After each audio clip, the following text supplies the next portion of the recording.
WMCA, New York, New York. Friends aren't easy to find. Friends aren't easy to choose. Friends aren't easy to make. Friends are too easy to lose. And I don't want to lose you, friend. I don't want to lose you, friend. I don't want to lose you, friend. Thousands and thousands of us are killed or hurt badly in drunk driving crashes every year. Please don't let your friends drive if they're drunk. And don't ride with them. You drive.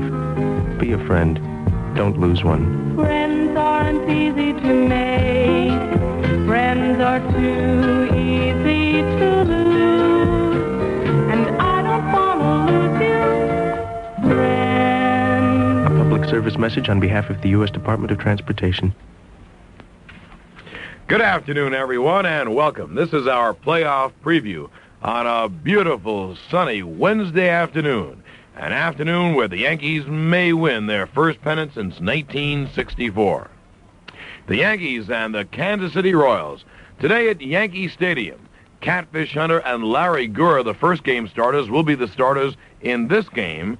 It could be the penultimate game of the series, or it could be the ultimate game, as the Yankees had that thrilling come-from-behind win last night at Yankee Stadium. I'm John Sterling. I'll join forces with Mel Allen. We'll be here for the next 3/4 of an hour up till 3 o'clock, Yankee on deck time, with some of our thoughts on the game last night and some of our thoughts on what might happen in the game today. And as you know, all during this American League Championship Series, our playoff preview is being brought to you by Carte Blanche.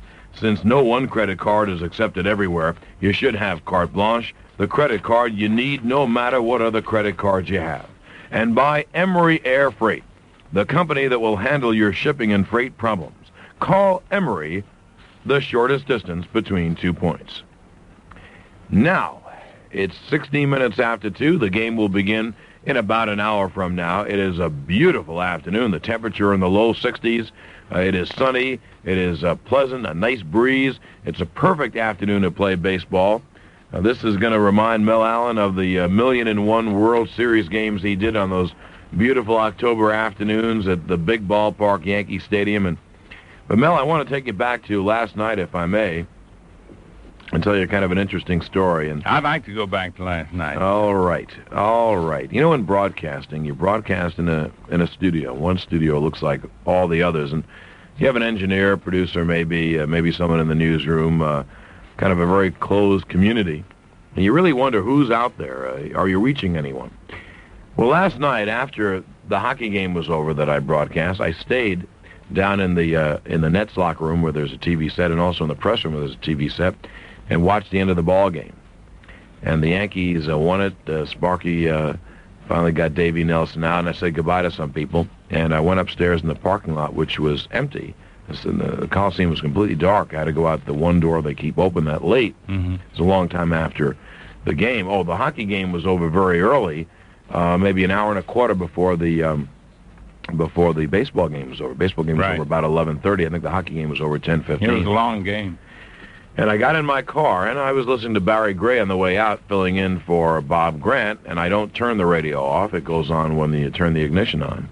And I swear this is my timing. I turn the ignition on, and I hear the most familiar voice in the world say, "Hello there, everybody." And it was a terrible impersonation. And you know, Mel, you then did this fabulous recap of more than a half hour of a game I only saw portions of, and that's why you did a great service for me. There was one person, there probably were hundreds of thousands listening after that broadcast. There was one person, though, who, I hung on every batter. Is that what happened? Yeah, And so it really interested me as an observer, driving in the dark back to New York, and you did that recap of the game. It was really great with your own thoughts, of course. Well, I'm delighted that it was listenable in any case.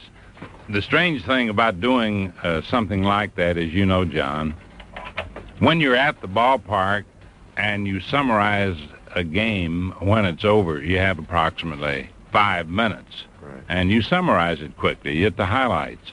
But when you do a summary and take 30 minutes to do something that you can do within 5 minutes, it becomes, in one sense, a stretching out of some of the details. But you don't have time to sit down and sort of gather your thoughts together as you would if you were writing a story and picking out the highlights and determining what your lead is, and perhaps going down to the dressing room to ask a question of a player or a manager, which might be very important in writing your story. But right after that last out is made, you have to run right into the studio and get going and start making up your mind as you go along. Well, you touched on all the highlights, and I really loved it, and it was so important for me because I was so excited about what happened. Now, I will tell you some things that happened to me. Of course, those of you who watched and listened to the whole game, as Mel did, obviously know everything that happened. But you have to understand, when you're only getting snatches of the game, it sounds a little more dramatic, a little more hopeless, a little more worrisome. After the first period was over in the hockey game, because the baseball game was very slow starting, I guess, and Doc Ellis had huge problems in the first inning, I got off the air and I leave. Bob Lawrence does an interview between the periods, and I usually go down to the press room. Center ice, I think you call it? Yes, right. And it was 3-0. And I said, "Oh my goodness!" Ball game's over. And a guy, no, I don't say those things. I don't believe that. And but a guy with the Islanders, who's a tremendous Yankee fan, said, "John, what are we going to do? What's happening?" I said, "What inning is it?" He said, "It's the last of first." I said, "Relax, you get the whole ball game." And I got down to the press room to see Rivers get on base, White have a 3-2 pitch, and one more pitch, they're back in the ball game, I figure. Of course, White strikes out, Rivers gets thrown out, double play. Now I go back and I do the hockey game, and now it's between the second and third periods. I leave the air, and as I walk past, there's a refreshment stand with a TV set, and I swear, this is my timing, it's unbelievable of late. I walk past TV set, Chris Chambliss hits a 2-run home run. And that's how late that ball game was. So it was 3-2, and then I was downstairs to see the rally ensued. First of all, I want to get your thoughts, since as I say, I saw the last 3 innings. That ball game was so slow last night, and I saw Chambliss home run, but I didn't see the plays that make the game, the little things. We kidded the other day about Billy Martin being second guest on my talk show. Mm-hmm. If he loses today, he'll be second guest tonight on my talk show. They'll have forgotten yesterday's game. Right, now, tell me your thoughts about the first inning. Ellis hadn't pitched in a long time. He had problems. I don't know if he had control problems. Ellis said today he was overthrowing. He hadn't pitched in a while. Were you surprised Martin didn't take him out? Do you applaud him for sticking with him? Well, when you're sitting in the stands, you don't know what the reason is for his having gotten into trouble, or any pitcher. But the very fact that Martin didn't go out there and take him out indicated to you right away. After all, Munson would have looked over to Billy. He would have given him a signal. Evidently, he had his stuff, and very often, as will happen, don't forget Kansas City's got some good hitters. I'm sure you don't forget it. Just mentioning that as a general phrase, they had the 2 top hitters in the league, and you don't have to be the top hitter, but sometimes you'll hit a man's best pitch and get a base hit off of it. And I had the idea, though, in the beginning, he wasn't wild. And I was wondering about the velocity. How fast was he? How close was he to getting the ball where he wanted to get it? And was it just simply a case of them getting hold of the ball and hitting some good pitches? And that will often happen. And so I had to come to the conclusion, when they didn't take him out and they didn't hold things up talking to him and trying to settle him down, that it was just a case of the Royals hitting good pitches for base hits. one of the things that happened But during... one thing that did happen, right along in there, was the fact that just to make sure, Billy had somebody warming up in that bullpen. Right. In fact, he said in the year later that was Grant Jackson. Right. He had the left-hander up early. One of the things happened in the first inning interested me, too, and again, I heard this on your recap. John Mayberry had an awful year. I mean, he's a terrific hitter. Yeah. And he had an awful year. And they were playing him to pull. The Yankees played him to pull as much as you can play a left-handed hitter. Ted Williams was never played, I think, in that exaggerated a fashion. And if Mayberry would just swing late and hit the ball to the other side, he's going to get a base hit all the time. Now, he had he got a base hit to left field in his first time up. Now, what was he trying to go to left field, or did he get jammed on the pitch, or what? He just happened to swing late and got a pitch that was away from him and off the end of the bat and hit the opposite field. In my opinion, that will often happen. I remember once traveling on a train with the Yankees. I was most embarrassed inwardly. I passed by Joe DiMaggio's bedroom suite on the train. We had our private dining cars and sleeping cars, which were hooked onto some regular train going to the next city that we were going to. And he had been in a slump. Now, from upstairs, you have a greater perspective, as you know, in broadcasting than people do on the ground. This is why in football, and I say this for the benefit of our listeners, this is why you have scouts sitting up there and talking to the coaches down on the bench. And I noticed the other day they did that in baseball. I've been arguing about that for years and wondered why they didn't have somebody upstairs in baseball. They're starting to do it in hockey.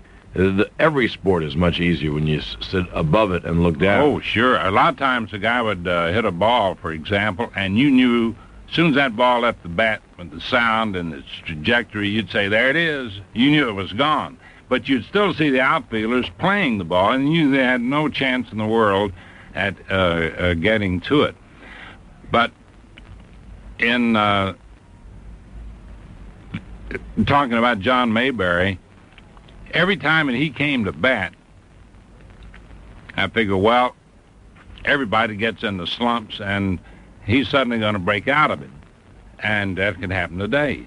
And particularly against a guy like Catfish Hunter, who's always around that plate as a rule. And he may make just a mistake of an inch or two, and that's the difference between a long out and a home run. By the way, that's a great combination for home runs, and it's going to sound like a knock, which is a dumb thing. How can you knock Catfish Hunter? He's a great pitcher. But the great pitchers like Hunter, Seaver, Robin Roberts, guys who are always around the plate and don't walk anyone, usually give up a lot of home runs. That's and right. A guy like Mayberry, who's a left-hand hitter with power in the small stadium, as I say, that's a pretty good combination. But please continue with your story. Did you notice something about DiMaggio? Did you say something to him? I passed the room. He was reading a book. I said, hi, Joe. He said, hi. I said, you got a moment or two? He said, sure. And I walked in and sat down. And the way you had to talk to Joe when he was a player, he was quite an introvert to begin with then. I was asking him what he was reading and talking about something of his personal doings and so forth. And eventually I got around to saying, Joe, have you changed your batting stance? He said, what do you mean? So I acted as if I thought he had, you see. I said, well, you know, sitting upstairs, a lot of things you get to see that you don't see on ground level. And, meaning from the dugout. I said, you have both of your feet planted parallel with the toes touching the inside line of the batter's box. But I said, recently I noticed you've had your right foot pulled back a bit. A considerable bit, as a matter of fact. And he looked at me and didn't say a word for a few seconds. And then he said, really, have I been doing that? Well, I said, yes, for the last few days. But don't misunderstand me. After all, I'm not here to tell you how to hit, you know. And in any case, we were going into Cleveland. And the next afternoon, he hit 3 home runs. Is that right? Now, I don't say that what I told him, and I don't mean to convey that, made the difference. But so often, a fellow gets a mental block. He could have hit the 3 home runs with the changed stance. Mm-hmm. But it's just the fact that he himself probably thought about that and thought that that was the reason he was in a slump.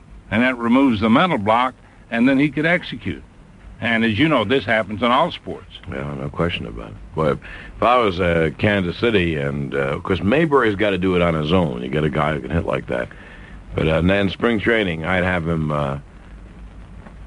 I would talk to him about, why don't you see in spring training batting practice? Why don't you see if he can go to left field? Why don't you see if he can groove a little swing to left field every now and then? And the argument is, and this argument's gone on since power came into baseball in the 20s, I bet, that if you tinker with Mayberry's swing, his natural swing, you may foul him up for good, and he'll never get back to where he was. Well, I remember Gil McDougall telling everybody when he came up from the Texas League, Rogers Hornsby was in the Yankee organization at that time and was managing the Amarillo Club. McDougall had one of the wildest batting stances I've ever seen in my life. Mm-hmm. Naturally, Roger had talked to Casey about it, but do you know that no matter what Casey said to him, Gil still stuck by what Rogers Hornsby told him. And he did all right. And they finally took pictures, moving picture films of his batting stance. He used to stand up there with the bat lying across his arms.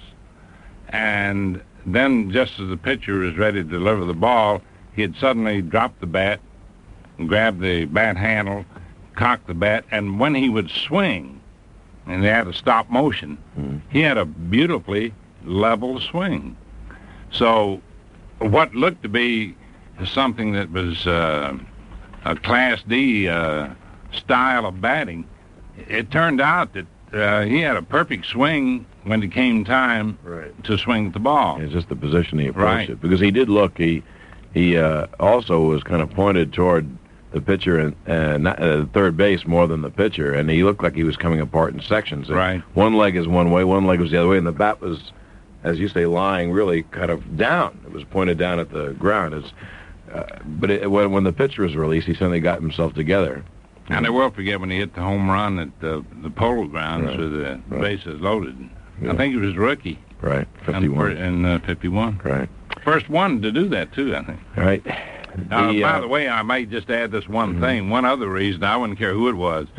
If Rogers Hornsby told me something, and he was a second leading all-time hitter for average in baseball, still is. Ty Cobb batted 367 lifetime, and he was a left-hand hitter. Got a lot of leg hits, too, because, as you know, he could bunt very well. But Rogers Hornsby had somewhat of an unusual stance. We still call it the Hornsby stance. The front foot was in close to the plate. The rear foot was pulled back so that he, if he wanted to hit the ball to the opposite field, he was already in position to do that. If he wanted to pull the ball to left field, he simply pulled his front foot back, and then he was in position to pull the ball the other way. Yeah. But he had a lifetime average of, I think it was 357. Right. And the most amazing thing to me, people don't talk about it too much, is that over a period of 5 consecutive years, he averaged over 400. Yeah. He didn't hit 400 every year, of course. I think it was 2 years in there that that's good enough. He hit 400. One year was 424, and that was 1924.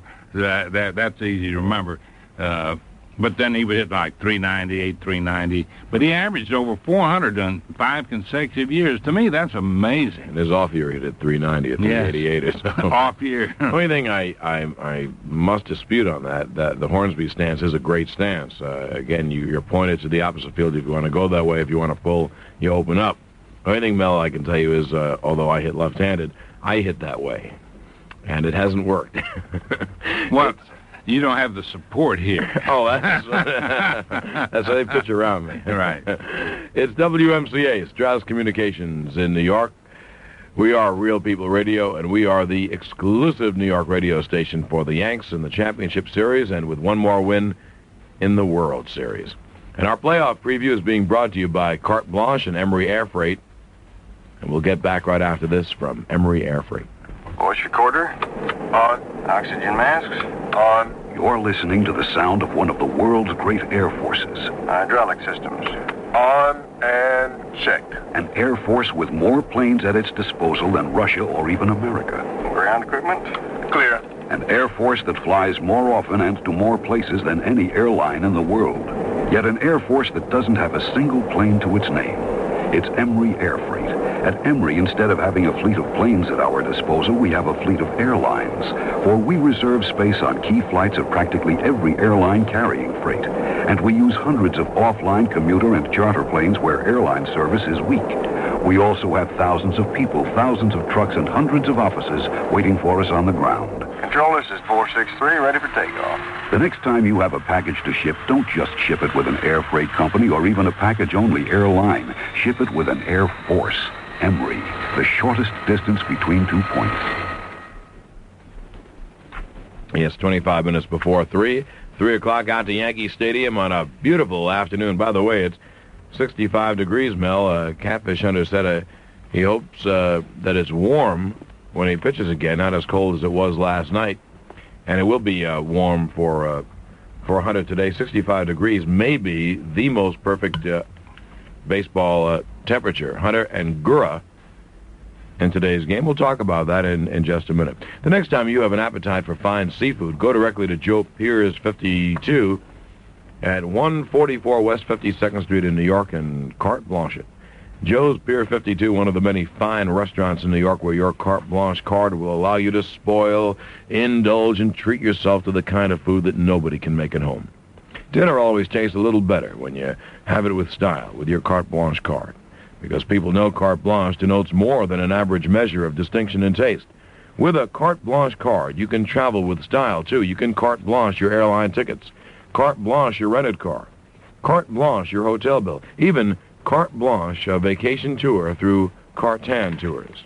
Keep your card with you wherever you go and Carte Blanche your way through over 250,000 doors across the country, including Joe's Pier 52 restaurant. Carte Blanche it. You'll know you're going first class, and so will everyone else, too. Now, Mel, this is kind of these games when they happen, if they happen in the regular season, where you can't afford to lose a game or you must win a game in the playoffs or in the World Series, I think are very exciting because of the enormous pressure it puts on teams, because of the style of managing. I love people to manage in that way. I love to see games played in that way. The Phillies have no kick coming. They had 2 3-run leads in the late innings yesterday. I look at it positively. I think Cincinnati is just a hell of a ball club that has a great lineup, and they keep coming at you every inning. No question about that. And Ozark, he went, I'm sure they're excoriating him in Philadelphia because every move that he made didn't turn out well. But all you can do is make the moves and hope your players can do the job. And he went with his best. He called in Reed. He called in Underwood. Cott pitched a tremendous game. I was just going to say he did a sensational job for the length of time that he was in there. He was marvelous. Anyway, that's the situation today on Whitey Herzog and Larry Gura and the Royals. Catfish Hunter pitches for the Yanks. I was reminded of something last night. When the Yankees were winning, everyone in the press room was discussing who the Yanks would pitch, as we did on the pregame. And we knew Hunter would pitch if the Yanks had lost. The Yanks hadn't rallied, they'd be on the precipice. Right. He would have had to go with his best today. Right. And there's an argument. You can argue both sides. Well, maybe you ought to hold him out an extra day. I don't know if that does something for your arm or not. Maybe you're better off pitching every 4th day. Hunter hasn't been taxed. He hasn't been overworked because they had 5 days off before the Saturday game. But you know what? I think you touched on this yesterday. You really, when you're up 2-1, if your best is ready, go with your best. You don't want to give them a chance because when it comes down to one game, anything can happen. It has happened. Absolutely. Now, tell me about Herzog and Gura. How does he approach this game? When does he make the move? Does he make the move lightning fast? I mean, he can't afford to have a bad inning. Herzog. Yeah, he has to make his moves very, very quickly. If obviously we're talking about whether Gura has his stuff or not. Even if he has good stuff, and there should be some errors made behind him or some mental mistakes, that would add to the pressure that is already on Larry Gura, because Larry Gura knows that he must win, and that creates enough pressure in itself. For that reason, Whitey will be quicker to use the hook, and he's going to throw everything he's got in his bullpen, insofar as pitching is concerned, as quickly as a situation would demand it. And that's true as well of pinch hitters. They may even play a different type game than he would normally play. In other words, he might go to his bench very early in the ball game, rather than wait a little while. You mean because he wants to get ahead and try to reverse the pressure or cut down the pressure that might exist on the entire Kansas City team. You can't wait. Well, let's say, for example, he has a scoreless game, second inning, bases loaded, his ninth hitter, Frank White, is up, who's at this point not a very good hitter. Right. And then in other words, he might make a move. No question. And take one shot at it, 2 outs, bases loaded. Maybe I'll get a base hit and get 2 runs, and Cookie Rojas will play a pretty good second base for me, not the same range as White. Well, when you stop and think of what Cookie Rojas has done heretofore in his career, you now have come down to the very final situation in this playoff series, if they get behind, or from Kansas City's standpoint, they have come down to their last situation as it currently exists. If they win the ball game, then both clubs will be in the same boat tomorrow, of course. But Cookie Rojas has had a lot of experience. He's been one of the top ball players in his career, and he can withstand the pressure that will be there, and he'll be a fellow that would add more pressure to Catfish Hunter than Frank White would. Yeah. I was very happy last night. Something came out. You know, you say things on the air. Sometimes they bear out. Sometimes they don't. More times than not, they don't bear out. But we were talking about left-hand pitchers, left-hand hitters, and I have always liked Chris Chambliss, and I did make mention yesterday that he's unaffected by left-hand pitchers. You did, I remember There's a that. guy who has kind of the Hornsby stance with his front foot is in, right, and his rear foot is back, and he can open up or he can hit to the opposite way. And with that set of stance, if he was bothered by left-handers, he'd be in trouble. He'd be bailing out all the time. Chambliss never bails out. I mean, it's just unbelievable how he hangs stays in there. And he has such a classic. He does have a classic stance with the bat held up and a smooth swing. And it was a beautiful swing when he hit that pitch in the 4th inning off Haslett. I couldn't help but think of Gabe Paul when Chambliss hit that ball. You and I have been talking about this. He made some magnificent trades. Now, it's easy for us to sit here and say now that he did, because that's a form of hindsight. But as you and I know Gabe Paul, and he's been around for so many years and has been associated with helping rebuild teams and get teams ready to win pennants, even though he might not have been around when they won them because he moved on to other situations.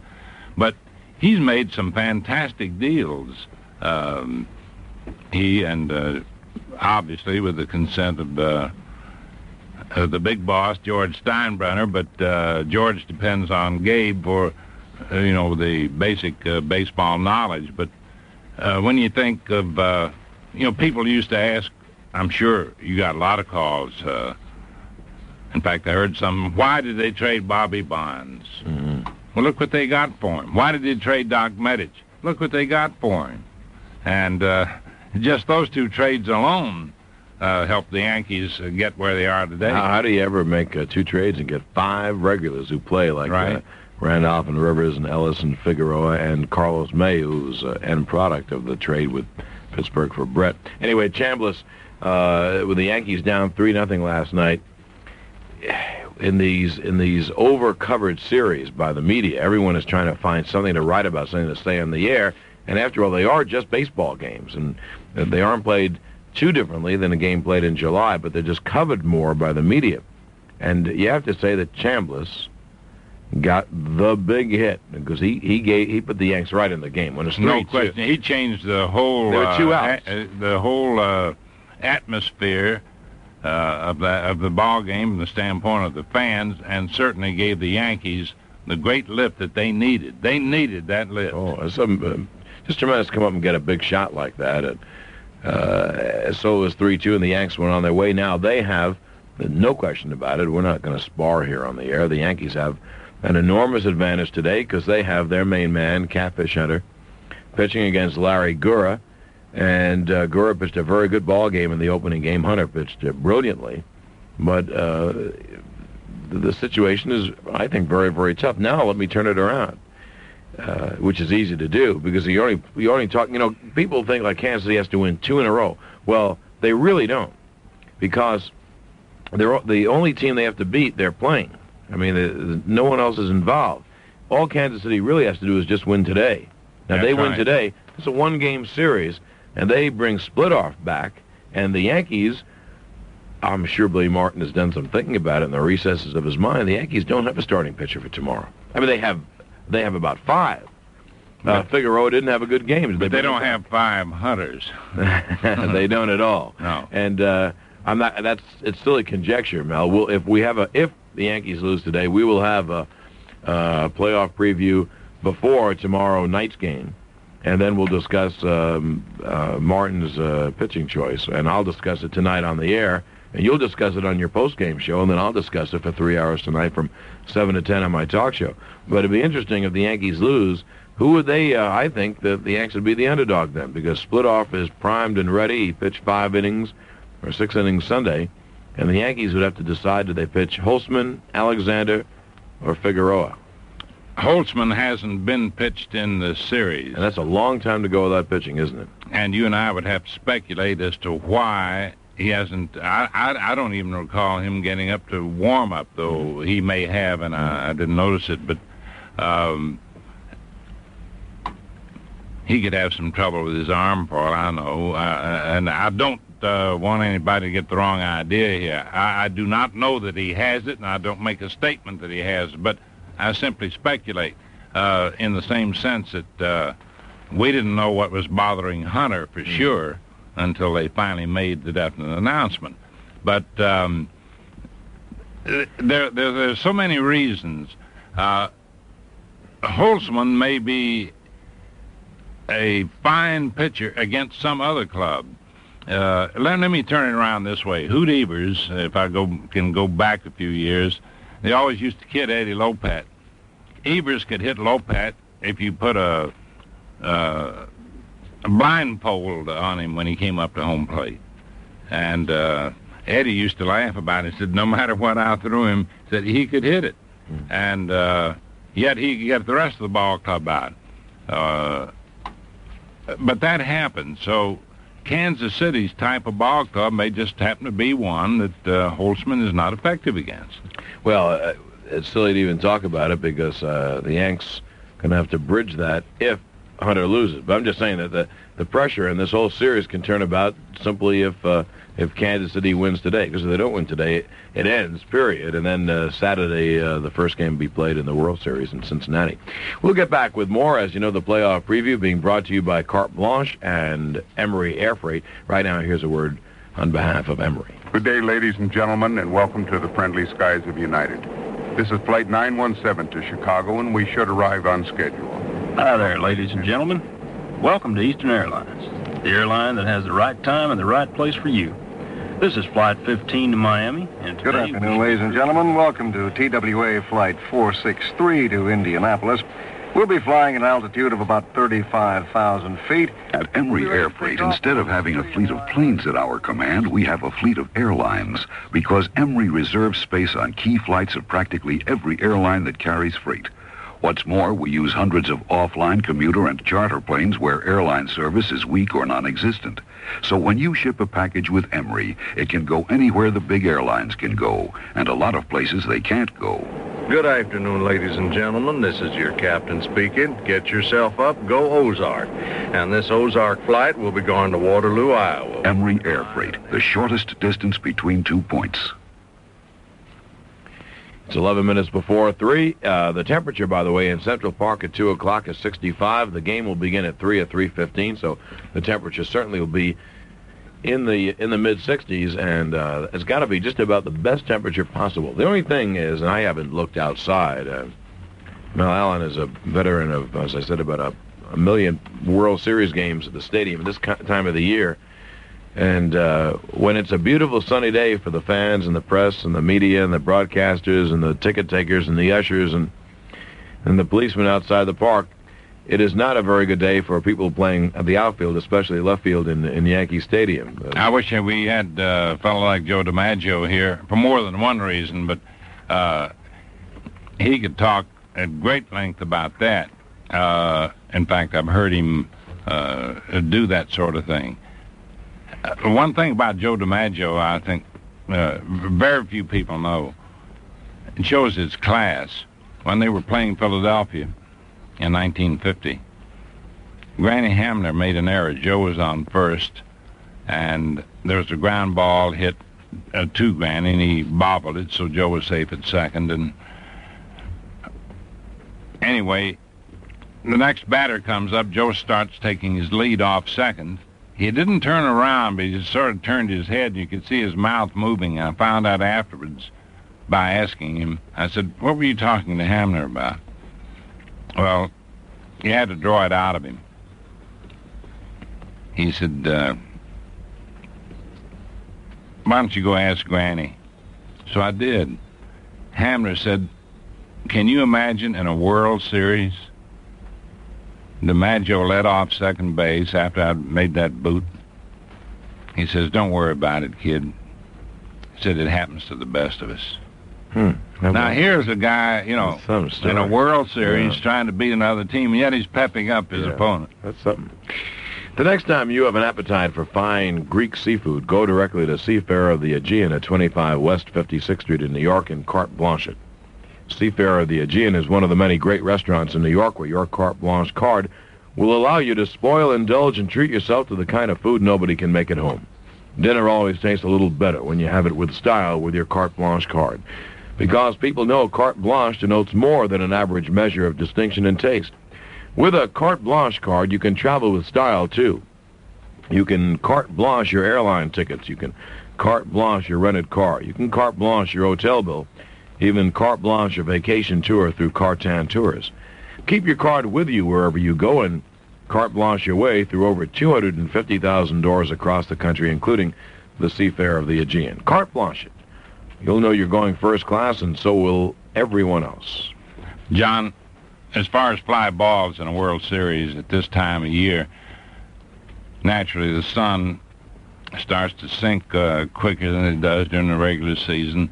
And, of course, normally you start the games at 1 o'clock. Well, they're starting them at 3:30. But you can pick the ball up off the bat. But at Yankee Stadium, it's so tall that all of a sudden you lose it in the background of a packed stadium. You pick it up again, but just as the ball comes up above the rim of the stadium, it's right in the sun. Right. And Joe said that was one of his greatest problems early on, but he learned how to, even with the using of the glasses, he learned how to cock his head just slightly, and that enabled him to pick the ball up. So that naturally he got used to it. But however, it can be murderous. You're talking about the greatest living player of all time in all respects. There were people not some either, many who have really been burned by that sun in left field.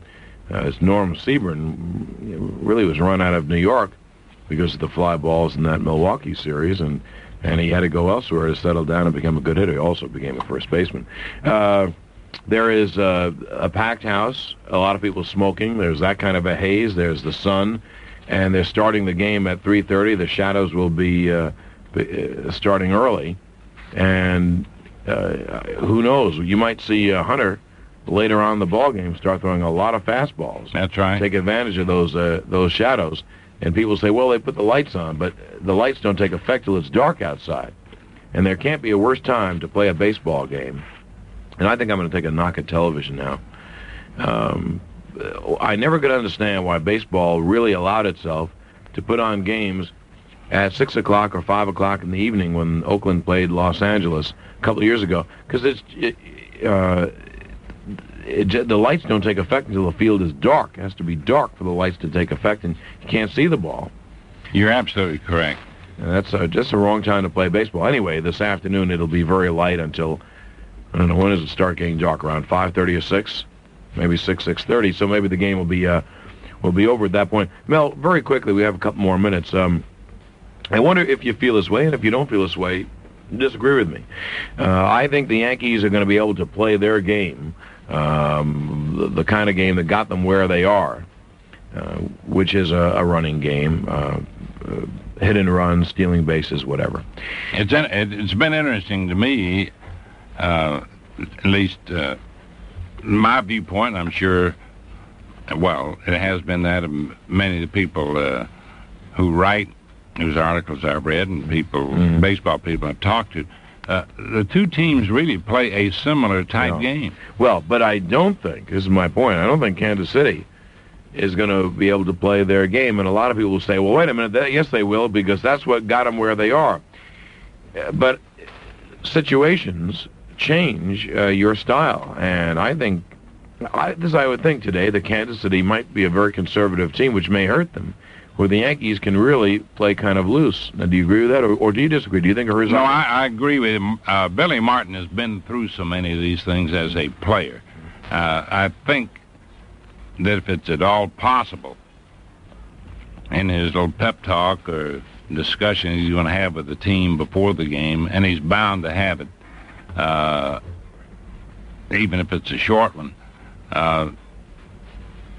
he's going to do everything possible to keep them loose.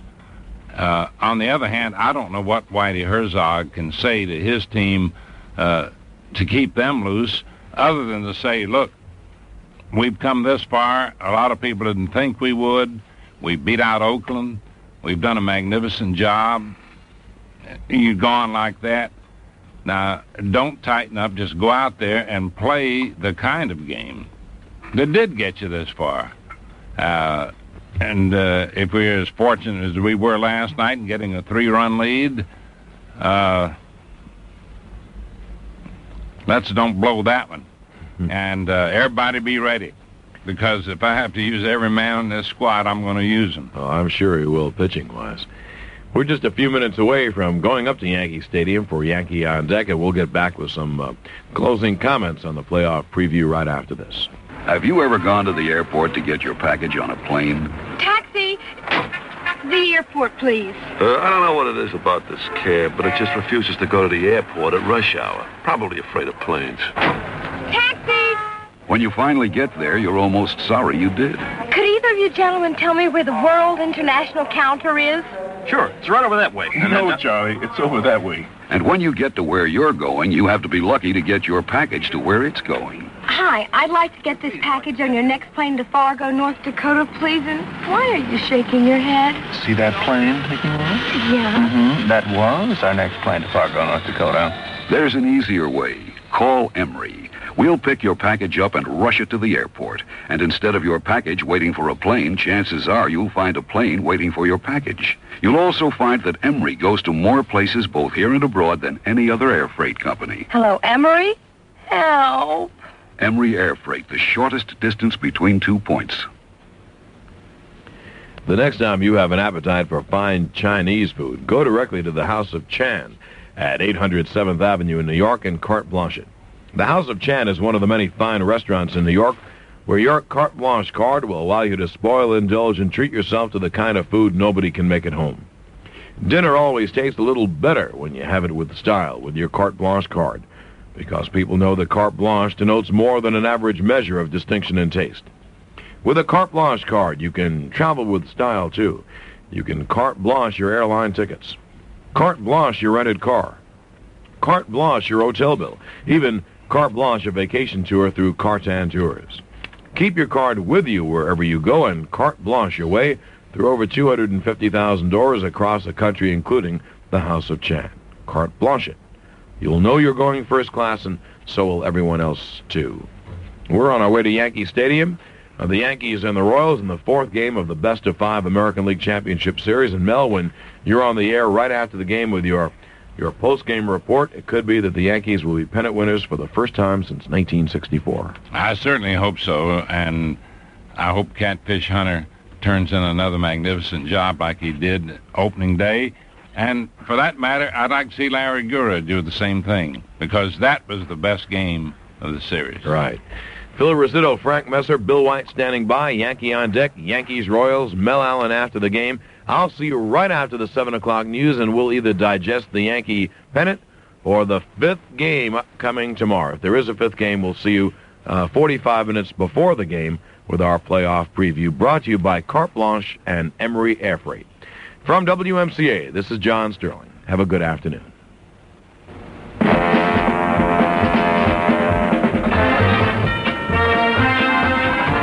Yankee on Deck is being brought to you by Boulevard AMC at 212th and Northern Boulevard. See the brand new AMC cars from Big Al.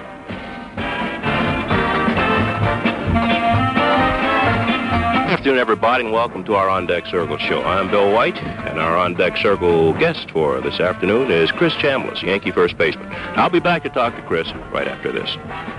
The difference between good teams and great teams is consistency, the ability to deliver in the clutch day in and day out. And that's what makes Big Al Saleo's team over at Boulevard AMC Jeep a winner year after year. Right now, Boulevard is delivering clutch deals on all the brand new 77s from AMC. There's the roomy new wide-angle Pacer wagon, the high-spirited AMX, the all-new gas-stingy Gremlin, plus the rest of Al's all-star lineup, including Hornets, Matadors, and more. And on top of his already low prices and generous trade-in allowances, Big Al shows the true mark of a champion: defense. You get AMC's exclusive buyer protection plan, which now includes a second-year guarantee on the powertrain. So go with the winner. Visit Boulevard AMC Jeep at 212th and Northern Boulevard in Bayside, Queens, between the Clearview and Cross Island Expressways. That's 212th and Northern Boulevard, Bayside.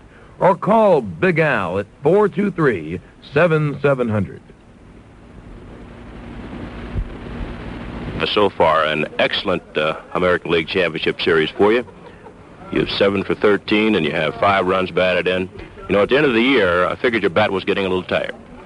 Yeah, I think I was. I think the week that we had off really did me a lot of good, because I was pretty tired, and I had to keep playing so that we could clinch it. And once we clinched it, then I got a little more rest. But that week off really helped me a lot. Of course, a lot of guys felt that the week off wasn't good for him. Nettles was going fairly well. Of course, he wanted to go right into the series, but I think it was important, as you mentioned to you, to get that time off. Not only physically, but you get mentally tired in this game. Definitely, you know, you get to concentrating a lot, and sometimes you just get tired of concentrating, and it's hard to keep it up. You're right, though. Me and Graig are two different type hitters, and Graig needs to play every day and really to be in the groove like that. So for me, I need a little bit of rest when I've been going for a while. Chris Chambliss, I think upstairs we're all pulling for you to get to 100 runs batted in. You didn't get it, but it's a good goal for next year. Yeah, it's something for me to shoot for next year. I know that I can drive in that many runs now since I did it this year. So, 4 more along the season, you kind of think about it, kind of makes you mad. But I think it was a good season. I'm real happy with it. Well, we'll add the 5 you have already, and you've got 101. There you go. All right. Well, you think Gabe Paul will go over that? Oh, yeah, I think he'll count that in as something important. Chris, they were talking about the Kansas City Royals having an excellent defensive club. Now, the first day in Kansas City, that Saturday afternoon, they played badly and lost. The next day, Sunday night, the Yankees played badly, made 5 errors and lost. But overall, I think there's not much difference between these two clubs defensively. No, I don't either. We both have great defensive ball clubs. You know, starting a series like this is a short series, and every little thing that goes wrong defensively is really going to mean something. And like I said, in a short series, little things can happen like that. But overall, both teams have been great defensively, and like you said, we're about the same. Last night, Yankees down 3-0. You're up. I think what's at the bottom of the 4th inning. Hassler happened to get the ball down and away from you. Did you know it was gone when you hit it?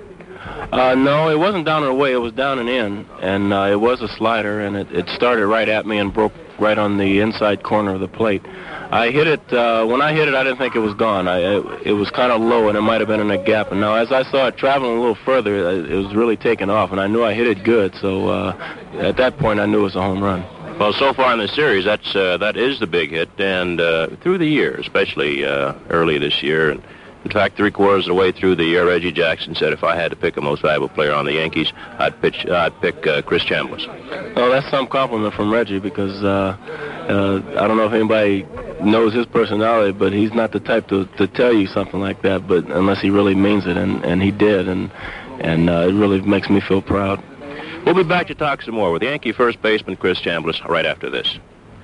Jim Catfish Hunter, Glenn Chico Resch. They're real people, and so are you, and you're all invited to call me, John Sterling, at 489-1155, Monday through Friday evenings from 7 to 10 and Saturday afternoons from 1 to 4 on WMCA, Real People Radio in New York. Good voice in New York, WMCA.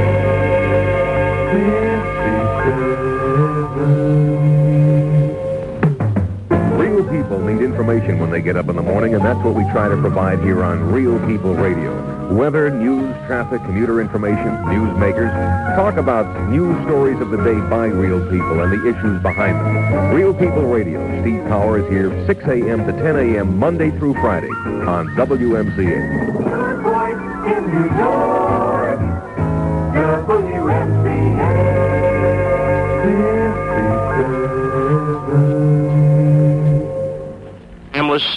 This is the 4th game of this championship series.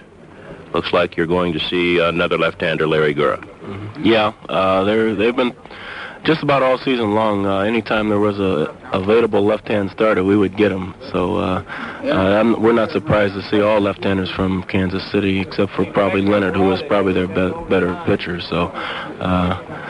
That's just the way it is. I think we played well against them, and we've got some good right-handed sticks that can take care of them, and I've been hitting well against them, and Graig has been hitting them very well, so it's really not bothering us right now. I know it hasn't bothered you, because I remember several times earlier in the year when the opposing manager would go to the bullpen and bring in a tough left-hander, and more often than not, you hit the long ball against him. I said one of the reasons, and although I thought the ball that Hassler threw you was down and away, you said it was down and in, I thought one of the reasons was that a left-hander normally gets that ball away from you. And I would think, from watching you over the couple of years, that you would like to have that ball a little bit out from you. Well, not a breaking ball. A fastball, I guess I would like away from, because then, if it's in on me, yeah, gets me a chance to get my arms out in front. But a breaking ball, I'd rather have it inside, so I can get my arms out, because it's a slower pitch, and I have time to get my arms out. If it's a fastball inside, then I'm usually going to get jammed, or I'm going to have to fight it off or something like that. So I don't know. I've been against left-handers, I've just been staying in there. I haven't been pulling out, and a lot of times they've tried to throw that breaking ball for a strike, and that's usually the pitch I can hit. I try to lay off the one they throw outside. Now, we've got to give Kansas City a lot of credit. They're playing without their top pitcher, Steve Busby. They're playing also without their maybe their best ball player, their best all-around ball player, Amos Otis, and they haven't given up. No, they're a tough ball club. You can't let up on them. They can score runs, as you saw when we gave them a little break in that second game. They just started scoring a bunch of runs, and they're explosive like that. So you kind of have to be careful. Amos that's really hurting them, having him out of there, because he is their best all-around player, I think, because he just does everything. But I think they've done without Busby just about all year, I believe. But their pitching staff is one that throws strikes and try to get you to hit the bad pitch, and you kind of have to concentrate hard on them. Chris Chambliss, have another good one. Okay, thank you, Bill. Today's gift for our on-deck circle guest, Chris Chambliss, is a Zern portable dishwasher from Two Guys Discount Department Store. Two Guys is the only place where you'll find the widest selection of top-quality name-brand goods for you, your home, car, and leisure time activities, all at everyday low discount prices. After the game, it's Two Guys naturally. Stay tuned for New York Yankee baseball.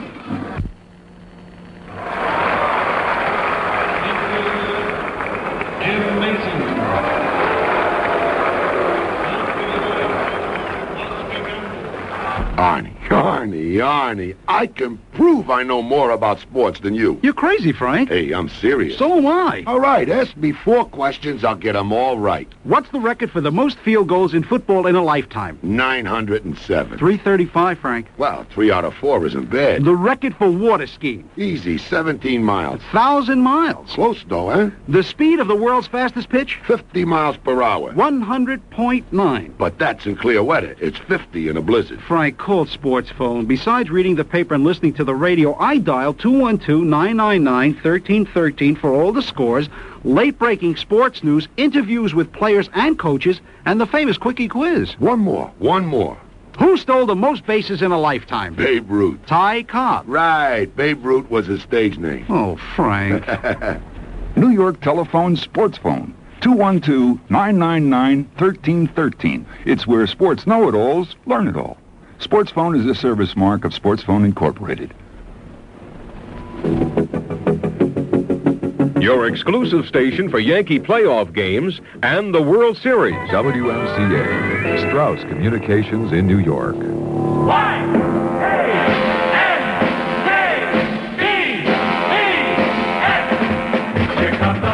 Hello, everyone, and welcome to New York Yankee Baseball. Today's game is brought to you by Schaefer Beer. Go out and get a Schaefer, and be Schaefer people too. By Gabriel. No matter what you drive, no matter how you drive, there's a Gabriel shock for you. Gabriel, King of the Road. By Household Finance, the company that says never borrow money needlessly. Household Finance. By Chrysler Plymouth.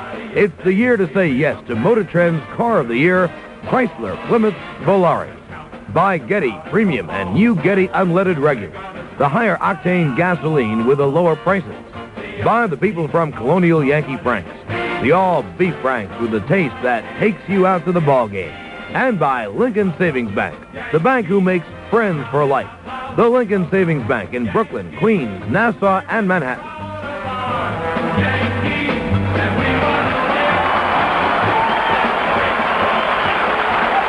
Good afternoon, everybody, and welcome to Game 4 of the American League Championship Series. I'm Bill White. We'll be joined a bit later by Phil Rizzuto and Frank Messer. And as you can tell by the noise in the background, the New York Yankees are now being introduced here before another sellout crowd at Yankee Stadium. Billy Martin was just introduced, and out comes Mickey Rivers now. So I mentioned this is the 4th game of this American League Championship Series. The Yankees have won 2 of the first 3. They won Saturday afternoon 4-1 in Kansas City as Catfish Hunter bested Larry Gura. They lost to the Royals 7-3 on Sunday night. Paul Splittor pitching excellent baseball for 5 2/3 innings. Excellent relief baseball, and he beat Ed Figueroa. Then last night, the Yankees came from behind and won it 5-3 behind Doc Ellis. Ellis got a little help from Sparky Lau. Ellis won it, and Andy Hassler lost it. Here this afternoon, it'll be a matchup of the opening game in Kansas City Saturday afternoon. Catfish Hunter will have the baseball for the Yankees, and left-hander Larry Gura, a former Yankee, will be on the mound for the Kansas City Royals. This program, by the way, is authorized by the New York Yankee Baseball Club under rights purchased by Manchester Broadcasting Productions Incorporated, solely for the entertainment of our audience. Any broadcast, rebroadcast, or other use of this game without the express written consent of the Yankees, and Manchester Broadcasting is prohibited. New York Yankee Baseball is a production of Manchester Broadcasting Productions Incorporated, which has contracted for and has exclusive rights to the broadcasting of these games, including selection of the announcers with the approval of the Yankees and this station. Oh, the national anthem this afternoon will be sung by Rocco Scotti. We've had him here before. Young fellow from Cleveland, a music teacher from Cleveland. And he'll be accompanied by the Glen Ridge High School Band, which was featured also before the ball game. But first we'll have a moment of silence in memory of Pittsburgh's late Bob Moose. In memory of Bob Moose of the Pittsburgh Pirates, who was killed in an automobile accident a few days ago. In fact, Doc Ellis has gone to Pittsburgh to be at the funeral of Bob Moose, a former teammate. In a tragic automobile accident.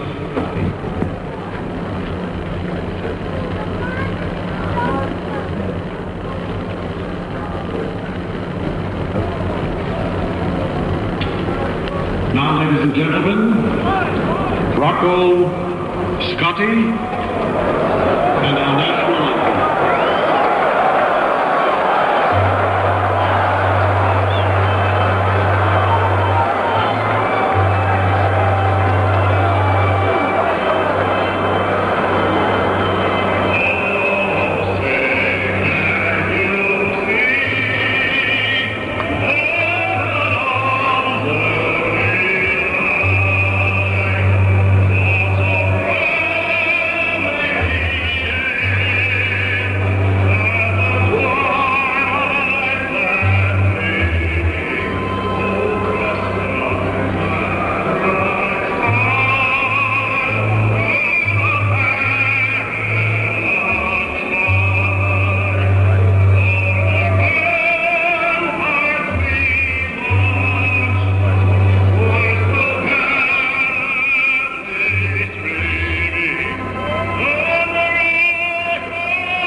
Colonial's Yankee Franks, the beef franks with the taste that takes you out to the ball game, present the flavor of Yankee baseball. In 1923, Bob Shawkey became the first Yankee pitcher to start a game in the newly completed Yankee Stadium. It must have been quite a day. It was the largest crowd was ever known in baseball up to that time. There was 74,000 in the stadium, and as they say, there was about 25,000 trying to get in.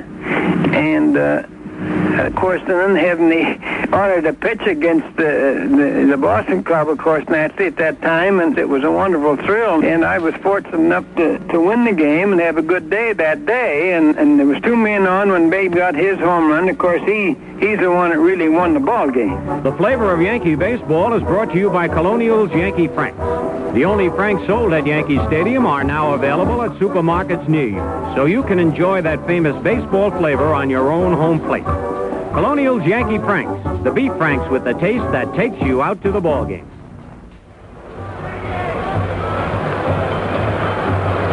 Well, Yankees skipper Billy Martin, along with the manager of the Kansas City Royals, Whitey Herzog, out giving their lineups to the umpires. The Royals have made a couple of changes, and we'll give them to you. Al Cowens will lead off, and he'll play center field for the Royals this afternoon. Tom Poquette will bat second. He'll play left field. George Brett will play third base. He'll bat third. He'll be followed by the first baseman, John Mayberry, in the cleanup spot. Hal McRae will be the right fielder this afternoon. He'll bat fifth. Jamie Quirk will be the designated hitter. He'll bat sixth. Batting seventh and playing second base for the Kansas City Royals. Another change, Cookie Rojas. Freddie Patek will bat eighth, and he'll play shortstop. Buck Martinez will catch and bat ninth, and on the mound will be Larry Gura. So Whitey Herzog has taken Jim Wolford out of the lineup. Wolford was 1 for 9 in the series. And Frank White, the second baseman, also has been scratched. He was 1 for 8. The Yankees will have Mickey Rivers leading off and playing center field. Roy White will play left, and he'll bat second. Thurman Munson will catch and bat third. Batting fourth, the designated hitter Lou Piniella. Chris Chambliss at first base will bat fifth. He'll be followed by Graig Nettles, the third baseman. Elliot Maddox will be out in right field. He'll bat seventh. The second baseman, Willie Randolph, will bat eighth. Fred Stanley will play shortstop. He'll bat ninth. And the Catfish Hunter will be on the mound for the New York Yankees. The umpires, once again, we have 6 of them. Bill Haller will be behind the plate. Art France at first base. Larry McCoy will umpire at second. Joe Brinkman at third. Larry Barnett out in left field. And George Maloney will umpire down the right field foul line. Well, a lot of Yankee personnel, I think, have done an excellent job this year, and we'll take this opportunity to thank them for the great job they've done. First of all, George M. Steinbrenner, the principal owner of the Yankees, Gabe Paul, the president. They've put this ball club together. The Vice President of Operations, Cedric Tallis, Gene McHale, the Controller, Joe Garagiola, Jr., the House Counsel, Pat Nugent, Director of Minor League Operations, Pat Kelly and his great crew that take care of the stadium. Pat's the stadium manager, Marty Appel, the Publicity Director, Barry Landers, Director of Sales and Promotions, Bill Kane, seated on my left here, Traveling Secretary and Statistician, Mike Rendine, the Ticket Director, and his group, Louis Morales, Jerry Waring, the Assistant Director, Dave Weiler, the Director of Accounting, Mickey Morabito, Ann Millio, and Kathy Linkletter in Promotions and Publicity. Group and Season Sales, Frank McCormick, Peter Gill, Emerson Dickman, Tony Morani. Our good buddy Jimmy Connie in Receiving, Pearl Davis, Joni Mayer, and Louise Acerno, the Executive Secretaries of the Yankees. Kathy Bennett and Selma Gross, Payroll and Accounting. Barbara Tamaro, the Farm Department. Doris Walden on a switchboard. The Ticket Department of Louis Morales, Charlie Egan, Clem Jurgens, Bobby Overland, Betty Rosenblum, Harry Amon, Debbie Nicolosi, and down in the mailroom, Irving Morse. All these people have worked hard all year long to make 1976 a successful year for the Yankees. We don't want to also forget Jimmy Esposito and his ground crew, all the ushers. As the Yankees take the field, the security guards who've done such an excellent job around the stadium, and all of the policemen outside the stadium. They've all chipped in to make this a successful year for the New York Yankees, despite whether or not the Yankees win this thing or lose it. And we'd like to thank them. Well, the Yankees out on the field. Nettles, the third baseman, Stanley, the shortstop. They're looking up at the sun. They both have sunglasses on. At least Stanley has glasses on. Willie Randolph at second base. Chambliss at first. White in left. Rivers in center. Elliott Maddox out in right field as Billy Martin goes with his basic right-handed hitting lineup against Larry Gura. Well, the Catfish Hunter out warming up. This is his second start of the American League Championship Series. This year, Hunter on the year was 17-15. That was an off year for him. Hunter said he was bothered most of the year by a tender arm. Still a year in which he won his 200th game, joining Cy Young, Walter Johnson, and Christy Mathewson as the only men to win over 200 prior to their 31st birthday. That's in this century. Catfish had a streak of 5 consecutive 20 victory seasons. That came to a close, but he can start another one. Against the Royals, Hunter is 15-11 lifetime. That does not include Saturday's game in which he won. He has 6 career shutouts against the Kansas City Royals, more than he's pitched against any other club. So Catfish Hunter now out taking his warm-up throws to Thurman Munson. We mentioned earlier he'll be opposed by Larry Gura. By the way, the Yankee Championship Series program and magazine, it's a collector's item. It's available to fans by mail. Simply send $1.50. That includes postage and handling to Championship Magazine, the Yankee Stadium, Bronx, New York, 10451. Send $1.50 to Championship Magazine, Yankee Stadium, Bronx, New York, 10451. Well, this fourth game of the American League Championship Series is just about ready to get underway, but first of all, the first ball this afternoon will be thrown out by Mrs. Lou Gehrig. The first ball is Mrs. Lou Gehrig.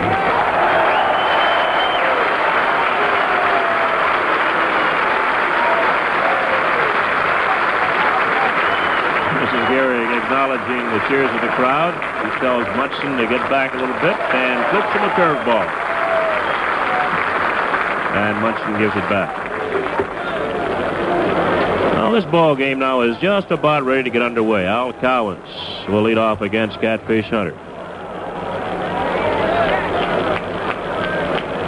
This is Hunter's 9th start in American League Championship Series play. He's had 3 complete games. He's pitched 60 innings, given up 45 hits, 17 runs. His ERA 2.56. He's won 4 and lost 2.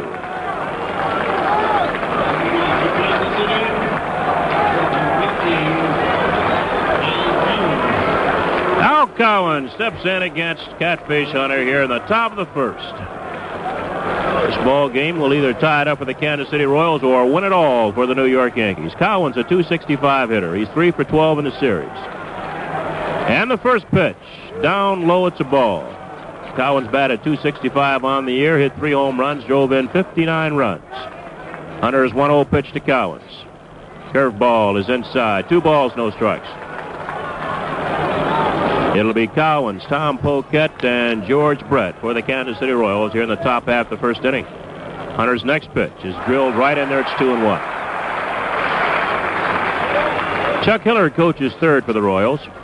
Tom Boros coaches at first base. As the 2-1 comes on to Cowens. Slider on the outside corner. It's 2 balls, 2 strikes. Well, in that 4-1 win in Kansas City, Catfish Hunter had excellent control. He just kept that ball on the outside part of the plate all afternoon. The 2-2 fouled off straight back and out of play.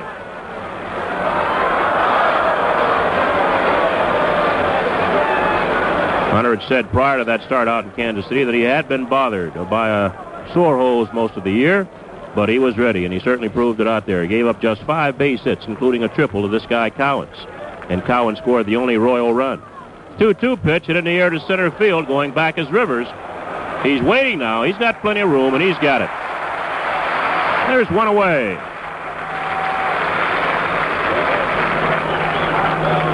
The next batter is Tom Poquette, the left fielder. Poquette having a good series. He's 3 for 9. And he's driven in 4 runs for the Kansas City Royals.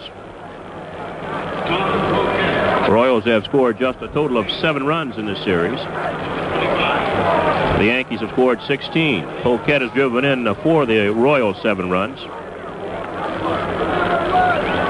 And the first pitch to him, too high. Poquette bats left-handed.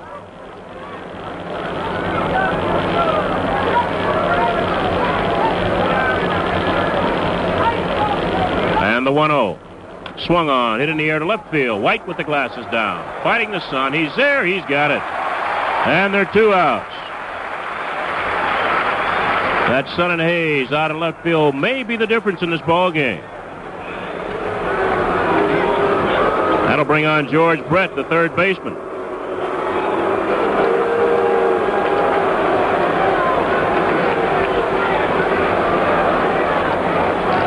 Brett 6 for 10 in the series, with 2 runs batted in. On the year, he led the American League in hitting, batted .333. Also led the American League in total in base hits at 215. First pitch to the left-handed hitter, tails away, a ball. 2 outs, nobody on, just underway, no score in the ball game, as Bill Haller inspects that baseball before he gives it back to Catfish.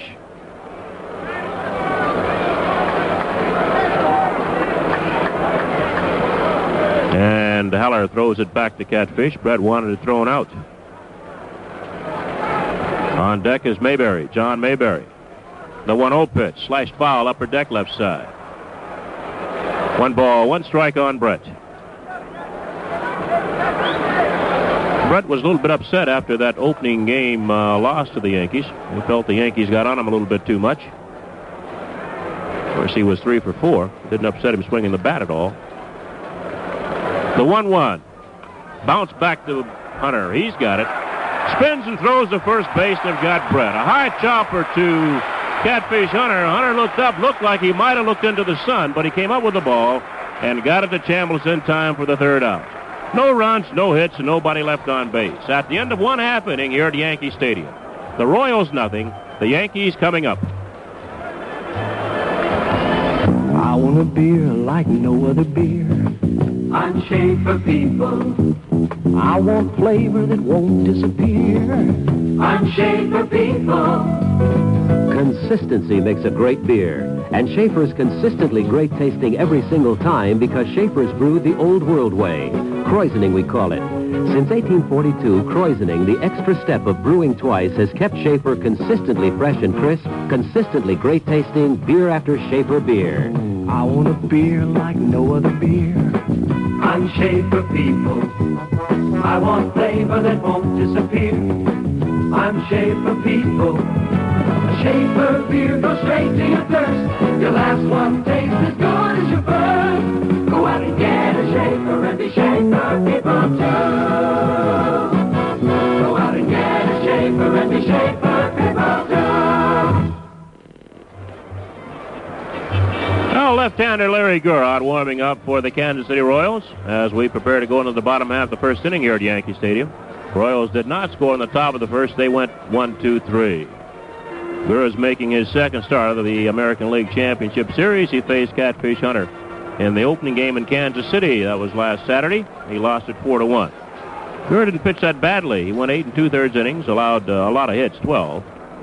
And he allowed 4 runs. 3 of those 4 runs earned. He walked 1 and struck out 4. The Royals picked up Gurra from the Yankees on May 16th for catcher Fran Healy. Let's take 15 seconds now for station identification on the New York Yankee Home of Champions Radio Network. WMCA, Strauss Communications in New York. This is Mel Allen. Instead of having a fleet of planes, Emory has a fleet of airlines. Emory Air Freight, the shortest distance between 2 points.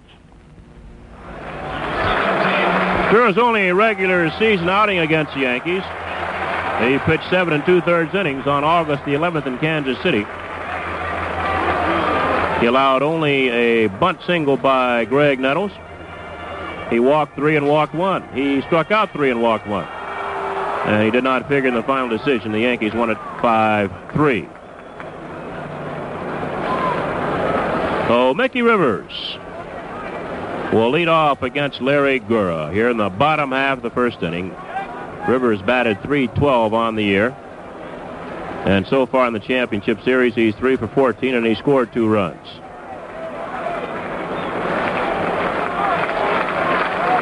Saturday afternoon against Gurra, Rivers was 1 for 4, actually 2 for 5. 2 for 5 against Gurra. And Mickey takes outside a ball. He got 2 singles and scored 2 runs. Brett shortens way up at third base. Mayberry shortens a bit at first. Here's the 1-0 to Rivers. High, 2 balls, no strikes. Royals used a lot of pitchers last night. They used Hassler, Patton, Hall, Mingori, and Littell. Here's a 2-0. A strike. It's drilled right in there, 2-1. In fact, there have only been 2 pitchers the Royals haven't used in this entire series, Doug Bird and Al Fitzmaurice, both right-handers. Here's the 2-1 to Rivers. He fakes a bunt and takes a strike. It's 2-2. Now Mayberry backs up a bit at first base, but Brett stays put at third. Royals outfield playing Rivers to slap the ball to the opposite field. They're playing shallow. Here's a 2-2 pitch to Rivers. Swung on, popped up, third base side, foul territory. Glasses down, Kenny Brett. And George Brett has it. Ken's his brother. George Brett, the third baseman, makes a catch in foul territory. 1 away. That'll bring on Roy White, the left fielder. White, so far in the series, has 3 hits and 11 trips. He's driven in 2 runs. On the year, he batted just under .290. Hit 14 home runs, drove in 65 runs. Switch hitter, he's in right-handed against Gurra. First pitch is a changeup that's in for strike.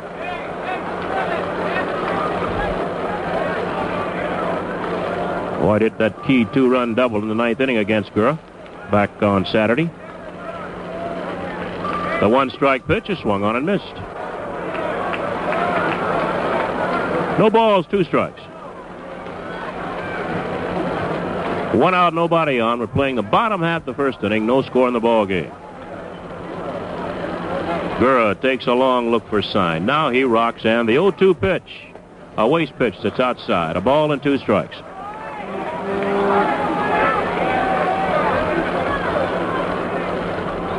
On deck is Thurman Munson. They play White straight away. The 1-2. Moves him back. A fastball inside. 2 balls, 2 strikes.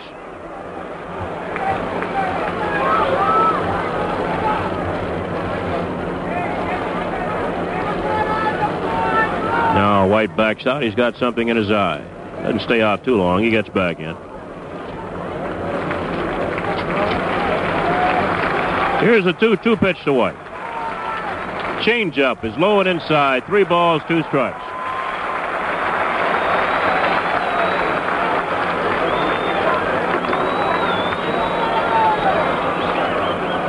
So after going 0-2 on White, Gura has run the count full, and here's a payoff pitch. Swung on, line down the left field line. It's a base hit, and it'll go into the corner.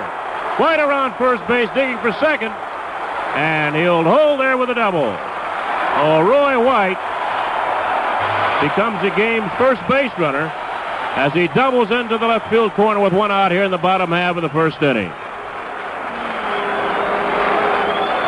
So White down at second, and that's the 11th double of the American League Championship Series for the New York Yankees. And every double they get in this series is a new record. Oh, White down at second base with 1 out in the batter's third, Munson. Gura has said in the past that Munson is the toughest out in this Yankee lineup. Munson's batting .302 on the whole year. 17 home runs, 105 runs batted in. In the series, he's 5 for 14 with a run batted in. And we might see Gura pitching very carefully to Thurman Munson.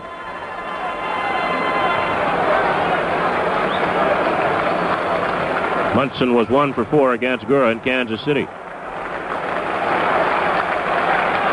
He straightened up for Munson. Gura sets and deals. A fastball, it's in there, strike. Dick Hauser, the Yankee third base coach. Elston Howard coaching at first base.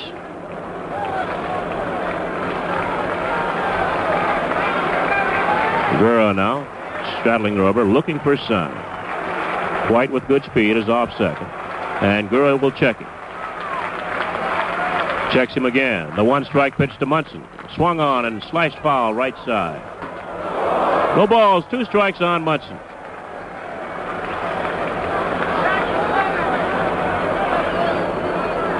The Royals have Brett at third, Patek the shortstop, Cookie Rojas replacing Frank White at second base, and John Mayberry at first. Tom Poquette out in left field, Al Cowens in center, and Hal McRae is playing right field this afternoon. Amos Otis still laid up with that severely sprained ankle. Now Gura sets, checks White. Here's a 2-strike pitch to Munson. Looped into center field, but right there's Cowens, and he's got it easily. White halfway to third, scampers back to second. Oh, there are 2 outs. And, of course, everybody knows when they start Lou, and that's Lou Piniella.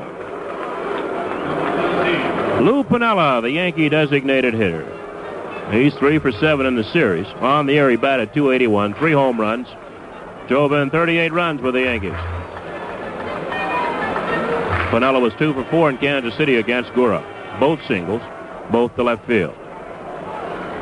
Wind seems to be blowing toward left. Flag flying that way. As White moves down off second base. Gura checks him. And the pitch to Piniella. Fastball chopped up the middle. Charged by Patek, the shortstop. Fires on the first base, and the side is retired. Put out 6-3. No runs, a base hit. White's double. He was left stranded at second base. At the end of 1, the Yankees nothing, the Kansas City Royals nothing. If all you need is money, come on in to HFC. Come on in, come on in, come on in to HFC. Maybe it's a sagging sofa or a failing refrigerator or a temperamental TV set. If there's something around your house that needs replacing, stop putting it off. Come on in to Household Finance and ask about a shopper's loan. Come on in, come on in, come on in to HFC. HFC, an equal opportunity lender. So come on in, come on in, come on in to HFC. Household Finance, where people use our money to get the most out of life. Come on in to HFC. For a large or small loan, call HFC in New York, New Jersey, or Connecticut. See your phone book for the Household Finance office nearest you.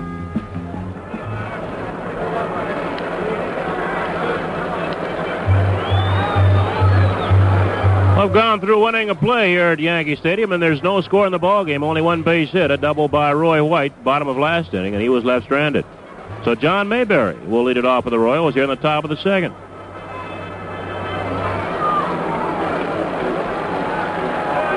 Mayberry, a big left-handed hitter, and the Yankees will shift Stanley, the shortstop, out in the shallow center field behind second base. Willie Randolph will go out in the shallow right, and Chambliss will get just as far as he can behind first base, and he guards the line a bit.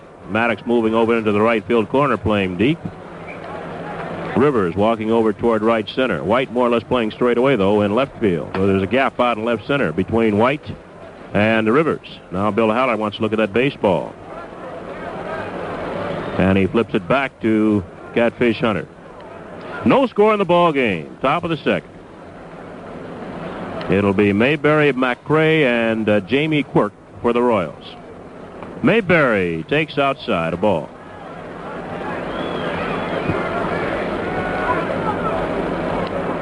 Hunter back. The pitch. Outside again. 2 balls, no strikes.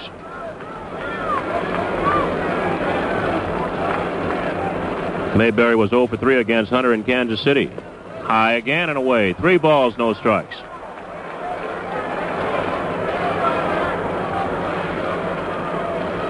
And the 3-0 pitch. Misses, ball 4. Mayberry walks on 4 pitches. He'll go down to first base, and that'll bring on Al McRae. First base runner for the Royals. McRae so far is 0 for 9.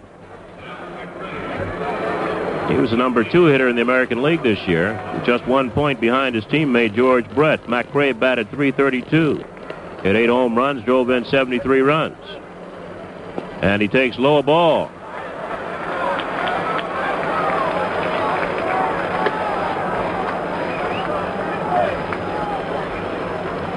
One ball, no strikes on McRae. Chambliss playing behind Mayberry at first base. John does not try to steal bases. As Hunter started up, McRae backed out. Shadow here might be important. Right now it's running from right field past second, past third. The 1-0, slashed foul, upper deck right side. And it's a ball and a strike.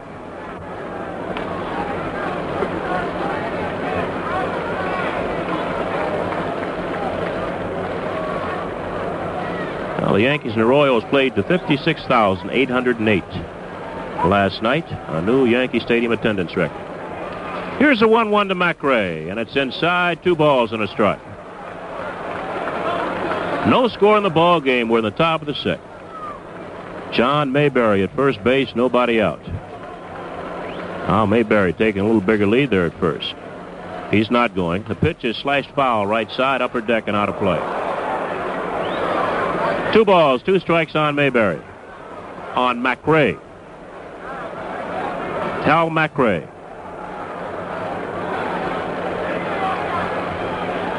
Yankee infield back, they're looking to turn a double play.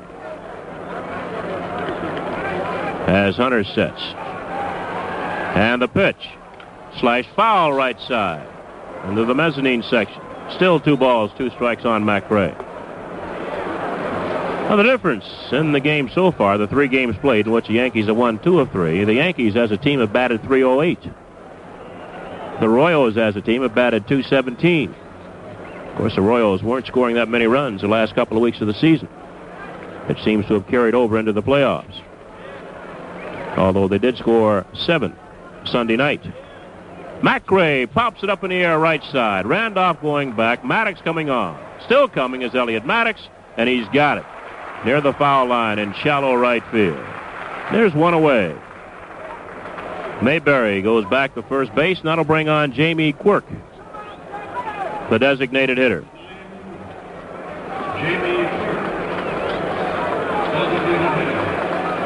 Quirk's a big fella, bats left-handed. Got into 64 games for the Royals this year.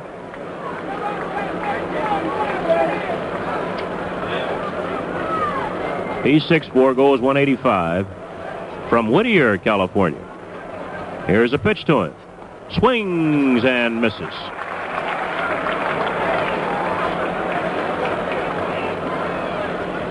The Royals' top draft choice in 1972. The one-strike pitch is hit in the air. Shallow center. Rivers coming on. Still coming. He's there now, and he puts it away easily. Once again, McRae hustles back to first base. Mayberry back to first base. And there are 2 outs. John Mayberry at first base with 2 outs, and that'll bring on Cookie Rojas. Rojas getting his first start of the American League Championship Series. He's replacing Frank White at second base. He's 0 for 2 as a pinch hitter. Cookie on the year batted .242 for the Royals. No home runs, 16 runs batted in. And he takes high. Rojas got in 63 games for the Royals. Frank White did most of the work at second this year. Hunter sets. And the 1-0. In there, called strike, knee high, inside corner. It's a ball and a strike. Yankees play Rojas straight away. As Hunter sets again at the belt. Here's a 1-1 pitch. Line, base hit center field. Mayberry will go to second base. He'll hold there as Rivers gets the ball into the cutoff man, Fred Stanley. Well, the Royals now have runners at first and second with 2 outs. And the batter, the shortstop, Fred Patek. It's first base hit against Catfish Hunter. Freddie Patek, 3 for 10 in the series. He's driven in a run. A .241 hitter on the year. 1 home run, 43 runs batted in. Those stats do not include championship series play. And here's the first pitch to the little fella. Lines it into right center. Rivers is after it, still going, and he can't get to it. Gets by, 1 run will score. Maddox picks the ball up. Rojas around third. He's going to score. And the Royals have taken a 2-0 lead. Ball was looped into right center field, shallow right center. Rivers dove for it. It hit him, bounced behind him. Maddox backing up, got the ball in, but not in time to keep the Royals from scoring a couple of runs. Mayberry scored easily. Rojas hustled around the bases. He scored. Patek on at second base with a double, and the Royals have a 2-0 lead. Oh, Freddie Patek picks up his 4th base hit. And he now has 3 runs batted in. And now Mickey Rivers out in center field is being looked at by Elliot Maddox. And now Gene Monahan, the Yankee trainer, goes out. So a 2-run double into right center field by Freddie Patek. Looks like he's looking at the right knee of Rivers.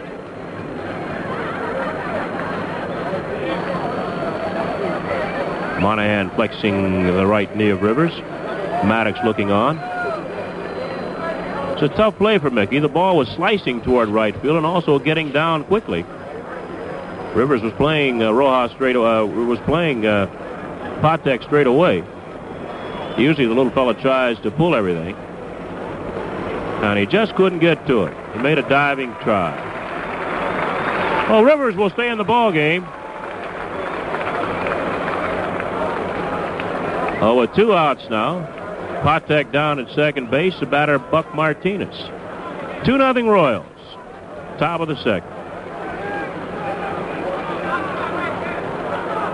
The Royals broke on top last night in that ball game, 3-0 against Doc Ellis. Martinez fouls the first pitch off. It'll be in the stands down the right side.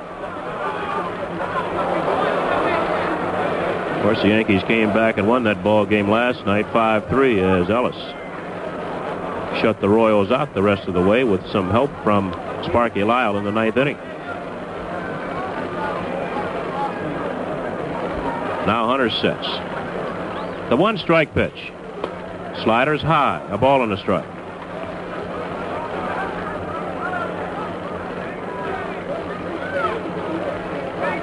Martinez has 1 hit and 8 trips so far in the series. Here's a 1-1 pitch to him. Swung on and fouled straight back. 1 ball, 2 strikes.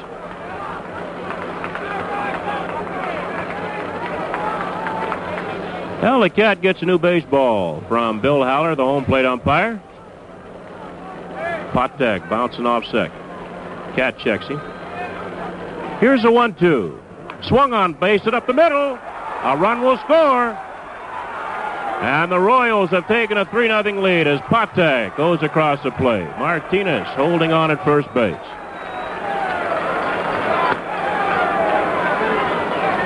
Oh, the Kansas City Royals have jumped on Catfish Hunter for 3 runs here at the top of the second. The batter now is Al Cowens.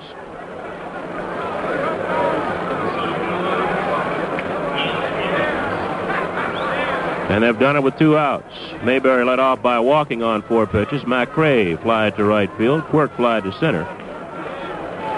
Rojas singled to center. Patek doubled to right center, driving in 2. And Martinez just drove in the 3rd one. Cowens takes a strike on the inside corner. Cowens has been up once, flied to Rivers in center field, leading the ball game off. Now Hunter sets. Here's a 1-strike pitch. Hit deep to left. White starts back, glasses down, fighting the sun. He's there, and he's got it. Royals 3 runs on 3 base hits. They leave a man on base. We're going to the bottom half of the second inning here at Yankee Stadium. The Kansas City Royals 3, the New York Yankees nothing.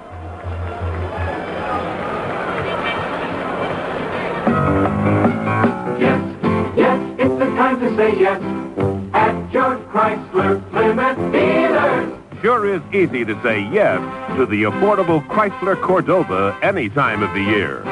But right now, it's the end of the model year, and that means you can get a clearance deal on a luxurious Cordova. Sound good to you? Yes, yes, it's the time to say yes at George Chrysler Plymouth Dealers. And Cordova is one personal midsize luxury car that has a lot going for it, like many standard luxuries. No wonder Cordova is the most successful Chrysler ever introduced. And right now, you can get a clearance deal that'll put you behind the wheel of a luxurious Chrysler Cordova. Yes, yes, it's the time to say yes at George Chrysler Plymouth Dealers. Get your year-end clearance deal at your local Chrysler Plymouth dealer. Yes! Well, Larry Gura and the Kansas City Royals have a 3-0 lead as we go into the bottom of the second here at Yankee Stadium, the 4th game of the championship series. It'll be Chambliss, Nettles, and Maddox against the left-hander here in the bottom half of the second inning. Well, I guess the Cincinnati Reds are watching and listening to this ball game to see who they'll play in the World Series, which will start Saturday. I've got that scheduled somewhere here. The first game will be played Saturday in Cincinnati. It'll start at 1. The second game Sunday in Cincinnati. That'll start at 8:30.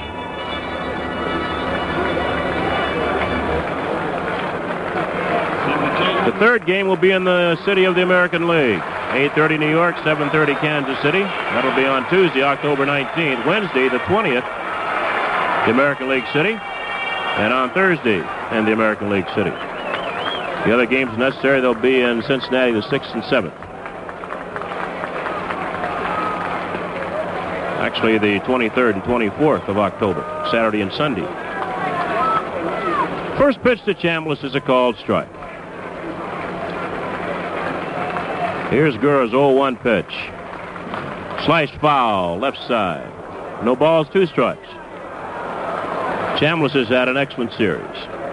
7 for 13, 5 runs batted in. He's hit the only home run hit in the series so far. On the year, he hit 17 home runs, drove in 96 runs, batting .293.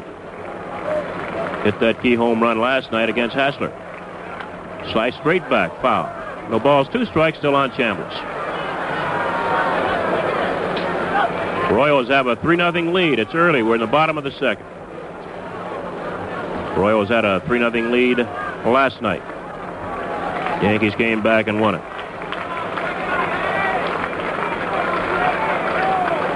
The 0-2. High. 1 ball, 2 strikes to Chambliss.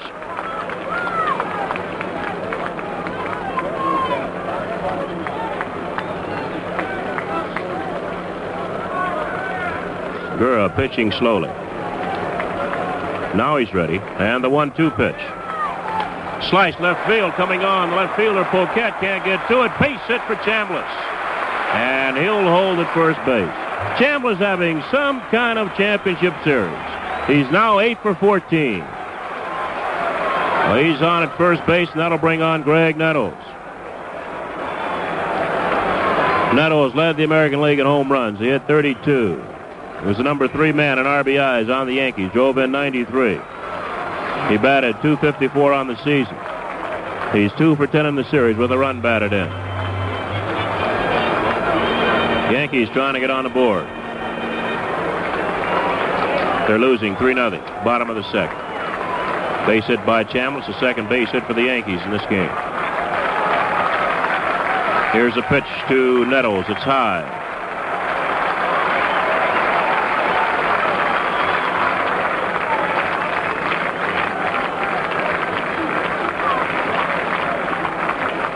Mayberry playing behind Chambliss at first base. Chambliss takes a big walking lead. Here's a 1-0 to Nettles. Called strike on the outside corner. It's 1-1. Cura has pretty good control. He'll work in and out. He'll change speeds. He'll change speeds on his curveball.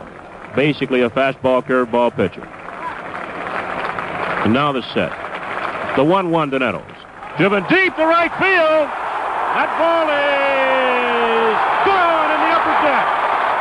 A 2-run home run, about 10 rows in the upper deck, down the right field line for Graig Nettles. And the gap is cut again. It's the Royals 3, Yankees 2.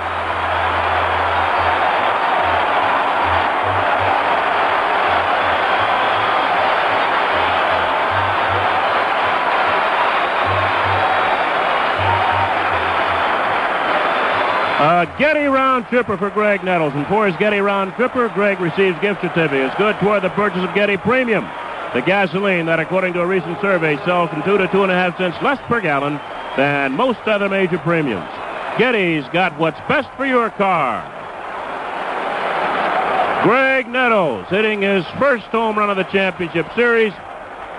The Yankees' second home run of the championship series. And the Royals now lead 3-2.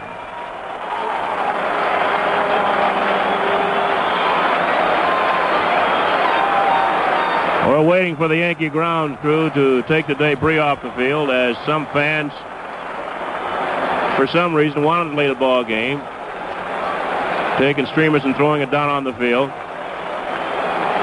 And all it does is delay the action.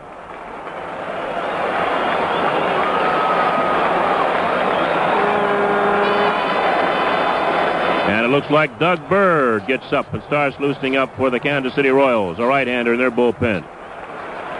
Doug Bird.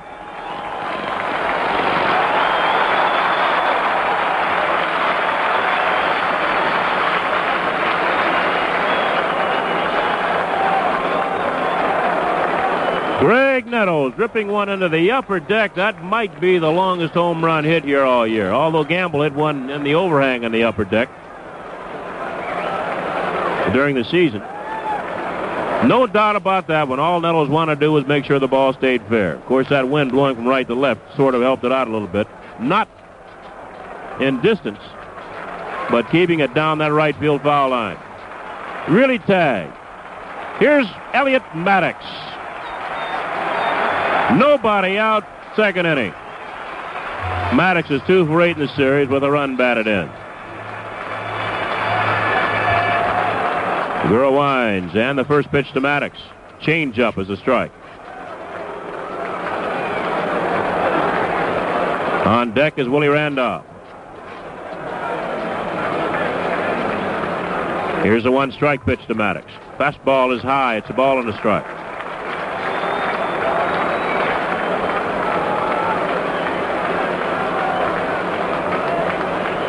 Well, the Yankees have been coming back all year long. They'll get down, fight back. Psychologically, that's tough on the other team. Change up, chop to third. Right there's Brett. Has a nice hop. Fires on the first base. They've got Maddox. 1 away.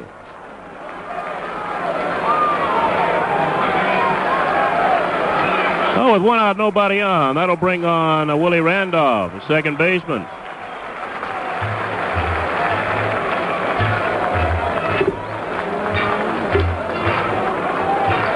Randolph got his first base hit of the series last night by singling up the middle, and he stole a base.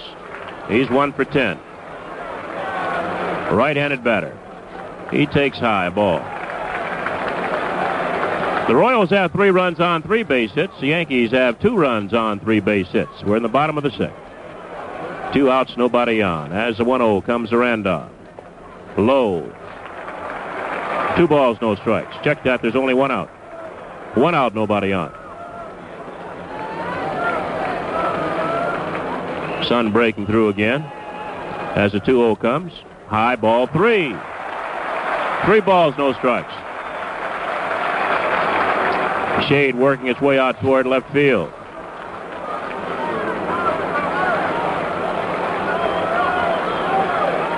Here's a 3-0 to Randolph. 3-1, drilled right in there. Bird still throwing in the Royal bullpen. Now Randolph backs out and time is called.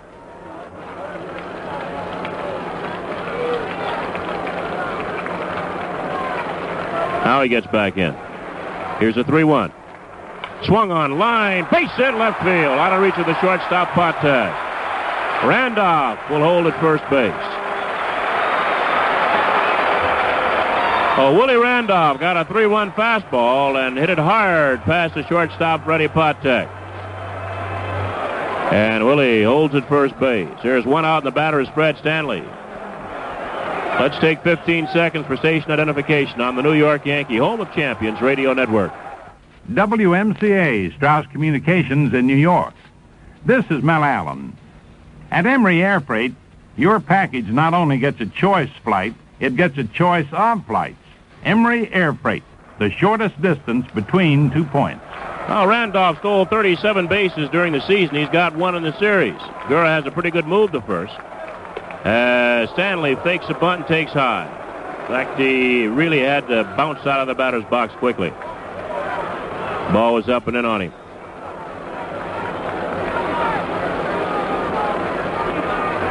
Stanley now back out looking down at his third base coach, Dick Hauser. Mayberry holding on Randolph at first base.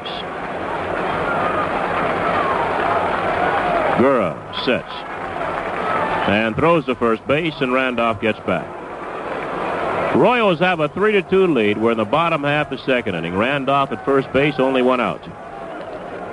As Gura sits. And the 1-0 pitch is taken low. Once again, Stanley squared to bunt. 2 balls, no strikes. Now time is called. Martinez wants to talk to Gura, and here comes Whitey Herzog. Herzog was very busy last night walking to the mound. He changed pitchers 4 times in the 6th inning. Andy Hassler, his starter, started the 6th last night. Marty Patton was used in the 6th last night. Tom Hall, the left-hander, was used in the 6th, along with Steve Mingori. And finally, Mark Littell, a right-hander. Herzog just out for a quick chat with Gura, and he jogs back to the dugout.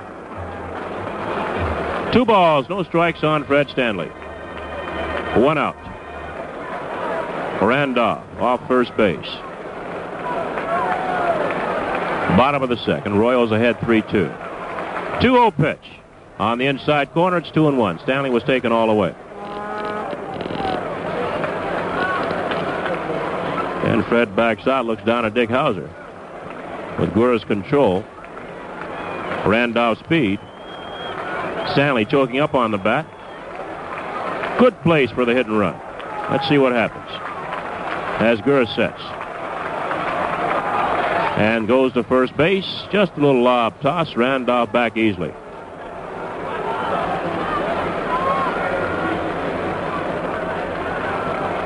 Outfield playing Stanley very shallow.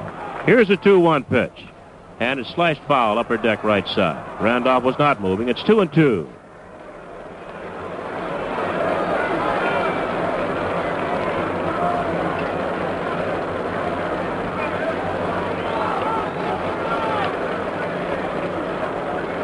Martinez, the catcher, has an excellent arm. As Gura sets. Goes to first base, and Randolph gets back. A lot of the players feel that Martinez is greatly underrated as a catcher. Here's a 2-2. Line, base hit center field. Randolph around second. He'll hold there as Cowan throws in behind him, but Willie gets back to second base. Fred Stanley has just gotten his 5th base hit of the series in 11 trips. And I tell you, that has surprised a lot of people, and I'm sure it surprised Whitey Herzog and the Kansas City Royal pitching staff. Fred Stanley with his 5th base hit. Only Chris Chambliss has more. Chambliss has 8. Munson has 5. Stanley 5. Oh, the Yankees, runners first and second with 1 out. The batter, Mickey Rivers.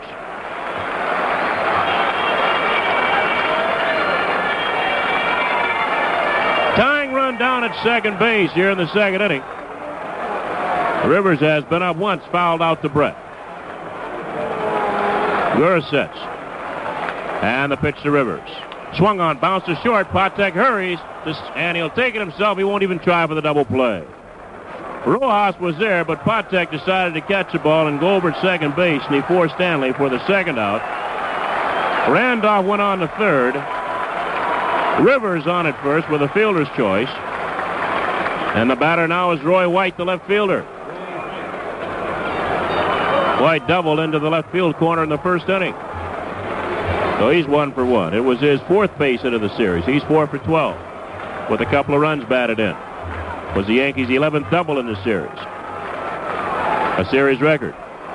When I say series, I mean the American League Championship Series. The other one won't start until Saturday in Cincinnati as Gura sets and backs off. Excellent speed on the bases for the Yankees. Randolph at third, Rivers at first. Change up is high to White.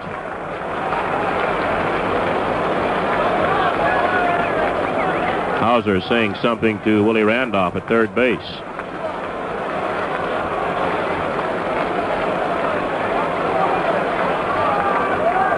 Two outs. Runners lead off first and third.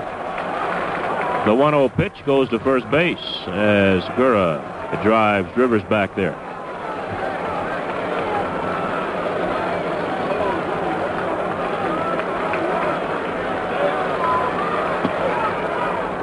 Munson on deck. Gura sets. And the pitch to White. Change up is low. 2 balls, no strikes.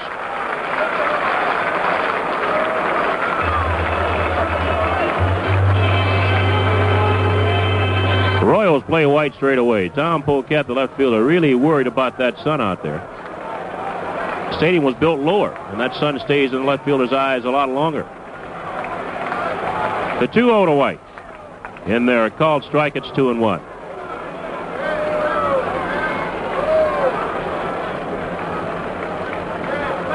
Poquette in left. Cowan's in center. Hal McRae in right.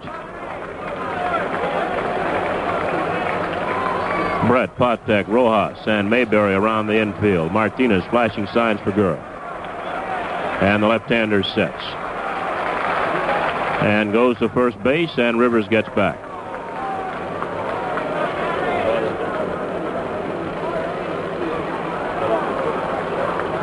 Now time is called. Martinez wants to talk to Gura. Ellie Howard moves over and says something to Rivers. Dick Hauser talking to Randolph. Speed puts a lot of pressure on you.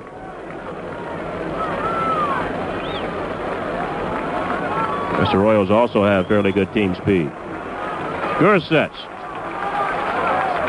Here's a 2-1 to White. High bouncer over the mound. Rojas is there. Touches up at second base with a force on Rivers. Rivers was moving on the play, but the ball was bounced over the mound. Rojas moving. Got the ball and touched up at second base with a force on Rivers. Some of the Yankees in the second inning, they pick up 2 runs on a 4-base hit. They leave 2 men on base. A big hit, the 2-run home run by Graig Nettles. And at the end of 2 here at Yankee Stadium, the Kansas City Royals 3, the New York Yankees 2. Hello, this is Roger Miller with a money-saving solution to what could be a serious problem. Chances are pretty darn good that the shocks on your car are pretty darn bad. You see, shocks wear so slowly you're not usually aware of the problem. So you have to make that sudden turn, quick stop, or jarring ride over a rough stretch of road. So here's the money-saving solution. The heavy-duty shock sale at your Gabriel Shock Absorber dealer. Now's the time to save on Gabriel's new low-priced heavy-duty shock, the Roadstar. Or for more control when the going gets rough, save on Red Riders, Gabriel's premium heavy-duty shock. Either one of them will give you a real bonus in driving safety and comfort. So don't wait. Check out the heavy-duty shock sale now at your participating Gabriel dealer. King of the Road. Available at Tilden Franklin, 1029 Atlantic Avenue, Brooklyn. Tilden Glenhead, 66 Glenhead Road. Tilden Levittown, 3200 Hempstead Turnpike, Levittown. Tilden Staten Island, 1375 Forest Avenue, Port Richmond. Oh, Whitey Herzog has said in this series he's going to use every left-hander he can get his hands on. Well, he's used Gurr and Hassler. And they're both now giving up a home run. 2-run shots. Chambliss hit a 2-run shot against Hassler last night to bring the Yankees back from a 3-0 deficit to a 3-2 deficit. The Yankees eventually won that ball game 5-3. Royals took a 3-0 lead in the top of the second in this ball game, and Graig Nettles drove one deep in the upstairs section, down in right field, down the right field line for a 2-run home run against Larry Gurr. So it's 3-2 Royals as we go into the third inning. And Tom Poquette will lead off against Catfish Hunter. Poquette's been up once, fly to White in left field. Left-handed batter. The first pitch is a strike.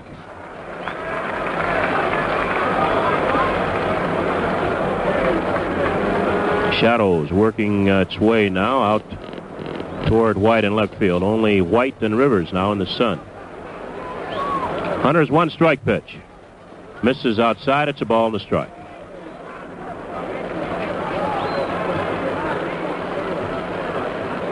George Brett, the third baseman's on deck. Here's a 1-1. Hit in the air, center field. Rivers right there, almost in his tracks. He makes the catch. 1 out. And the batter's George Brett. He bounced back to Hunter in the first inning. Brett having a good series, 6 for 11. Chambliss has more hits than anybody. Chris has 8. Brett 6. Munson 5. Stanley 5. And the first pitch to Brett. Swung on and pulled foul outside of first base. Off the leg of George Maloney out in right field, the umpire, and bounces into the seats. Good carom shot. 1 strike on Brett. 1 out, nobody on. Royals 3, Yankees 2. We're playing the third inning. Top of the third. Hunter's 1-strike pitch. Low and away. It's a ball and strike.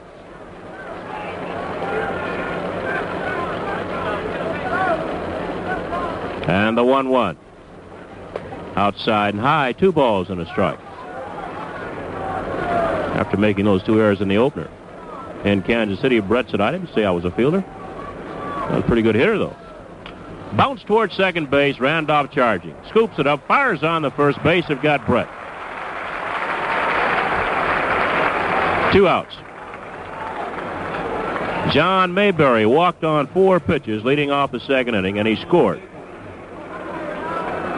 Well, they say walks will kill you, and walks certainly have played a big part in this series so far.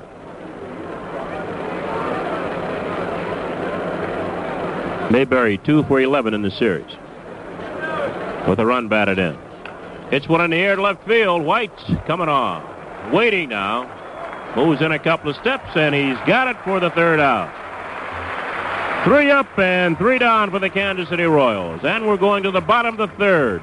The Royals lead the Yankees 3-2. Take the jump on the rest. Get there first with the best. Get yourself up. Go Ozark. You're a hard man to beat. You've got wings on your feet. Get yourself up. Go Ozark. You're gonna win every time. With a going airline. Get yourself up. Go Ozark. If you're a businessman who's going places, Ozark is your airline. Our number one priority is to get you where you're going as quickly, comfortably, and efficiently as possible. That's why we plan our flight schedules and connections for the business flyer, and why we'll arrange for a rental car ready to go at your destination. If you're a businessman who's going places, Ozark is your airline. Now, go Ozark Evening Jet at 6:10 p.m. to Washington with through service to Champaign-Urbana, Peoria, and Springfield, Illinois.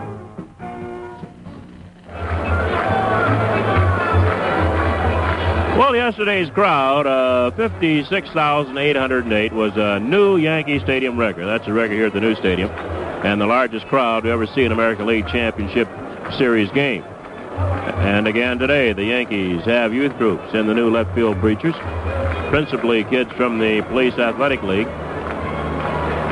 And should a fifth game be necessary for tomorrow evening, the remaining right field bleacher seats will go on sale at 3 o'clock tomorrow afternoon.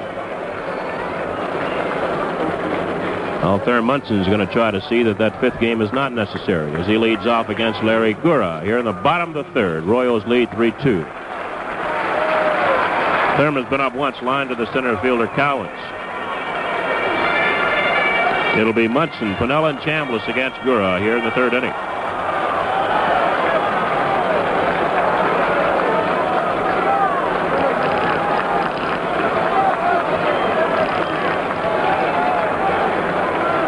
They play Munson straight away in the infield and the outfield as Gura winds, and the first pitch to Thurman Munson. Fastball is hit foul, upper deck right side.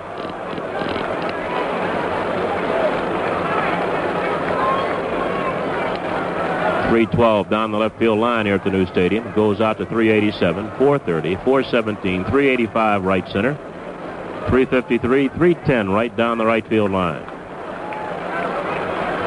Here's a one-strike pitch.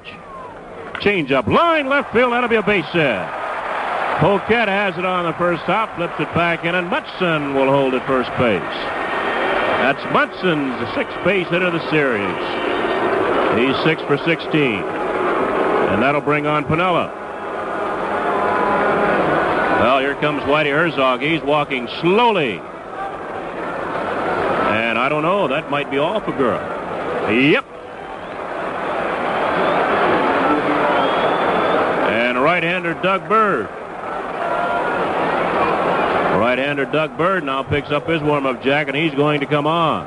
Whitey Herzog evidently has seen enough. The Yankees touched up Larry Gura last inning for 4 base hits, including the 2-run homer by Graig Nettles. And as soon as Munson jumped on that fastball and ripped it to left field, Herzog bounced out of the dugout, walked slowly toward the mound, got that right hand up. We've got Doug Bird coming on. So the new pitcher for the Kansas City Royals, right-hander Doug Bird, is making his way to the mound. Sears is where America shops for the gifts we give. It's still not too late to enjoy the early shopper's discount of $5 on purchases totaling $50 or more from Sears' new Christmas Wish Book. But hurry, shop by phone from home or see a Wish Book at Sears Catalog Order Desk. The early shopper's discount from Sears' Christmas Wish Book. Sears, where America shops.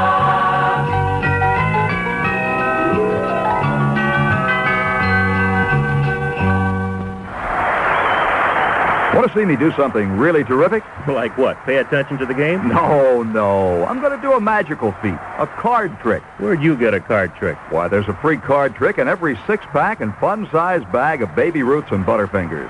I've already collected several. As a matter of fact, there's one trick I specialize in. What's that? See this fun-sized Baby Ruth bar? Yep. Now watch me make it disappear. A card trick free in fun sizes and 6-packs of Baby Ruths and Butterfingers.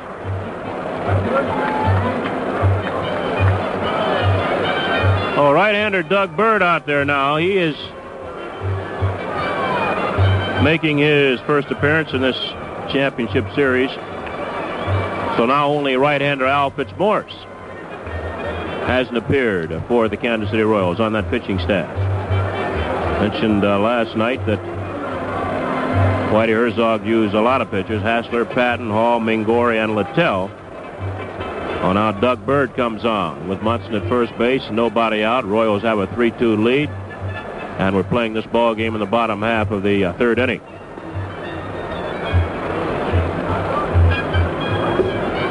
Once again, if you'd like to get a Yankee Championship Series program and magazine, it'll be a collector's item, and it's available to fans by mail. Send $1.50. That includes postage and handling to Championship Magazine, Yankee Stadium, Bronx, New York, 10451.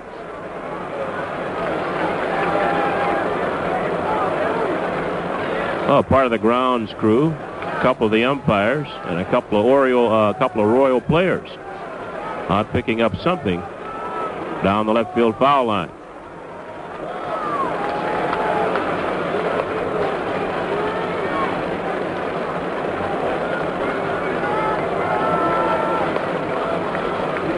Oh, Bird takes advantage of that to get it through a few extra warm-up tosses in.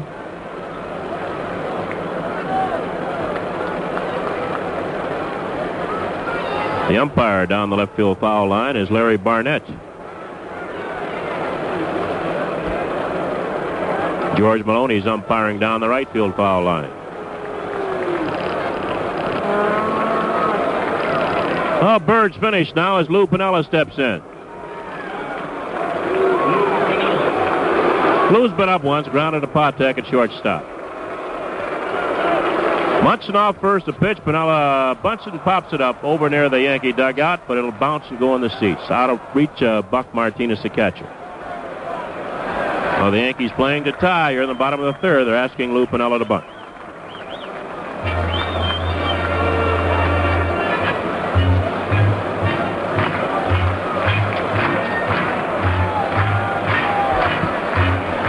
Bird gets a new baseball. On deck is Chris Chambliss. And it looks like a left-hander's up now and warming up for the Kansas City Royals. There's no tomorrow for the Royals. They've got to do it now. They'll use anybody. The left-hander is Steve Mingori. Now Piniella spins out of the batter's box. He wants to talk to his third base coach, Dick Hauser.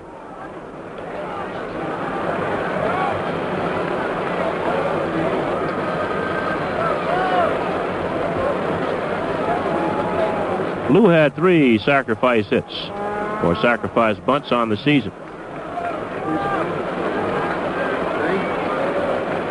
So he has done it before. Not too often. Munson a short lead off first. Nobody out. Bird checks him. Pitch to Piniella. He squares and takes low. It's a ball and a strike.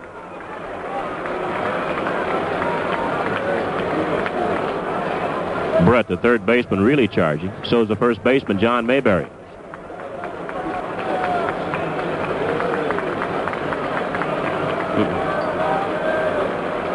Throw the first base, and Munson's back.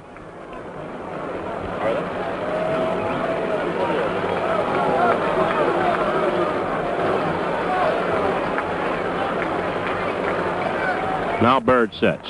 And pitches, runners going, hit in the air to right field. Going back is McRae. Munson holds up halfway between first and second as McRae makes a catch, and Thurman will go back to first base. A little hit and run. Piniella got under it and skied to Hal McRae in right field. Oh, there's one away. Munson still at first base, and the batter is Chris Chambliss. Chambliss has had an excellent championship series. He's got 8 base hits and 14 times up. He's driven in 5 runs, and he's hit a home run. Chris, one player, very glad for that 5-day break. The fastball is on the outside corner to Chambliss. Bird, a little quick pitching there. He didn't bother to stop too long in the set position.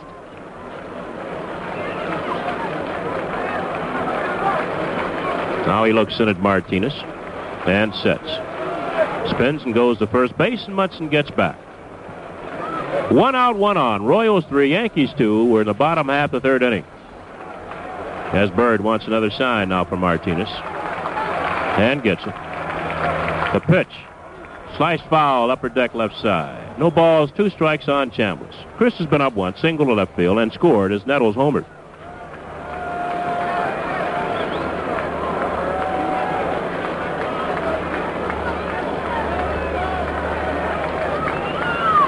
Wind is still blowing toward left field here at the stadium.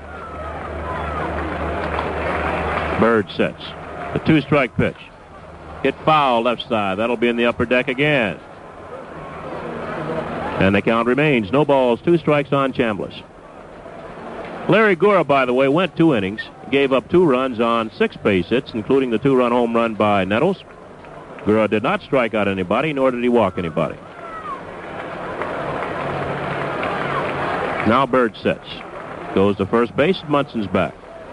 Thurman stole 14 bases during the season, so you have to sort of keep an eye on him. He will run. He bounces off first. Bird checks him. The pitch. There goes Munson outside. Throw the second. They're going to have him. Freddie Potag putting on the tag. Perfect throw from Buck Martinez. So Munson cut down trying to steal. 2-6. And they're 2 outs. The count 1 ball. 2 strikes on Chambliss. Well, Larry Gura cannot win this ball game. Although he left leading 3-2, he did not go to required 5 innings. That a starting pitcher must go.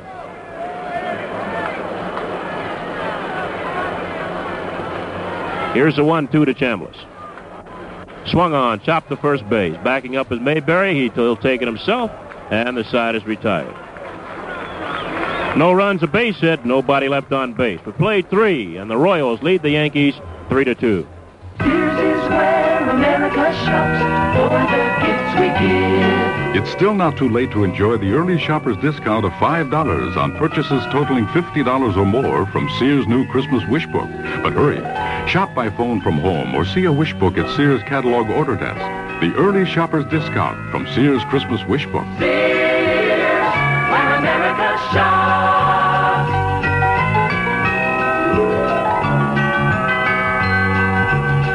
This is Leo DeRocher. May I get personal with you for a minute? Even if you shower twice a day, you can't wash away jock itch.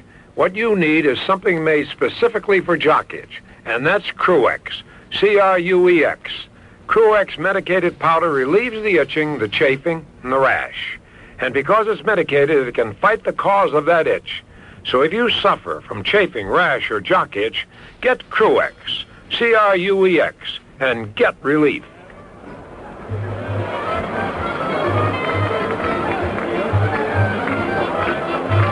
Well, it's end of 3 here at Yankee Stadium. The Kansas City Royals lead the Yankees 3-2. Royals picked up all 3 of their runs in the second inning against Catfish Hunter.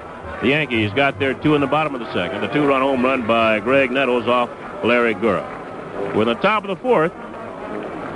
And here to tell you about it, just getting ready to scooter, Phil Rizzuto. All right, William. Almost a duplicate of last night's ball game, except that the Royals scored 3 runs in the second inning today. They scored 3 runs in the first inning last night. And the Yankees bounced back with a 2-run homer by Chambliss. Today, it's a 2-run homer by Nettles. Al McRae will lead it off for the Royals. McRae fly to right field his first time up. And Catfish pitch, swing and a miss, strike 1 on a breaking pitch.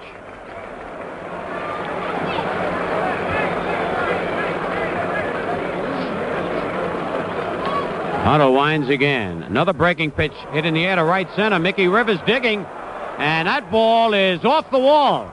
It'll be a double for McRae, his first base hit of the playoff game. And Randolph lost it for a second, picked it up, and McRae started for third and came back.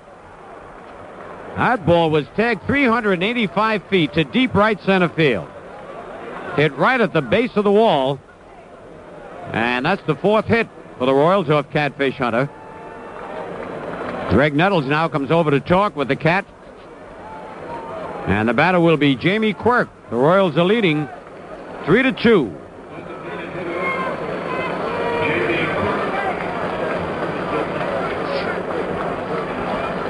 So Nettles back to third. Quirk fly to center field his first time up. Hunter having problems keeping that ball down. A lot of fly balls hit off the Cat early in this ball game. That one low and away, ball 1.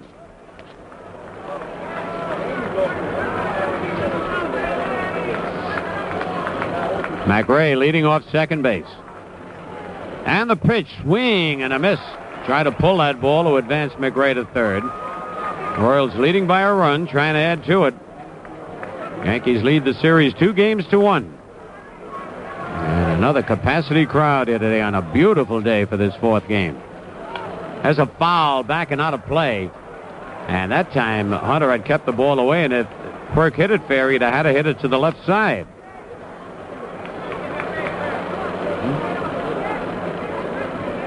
Dick Tidrow loosening up in the Yankee bullpen.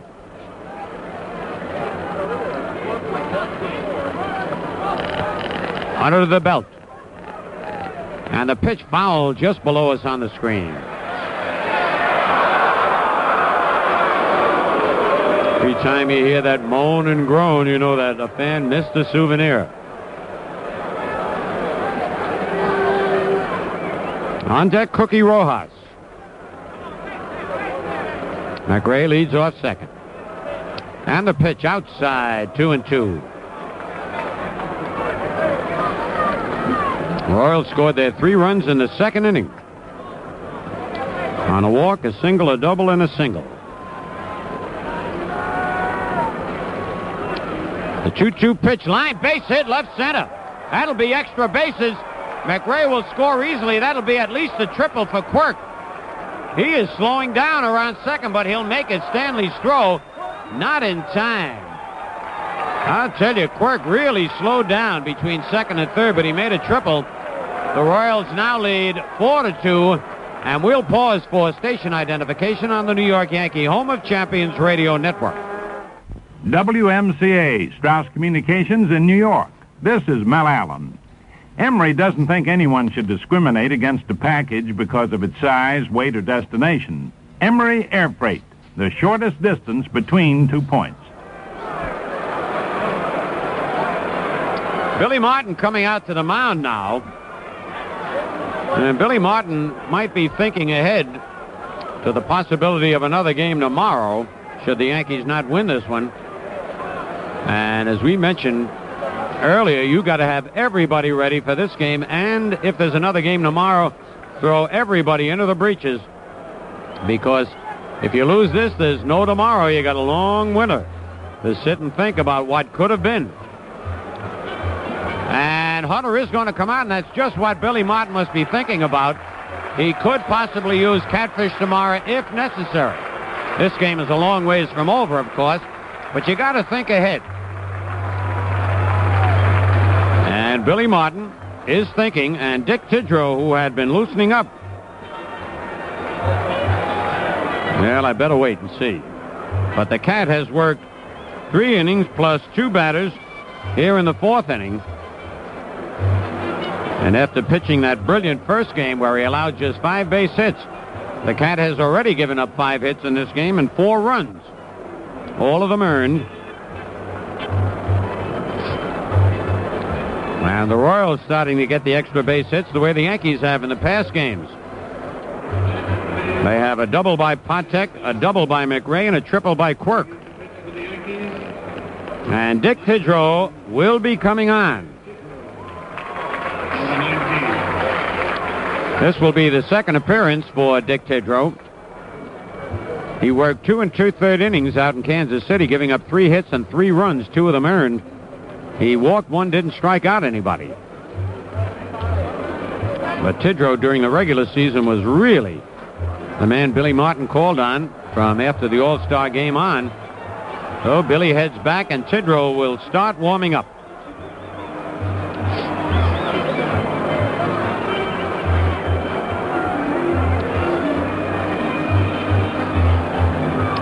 You know, the Yankee Championship Series program and magazine, it's a collector's item, is available to fans by mail. Just send $1.50, which includes postage and handling, to Championship Magazine, Yankee Stadium, Bronx, New York, and the zip is 10451.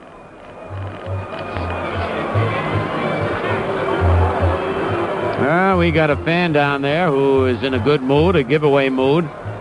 He's buying all the peanut bags in sight and throwing them to all the fans.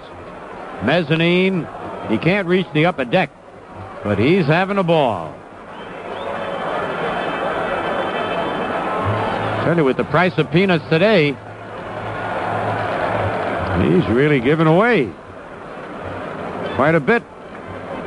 Peanuts are in vogue now with Mr. Carter running for the presidency. Of course, Mr. Ford is also running for the presidency. Nick Nicolosi reminds me I got to give equal time. How about Mr. McCarthy? He's running. All right, meanwhile, Tidrow continues to warm up. He's just about ready. He'll be pitching to Cookie Rojas. With a run in, Quirk at third, nobody out. Royals leading 4-2. Royals have really played the Yankees tough all year long. In the season series, the 12 games played, Kansas City won 7 of them. No easy game when you play this club. They play just the way the Yankees do. They have outstanding speed, defense, good pitching. All right, the Yankees have the infield in. They trailed 4-2. Tidrow stretches, and the pitch to Cookie is a little bit low, ball one. Rojas, an excellent butter. Should Whitey Herzog have in mind a possible squeeze play. There's nobody out. And on deck, Freddie Patek. Quirk leads off third. Here's the stretch. And the pitch, a foul on the left of the plate, 1-1.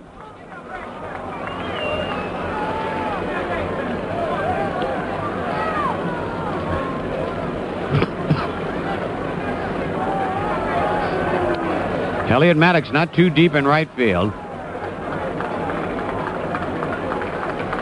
Tidrow comes to the belt. The pitch to Rojas, fly ball to center. That'll be deep enough to score Quirk. Rivers backing up, coming in, makes the catch. His throw to the plate will not be in time, and Quirk scores. The Royals lead 5-2. Mick has had trouble with that sore left shoulder, but he gave it everything he had. A run batted in for Rojas as Quirk scores, and that run is charged to Catfish. So Hunter's record is complete now. All 5 runs charged to Hunter. 5 hits, 1 walk, did not strike out anybody. And so with 1 out, nobody on, Freddie Patek will be the batter. Patek doubled up the alley in right center field to drive in 2 runs and then later scored in the second inning. Patek wants Haller to look at the ball. Bill does and throws it back to Tidrow. 5-2, the Royals are leading. On deck, Buck Martinez. Pitch to Patek is hit high in the air to left field, but Roy White has a beat on it. In the bright sunshine out there, makes the catch. 2 men out. Buck Martinez, who singled a center to drive in a run in the second inning, the batter.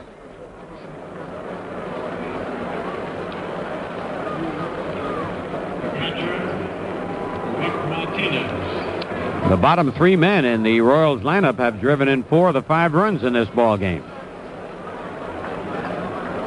2 out, nobody on. The pitch to Martinez, strike 1 call. See Oscar Gamble grabbing a bat down there.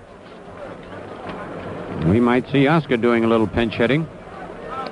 Pitch a little high, 1-1. The Royals have a right-hander out there now in Doug Bird. So we might see Gamble and Carlos May in this ball game. Gamble might bat for Elliot Maddox. We'll wait and see what Billy Martin has in mind. Oh, he went fishing on a sidearm curveball, a ball and 2 strikes.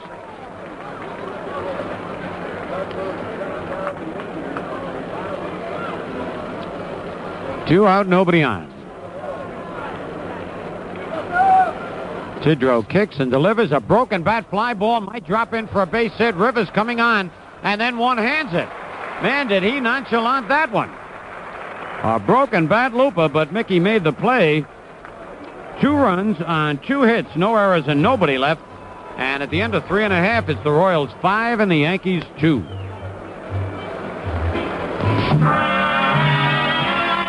Fairchild has designed a new digital timepiece just because. Truly slim and uniquely designed with her in mind. It tells the hour, minutes, seconds, month, and date, all at the touch of a button.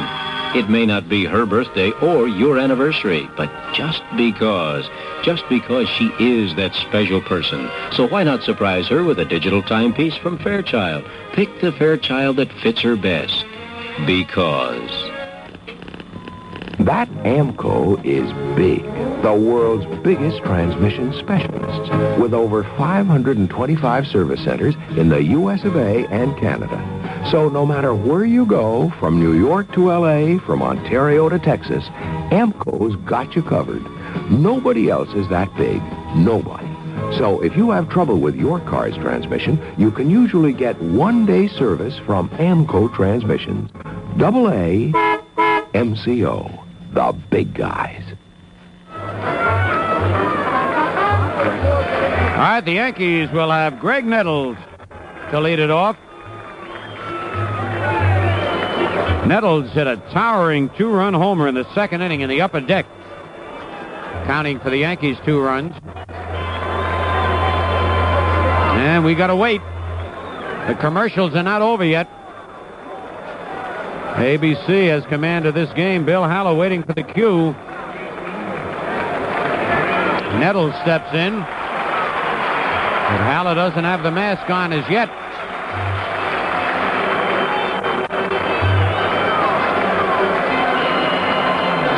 Now he puts it on. And we are ready to go. Doug Bird relieved Larry Gore. Pitch to Nettles, high, ball 1. Absolutely beautiful day. Oscar Gamble is on deck. He'll bat for Elliot Maddox. Fastball down low, 2-0.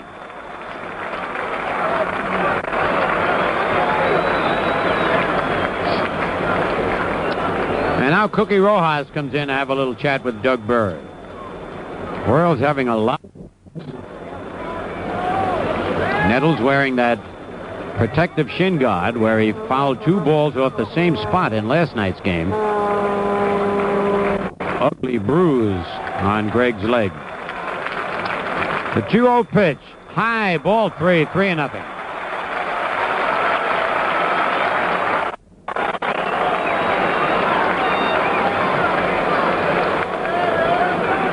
Bird winds. And the fastball is over, strike 1 call.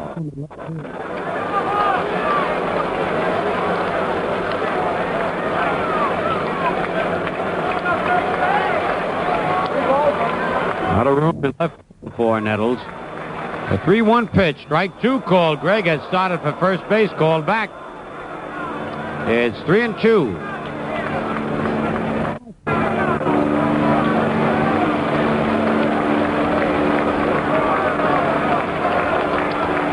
Bird into the windup. And a high foul. It'll be back in the seats and out of play. Martinez and Brett chasing it. But it's well back into the box seats. Count holds at 3-2.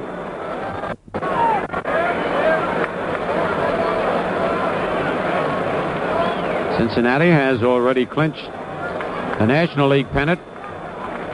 It's waiting to see who they'll play, the Yankees or the Royals.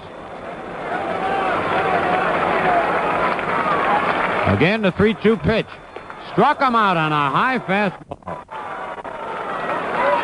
That's the first Yankee to go down on strikes in the ball game. It's the first ball player on either side to get down on strikes. And here's Oscar Gamble. Oscar batting for Elliot Maddox. Gamble has been about 4 times in this playoff series with 1 hit and 1 run batted in.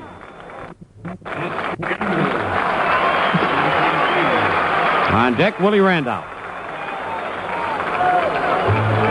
Royals leading 5-2. They scored 3 in the second, 2 in the fourth.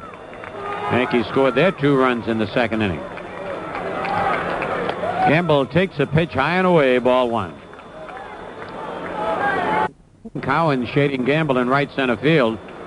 And Poquette not too deep in left field. He's the only one in the sunshine now.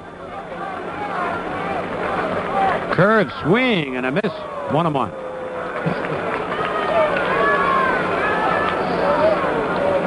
Bird very seldom throws a breaking pitch.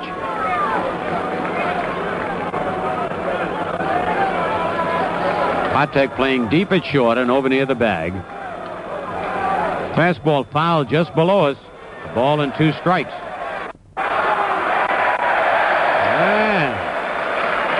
And got that one with the net.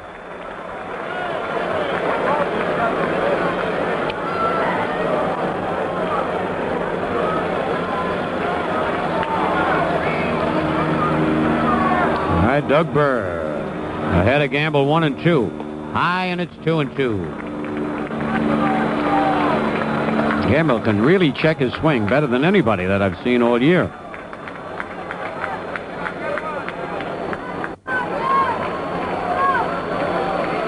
And now the 2-2 pitch. Breaking ball, bounce to first base. Second baseman Rojas up, underhands to Mayberry just in time. Good play by Cookie Rojas. Had he not charged that ball, Gamble would have had an infield hit. That brings up Willie Randolph. Willie ripped a single to left field his first time up. His second hit of the playoffs.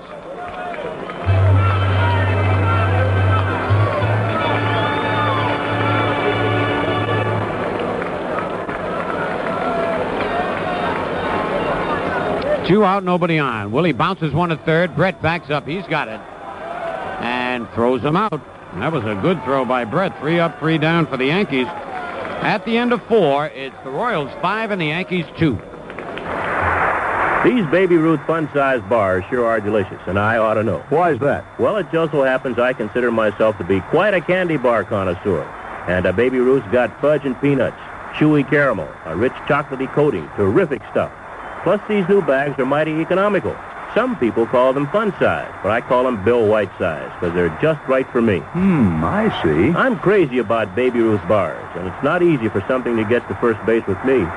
Get it, Frank? Oh, brother. Take 1 fresh egg. Fry it. Add 1 slice of ham. Sizzle it. Top with a slice of American cheese. Sandwich them all into a buttered, toasted bun, and you have the Breakfast Jack, a deliciously different sandwich from Jack in the Box that's made to order for people who are up early or up late. The Breakfast Jack. That's what's cooking at Jack in the Box.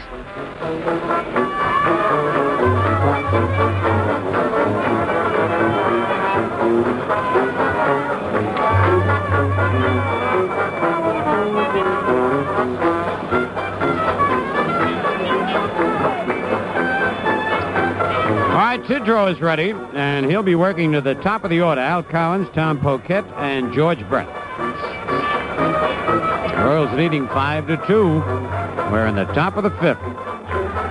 Cowens has fly to center and fly to left. Remember, the Royals are playing without their center field star, Amos Otis. He sprained his ankle his very first time up in the first game, trying to beat out a bunt. Took that last long leap and hit the front of the bag and turned the ankle severely. He is in uniform.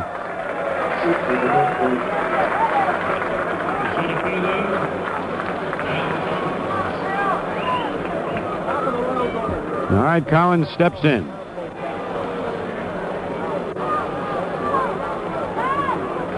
And Tidrow's first pitch is strike 1 call. Haller taking a little more time now. George Maloney, we're used to, but Haller normally gets that hand up a little quicker, so we'll have to wait.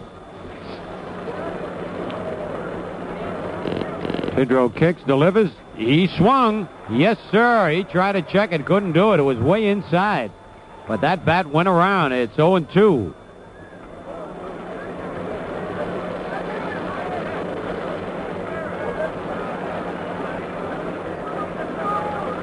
Tidrow gets the sign from Munson. Hands over the head. And the pitch, bouncing ball to his left. Stanley up with it. Throw to first, and there's 1 out.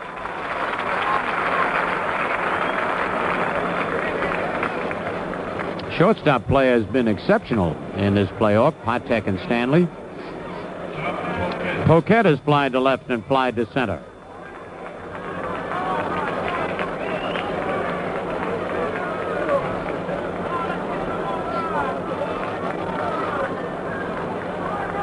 Poquette has driven in 4 runs in this series.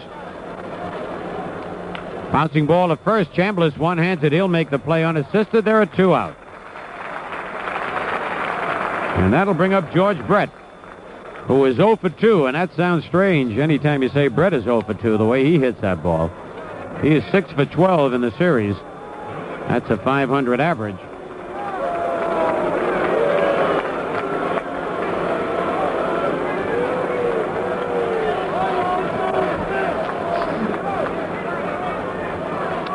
Two out, nobody on.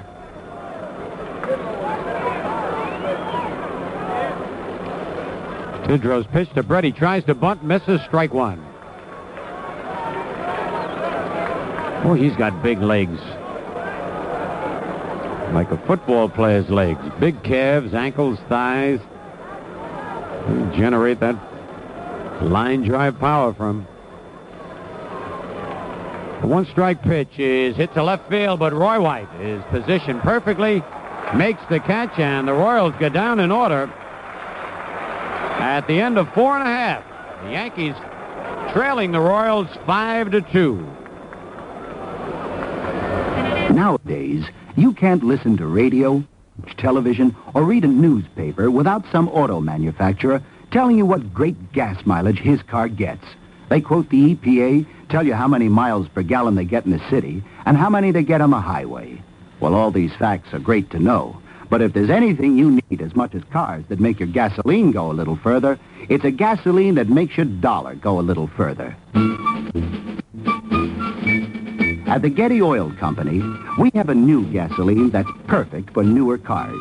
Getty Unleaded Regular.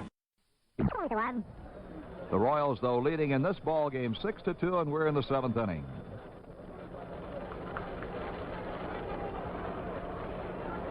A little chat between Tidrow and Bill Haller. I might say this about Buck Martinez. You know, in the Eastern Division, we only see the Western Division clubs 12 times a year outside of playoff competition. And Martinez, I'm afraid, has been overlooked a little bit for his defensive abilities. Everybody thinks about the guy Sundberg at Texas.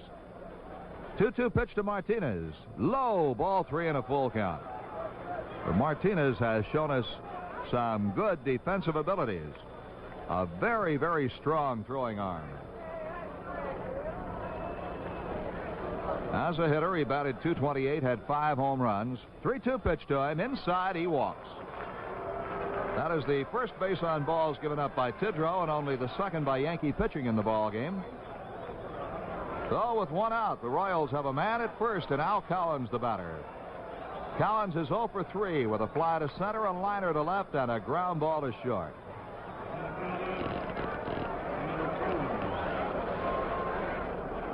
Tall, willowy speedster. The Royals are not a power-hitting team. Not the only man on this ball club that will really pull the ball all the time is John Mayberry. The rest of them slap it around. First pitch to Collins. Breaking ball is low. Brad Jackson is started to throw in the Yankee bullpen.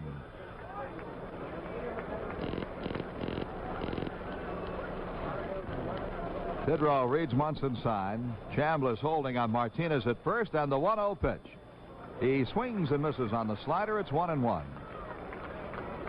The outfield spreads out on Collins. Stanley and Randolph play him up the middle on the infield. Nettles is backed off deep at third, but not guarding the line. He's about 6 steps away from the line. Tidrow comes set. 1-1 offering. Foul down the right side and out of play. Sort of an inside-out swing that time as the right-hand hitting Collins tried to take the ball to right field. He did, but foul. 1 ball and 2 strikes.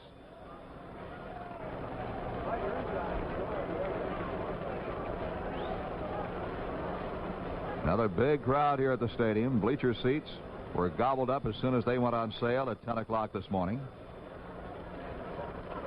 And, of course, the boxes and reserves sold out in advance. 1-2 pitch. Bouncing ball to third. Nettles has it. Goes to Randolph out at second. Back to first. Save. Collins' speed carried him to first base before the throw from Randolph. It was a high bouncer and not a tailor-made double play ball. So Collins is on. Martinez is forced. 5-4. And the batter will be Tom Poquette. Poquette, a left-hand hitter, has flied to left, lined to center, and bounced out to Chambliss at first. In the series, he's gone 3 for 12. On the year, he batted .302, the first rookie in Royal history to bat .300. Had it not been for a kid named Mark Fidrich in Detroit, there would have been quite a battle for Rookie of the Year honors between Poquette, Willie Randolph, Butch Weiniger, 3 that come to mind. Weiniger, the fine young catcher at Minnesota. Throw to first base and no play on Collins. But Fidrich, with 19 wins and a league-leading earned run average, I think, has walked away with rookie honors. Another throw to first, no play. The voting has already taken place for the Rookie of the Year, Most Valuable Player, Cy Young. The writers vote before the postseason play starts. There's a pitch that's low, and the count is 1 ball and no strikes on Tom Poquette. Poquette has had his problems health-wise, injury-wise, since his career started. He's had 2 knee operations and a serious facial injury this year when he ran into the wall at Kansas City trying to catch a drive off the bat of Kevin Bell of Chicago. Throw to first, no play. Poquette had surgery to repair cheekbones, bones around the eye socket, but he has come back. Fine young ball player. This pitch is down low and blocked by Munson. 2 balls and no strikes to Poquette. And that will bring Billy Martin out of the Yankee dugout. Martin trotting out to the mound now to try to settle Tidrow down. Remember, he has Grant Jackson, and he wants Jackson. Billy Martin wants Grant Jackson to come on to pitch. So with a count of 2-0 on the left-hand hitting Poquette, that will be all for Dick Tidrow. The Tidrow, who relieved in the 4th, pitches 3 2/3 innings. He has been charged with 1 run.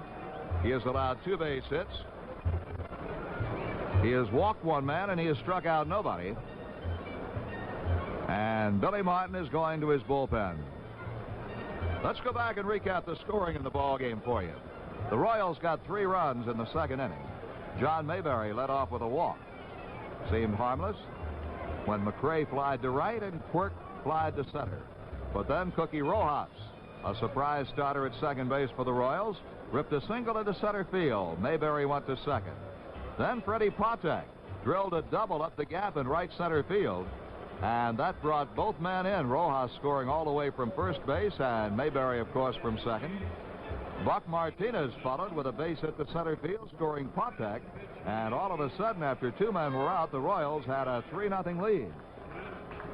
The Yankees came back in the bottom half of the 2nd and got 2 of them back when Chris Chambliss singled to left field for his 8th hit of the series, and Graig Nettles homered into the upper deck in right field. His first home run of the series and the 2nd home run of the series by anybody. Chris Chambliss has the other one. Then a couple of base hits by Willie Randolph and Fred Stanley. It appeared the Yankees were in business, but Larry Gura settled down and got Rivers and Roy White on ground balls to get out of further trouble. The Royals came back in the 4th against Catfish Hunter. Hal McRae led off with a double to right center field. Jamie Quirk tripled to left center field with McRae scoring. And Cookie Rojas hit a sacrifice fly to center field, getting Quirk home with run number 5. The Royals got their 6th run off Tidrow in the 6th inning, as McRae, who had been hitless his first 10 times up until he doubled in the 4th, tripled to left center field, and he scored on Jamie Quirk's sacrifice fly. Well, you look back over the situation in the ballgame this afternoon. Whitey Herzog making a couple of changes, 3 changes really, putting Hal McRae in the outfield, using Jamie Quirk as his designated hitter, and putting Cookie Rojas at second base for Frank White. And they have, all the moves have paid off. Quirk has had 2 runs batted in, and he has scored a run. Rojas has scored a run and batted in a run. And McRae, playing in right field, has had 2 base hits and 2 runs scored.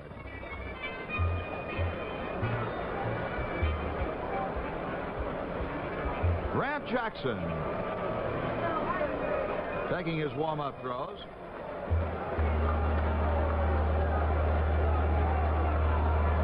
And he is ready now to pitch to Poquette. He'll pick up a count of 2 balls and no strikes.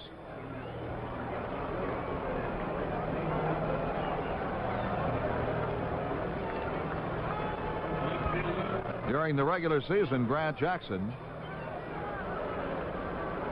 picked up 7 wins. He had only 1 loss. He makes a lob throw to first base. He made 32 relief appearances and 2 starts. He also had 4 saves. Throw to first again and no play. Jackson, as a Yankee, pitched to an earned run average of 1.69 and combined with Baltimore 254. The pitch to Poquette is a ball. It's 3-0. If Jackson walks Poquette, Poquette will be charged to Tidrow. Another throw to first base and no play over there on Al Cowens. 2 outs, and the pitch is low, ball 4. Poquette walks, and you will charge the walk to Tidrow.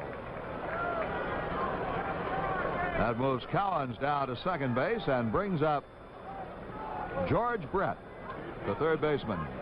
Brett is 0 for 3. He has bounced back to the mound, grounded out to second, and flied to left. Here's where Brett is a dangerous man. With a runner in scoring position, he can get the base hit. He batted .333 to lead the American League. And he takes a strike throw to second base by Munson. No play on Cowens.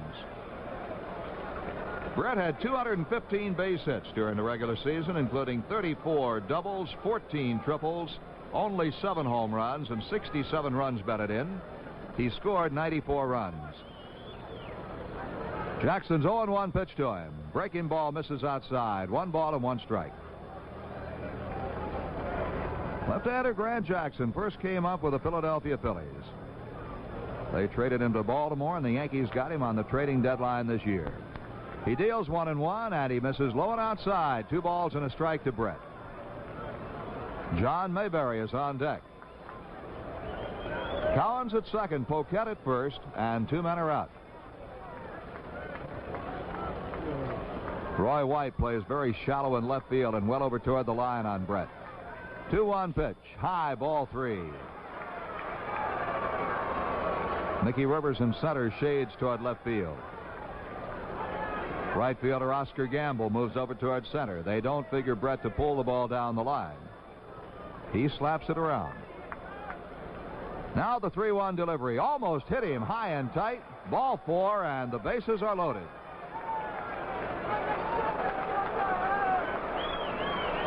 So Grant Jackson showing signs of staleness, and that is understandable.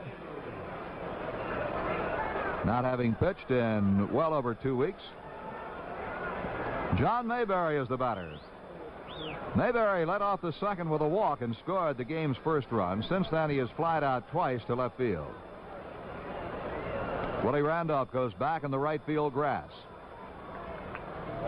And he swings, and there's a long drive. If it stays fair, it's a home run. It is a foul ball. John Mayberry really got around on one. Powered it into the seats, but just foul, as we kept an eye on right field umpire George Maloney.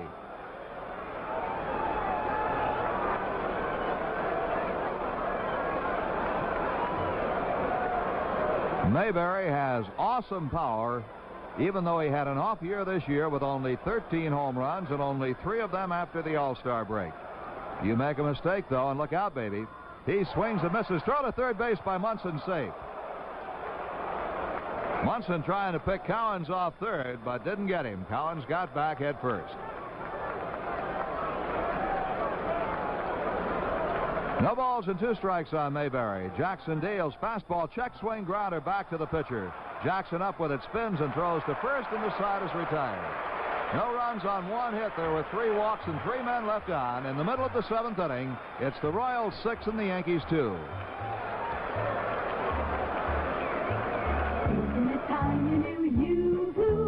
You chocolate drink to yourself for flavor. Enjoy the super flavor of America's favorite chocolate drink. It's got real goodness, protein goodness, and cool, refreshing taste. It's the chocolate charge up that's non-carbonated. Doesn't even have to be refrigerated. So isn't it time you knew Yoo-hoo chocolate drink? It's so delicious, Yoo-hoo chocolate drink. Isn't it time you knew Yoo-hoo? Great chocolate taste, so refreshing. And Yoo-hoo contains high-quality protein made from 99% fat-free milk. Yoo-hoo is not carbonated, needs no refrigeration before it's open. Get Yoo-hoo and keep your action going. So isn't it time you knew Yoo-hoo chocolate drink? It's so delicious, Yoo-hoo chocolate drink. Yoo-hoo! Yoo-hoo is another fine product of Iroquois brand.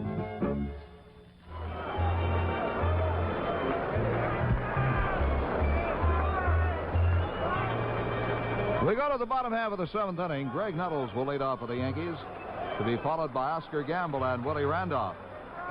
Graig Nettles has accounted for the 2 Yankee runs in the ball game with a homer in the second. It followed a leadoff single by Chris Chambliss.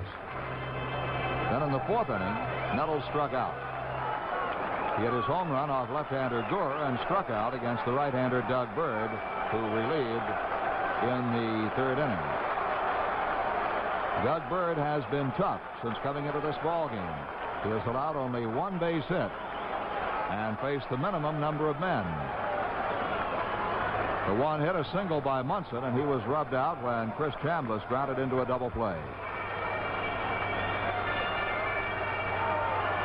Elrod Hendricks has just run in from the Yankee bullpen. To get down to the bottom of the batting order, we might see Hendricks bat for Stanley. Right now, though, let's concentrate on Nettles. Bird winds, and the first pitch to Graig. Misses a bit high, ball one. You can tell the crowd has not given up in this ball game. Royals lead it 6-2.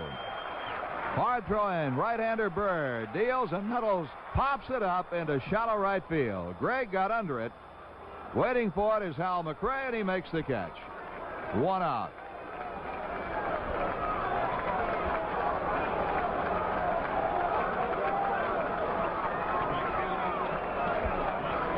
Oscar Gamble steps in, we step out for station identification. New York Yankee Home of Champions Radio Network. WMCA, Strauss Communications in New York. This is Mel Allen. A package shouldn't have to go out of its way to get where it's going. Emery Air Freight, the shortest distance between 2 points.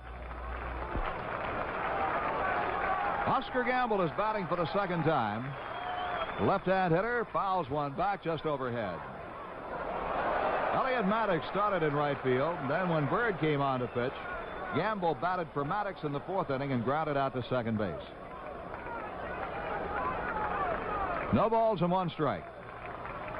They play him to pull, more so on the infield than in the outfield. Bird's 0-1 deal has the plate downstairs. A ball and a strike. Doug Bird is a power pitcher, fastball, hard slider. Had a little arm trouble during the season. 1-1 delivery. Drill to right field. Going back, McRae. It's over his head. Bounces off the wall. The ball is in play. Gamble is on his way to second base, and he dives in with a double. Line drive over the head of the right fielder, Hal McRae, and Oscar Gamble is on second base with 1 out. Gamble dove for the bag. It wasn't necessary. McRae has a strong arm, but his throw was off the mark. That was a bullet. And now Willie Randolph. Randolph singled his first time up and then bounced to third.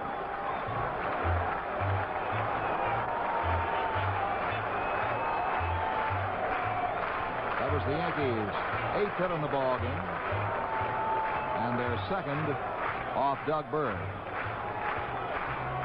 Elrod Hendricks has come out on deck to bat for Fred Stanley. Outfield spreads on Randolph. The infield plays him up the middle. Gamble takes his lead off second base, and the pitch. Fastball is over, strike 1.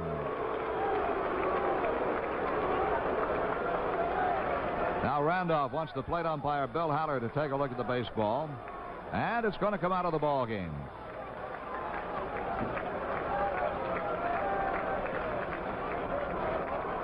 Willie Randolph in this series has had 2 hits now in 12 trips to the plate.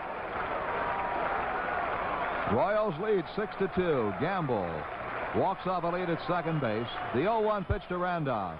Slider misses outside. A ball and a strike.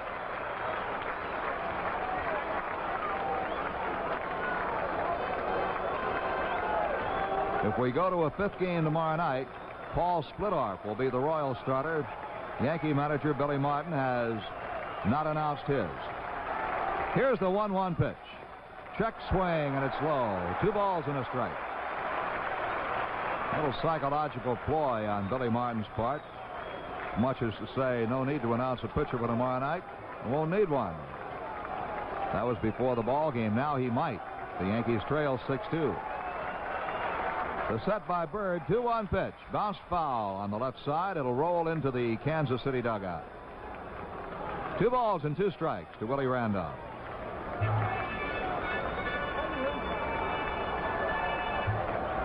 Randolph has had an outstanding rookie year. He does not like to be referred to as a rookie. He said, I don't think I play like a rookie. I think I play like a veteran. But by baseball standards, he is a rookie. This is his 2nd championship series. He had 2 at-bats for the Pirates in last year's National League Championship Series. 2-ball, 2-strike delivery. Pickoff throw to second. Throw into center field. Gamble will go to third. Bird spun around on a pickoff move to second base and threw the ball past Cookie Rojas covering. And on a throwing error by the pitcher, Oscar Gamble has gone to third. Bird's throw out to second base almost hit the umpire, Larry McCoy.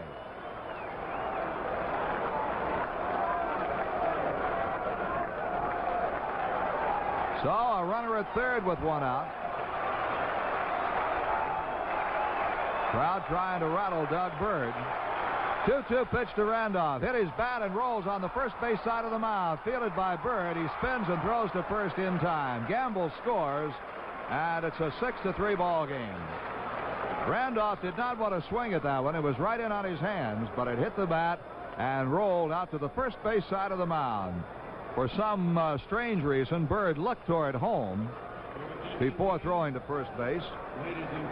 And for his own sake, I hope he didn't think about throwing home with a 6-2 lead and now 6-3. So credit Randolph with a run batted in. Royals now lead 6-3. 2 outs, and Elrod Hendricks will bat for Fred Stanley. Hendricks is a left-hand batter. Rod did a good job when called on by the Yankees this year. He takes a pitch outside. Hendricks batted but .226 as a Yankee. He contributed 4 home runs, however. 1-0 delivery. He lines it out toward right center. That'll be a base hit. Played on 1 hop by the center fielder Cowens, and Elrod Hendricks stops at first base.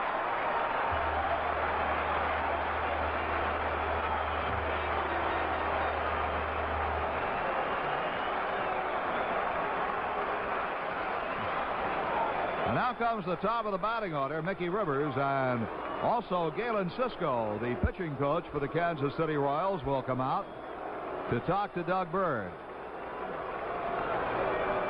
Galen Cisco once pitched for the New York Mets, among other clubs. He's been pitching coach at Kansas City for quite a few years. In fact, he was the pitching coach when Bob Lemon managed the Kansas City Ball Club.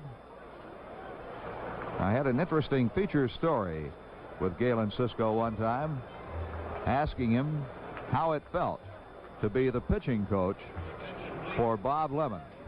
That's like being a batting coach for Ted Williams, isn't it? But he said the one thing that he could do was communicate better with the younger ball players. That he would talk to Lemon and communicate with the younger players. Cisco walks back toward the dugout. And we're going to have a runner down at first base. Ron Guidry, a pitcher, will run for Hendricks at first base.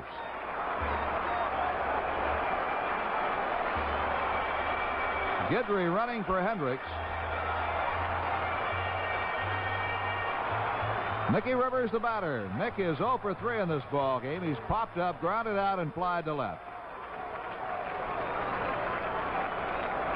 Rivers has really not swung the bat good in the series. He hurt his shoulder, left shoulder, late in the season, breaking up a double play in Cleveland.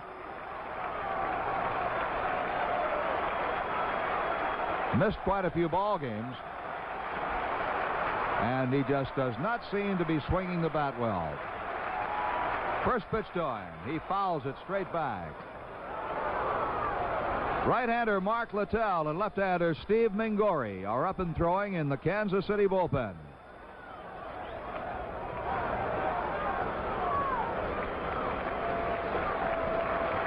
Two outs, Guidry down at first. The Royals lead 6-3 here in the bottom half of the 7th inning. The set by Bird and his pitch. Line drive, base hit through the right side. Guidry around second base going for third. McRae's throw comes into second base, and the Yankees have runners on the corner. Mickey Rivers gets his 4th hit of the series as he drilled it through the right side of the infield. Here comes Whitey Herzog, and that will be all for Doug Bird.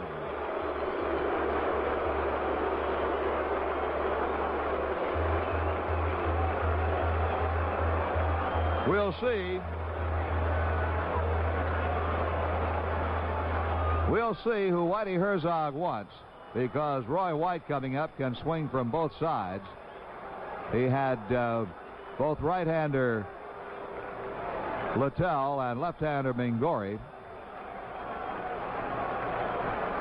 And it looks like he wants the left-hander Steve Mingori. So right now we'll tell all our network stations that the new pitcher, Steve Mingori, is making his way to the mound, and we'll be back in a moment.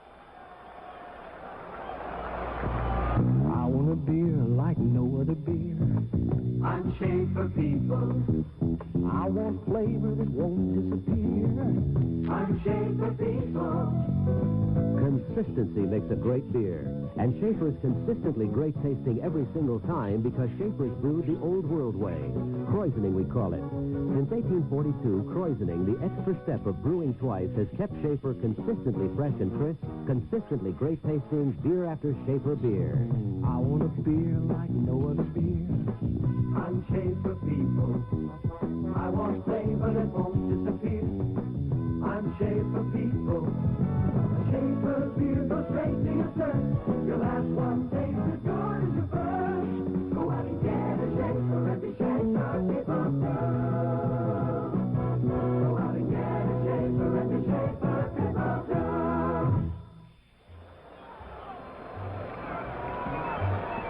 Left-hander Steve Mingori is on the pitch, making his 3rd appearance of the series. He has pitched only 1 inning, allowed 3 hits, no runs, 1 strikeout. Mingori was sort of resurrected this year by the Kansas City Royals. He had been with the Cleveland Indians, had some good years and some bad years, but this year he had quite a successful season. He throws a good breaking pitch, and he also throws a good screwball, which makes him very effective against right-hand batters as well as left-hand hitters. During the regular season, Mingori relieved 55 times. He had 5 wins, 5 losses, and 10 saves. Mingori and Littell were just about the entire bullpen for the Kansas City Royals. Mingori pitched to an earned run average of 2.30. He worked 86 innings, walked 24, and struck out 38.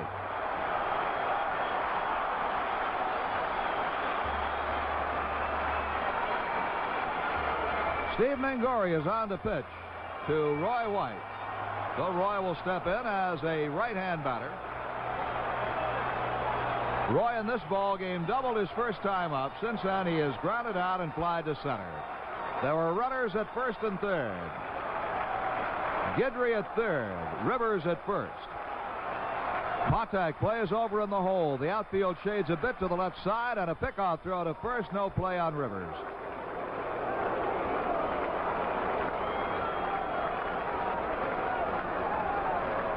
The Yankees have set a new championship series record for two-base hits. Picking up 2 in this ball game. The pitch to Roy White. Curve is bounced. Foul at the plate. Strike 1.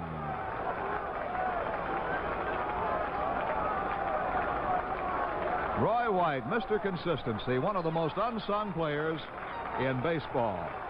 Goes out there every day, gives you 150%. He can hit for average, he can hit for power, he can run the bases, he can catch the ball. The 0-1 pitch. Bounced down the third base line, foul. Roy White does not have an outstanding throwing arm, but he patrols one of the toughest outfields in baseball, left field here at Yankee Stadium. The Yankees in the 4 games of the championship series have hit 12 doubles. That is the record. No balls, 2 strikes on Roy White. Rivers at first, Guidry at third. 2 outs. Yankees trail 6-3 in the pitch. Way outside. 1 ball and 2 strikes. Cal McRae out in right field is not too deep against Roy White and gives him the right field corner. McRae is shaded toward the gap. Brett at third, guarding the line. Patek over in the hole. Mayberry holding on Rivers. And the 1-2 pitch. The screwball is hit in the air to right center. Moving over is Cowens, the center fielder. He's under it. He makes the catch, and the side is retired. The Yankees get 1 run on 3 hits. They leave 2 men on, and there was an error by the Royals. At the end of 7, it's Kansas City 6 and the Yankees 3. Here is where America shops for the gifts we give. It's still not too late to enjoy the early shopper's discount of $5 on purchases totaling $50 or more from Sears' new Christmas Wish Book. But hurry. Shop by phone from home or see a Wish Book at Sears Catalog Order Desk. The early shopper's discount from Sears' Christmas Wish Book. Sears, where America shops.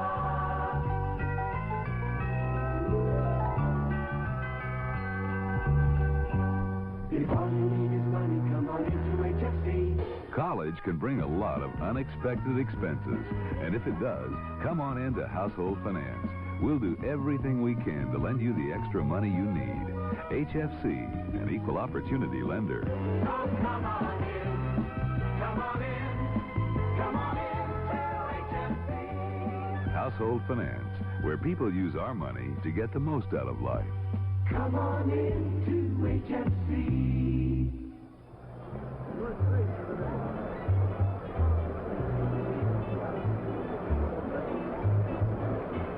We go to the 8th inning, and the paid attendance has been announced as 56,355. I said earlier over on television, it didn't appear to be as large a crowd as last night, when there were better than 58,000 here to set a new record for New Yankee Stadium. Last night's crowd was 56,808. Say, well, how can you be that close with so many people? Well, you look around the ballpark today and you can see a few empty seats. You looked around the ballpark last night and I could not find an empty seat. All right. Hal McRae will lead off. And Grant Jackson's first pitch is right in for a called strike.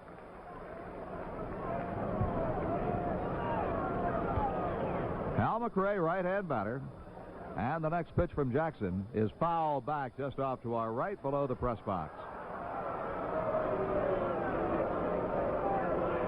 McRae has doubled and tripled in this game. He had gone 0 for 10 in the series until he doubled leading off the 4th. Then he tripled in the 6th. Jackson's 0-2 pitch to him. Low and outside. McRae hit .332 during the regular season, the highest batting average in the American League by a right-hand hitter since Harvey Keene. 19 years ago. McRae steps out as Jackson takes a little too much time.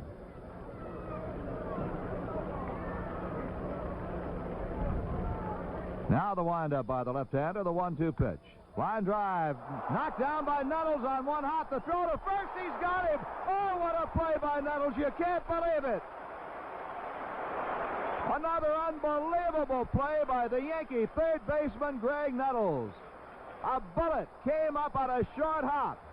He fielded it off the left shoulder and threw to first base to get him. You just can't believe some of the plays that Graig Nettles has turned in, not only in this series, but all season long. That was a sure double. And Nettles flagged it down and threw him out.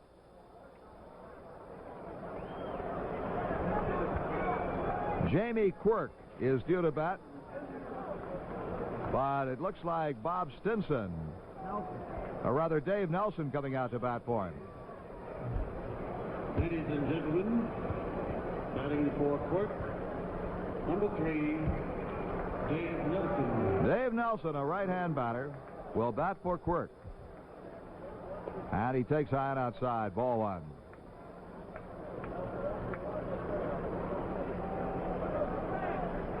Jackson ready again, rocks and deals. A strike is called, the count evens.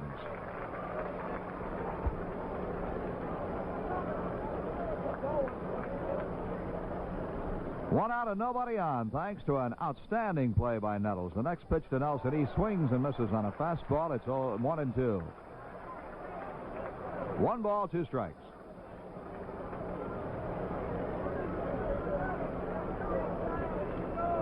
Royals are leading 6-3. Jackson brings it high, a fastball. That makes it 2-2. Waiting for the scoreboard to catch up. 2-2 pitch. Struck him out. Swing and a miss. Well, Grant Jackson strikes out Dave Nelson, and the batter will be Cookie Rojas. Rojas is 1 for 2. He has singled, had a sacrifice fly, and flied to left. He has scored a run and batted in a run. Right-hand hitter. Veteran of 15 years in the major leagues. Jackson's fastball comes inside on him.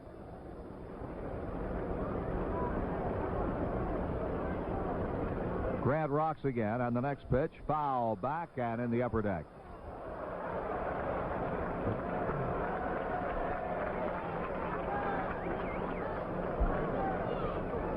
Royals out in front 6-3. We're in the top half of the 8th inning. Grant Jackson's 1-1 pitch, fastball over the outside corner, strike 2 is called. Freddie Patek is on deck. Rojas, a surprise starter at second base, and he's come through. He hits this one through the right side, base hit. Waited on the pitch beautifully and just slapped it in between Chambliss and Randolph. So Rojas gets his second base hit. That is the first hit off Grant Jackson, and the Royals' 8th hit on the ball game. Frank White will go down to first base and run for Rojas, and Frank White will stay in the ball game to play second base.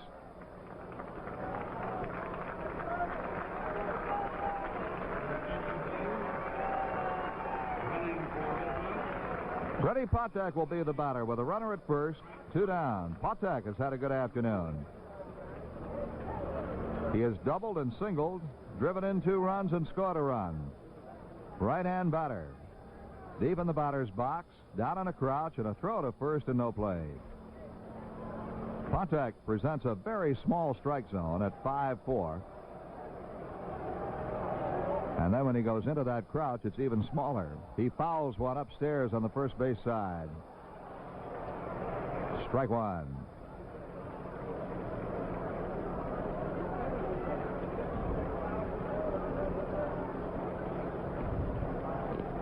Now the stretch by Jackson. The kick and the pitch. High fastball. It's 1-1.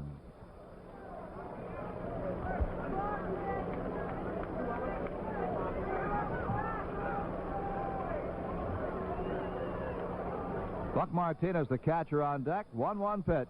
Hit in the gap in right center field. Could be trouble. Gamble running. Rivers running. It's in between them all the way to the wall. Frank White will score. And Patek makes his turn at second and stops. Flag down by third base coach Chuck Hiller. And Freddie Patek has his second double and third base hit and third RBI in the ball game. The Royals lead 7-3.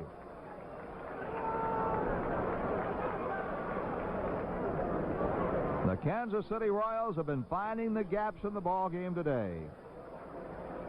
Patek twice has doubled to the exact same spot in right center field. Jamie Quirk tripled to left center. Hal McRae doubled in that same gap in right center field. So the Royals have been finding the gaps. Here's Martinez. He's 1 for 2. Right-hand batter. He takes high. Ball 1.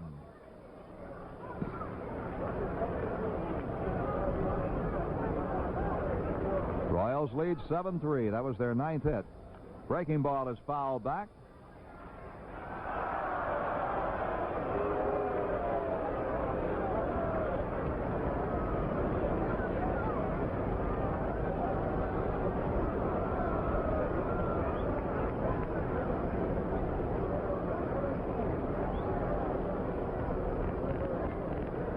Martinez had stepped out as the new baseball was put in play. Now he's back in.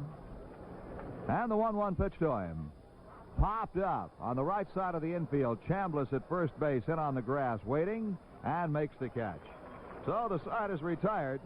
In the middle of the 8th, the score, the Royals 7 and the Yankees 3. Yes, it's the time to say yes at your Chrysler Plymouth dealer. Sure is easy to say yes to the affordable Chrysler Cordoba any time of the year. But right now, it's the end of the model year, and that means you can get a clearance deal on a luxurious Cordoba.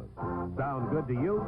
Yes, yes, it's the time to say yes at your Chrysler Plymouth dealer. And Cordoba is one personal midsize luxury car that has a lot going for it, like many standard luxuries. No wonder Cordoba is the most successful Chrysler ever introduced. And right now, you can get a clearance deal that'll put you behind the wheel of a luxurious Chrysler Cordoba. Yes, yes, it's the time to say yes at your Chrysler Plymouth dealer. Get your year-end clearance deal at your local Chrysler Plymouth dealer. Yes.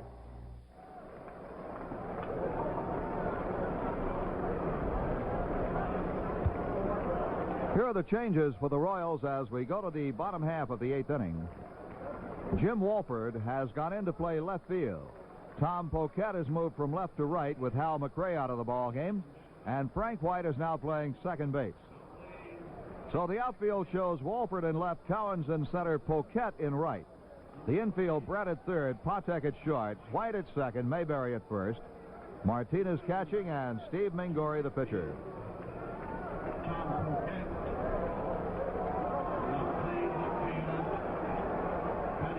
Thurman Munson will lead off for the Yankees. This is the third time in a row that Munson has led off an inning. In the first inning, batting third, he lined to center. He led off the third with a base hit to left, and he led off the sixth with a base hit to left. So Thurman Munson is 2 for 3. He's hit in every game of the series. He has 7 hits in 17 at-bats.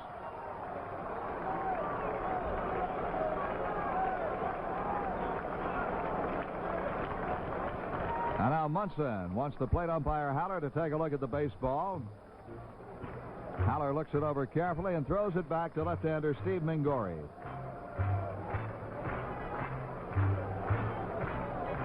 Doug Bird is the pitcher of record in this ball game for the Kansas City Royals. Larry Gore started, pitched less than 3 innings. Mingori winds, and the pitch to Thurman Munson is line foul down toward the left field corner. Strike one. Wolford gave it a long run, and now Al Cowens, the center fielder, runs way over the left to retrieve Wolford's cap for him.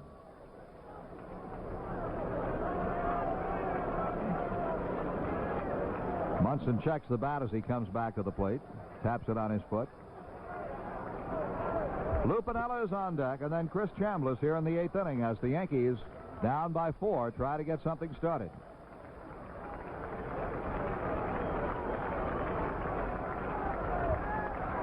Mingori picks up the sign from Buck Martinez. Left-hander winds, 1-strike pitch. Low and inside. A ball and a strike.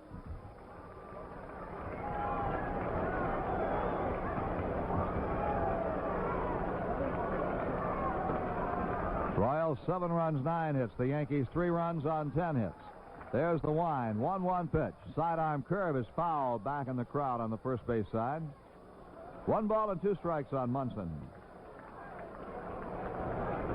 Thurman Munson and Chris Chambliss have been the Yankees' leading hitters in the series. Munson with 7 hits. Chambliss has 8.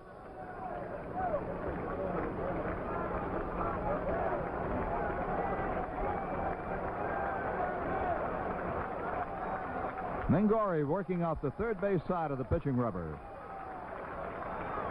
Checks Martinez. Now winds. 1-2 pitch. Breaking ball is hit in the air to right center field. Not too deep. Who's it going to be? Now the right fielder takes charge. Poquette, as he and Cowens looked at each other, and Poquette makes the catch. 1 out.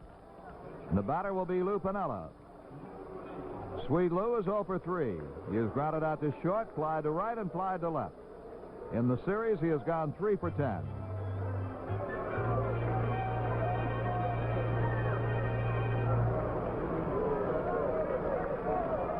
Patek shades him over in the hole. The outfield plays into full, and the curve is ripped foul outside of third. Strike 1. Piniella got around, and a real worm burner, but just foul. George Brett, the third baseman, does some house cleaning, smoothing out the dirt. He is not guarding right on the line. He's about 3 steps off it. Now the 0-1 to Piniella. He swings and loops one out into shallow left center field. Coming hard, the left fielder, and Wolford makes the catch. Jim Wolford got a good jump on that ball. It was not hit that high in the air. We'll pause for station identification on the New York Yankee Home of Champions radio network. This is WMCA Strauss Communications in New York. Hi, I'm John Sterling, and I've got sports for you. New York Yankees baseball, New York Nets basketball, New York Islanders hockey, NFL football, Notre Dame football, New York, New Jersey college basketball. WMCA, sports for all seasons. The battery's 1 for 3.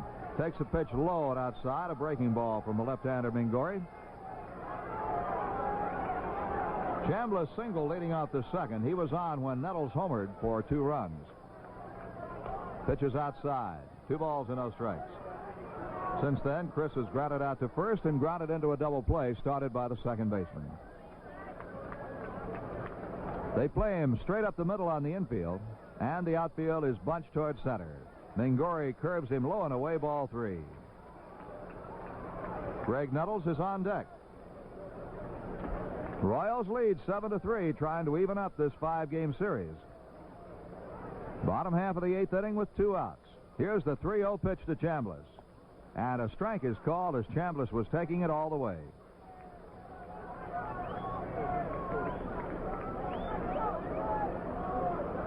Mingori winds. 3-1 delivery. Line foul on the left side and back in the crowd. Full count, 3-2.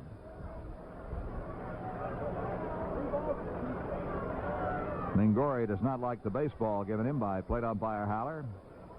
So they exchange again. 56,355 paid this afternoon. Unless the Yankees rally here in the last 2 innings, we'll play the final game tomorrow night. 3-2 pitch coming. Swung on and hit in the air to fairly deep left center field. Cowens, the center fielder, is over there and makes the catch as he collides with the left fielder, Poquette.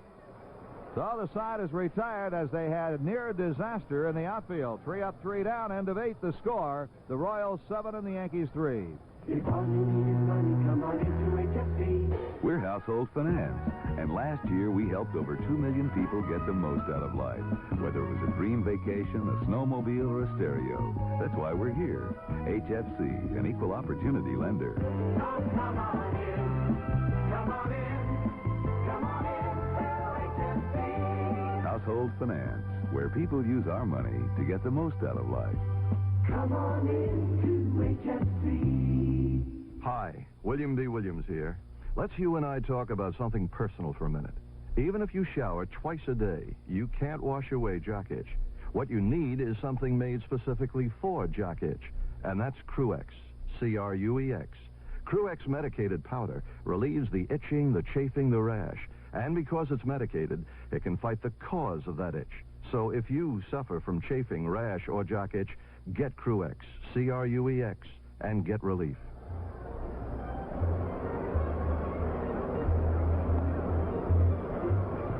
Well, we remind you that the Yankee Championship Series program and magazine, a real collector's item, is available to fans by mail. All you do is send $1.50, including postage and handling, to Championship Magazine, Yankee Stadium, Bronx, New York, 10451. That's $1.50, including postage and handling, to Championship Magazine, Yankee Stadium, Bronx, New York, 10451. We go to the ninth inning. The top of the order comes up for the Kansas City Royals. Al Collins will lead it off. Collins is 0 for 4 in this ball game. Grant Jackson winds, and the first pitch to the right-hand batter is a low curve, ball one.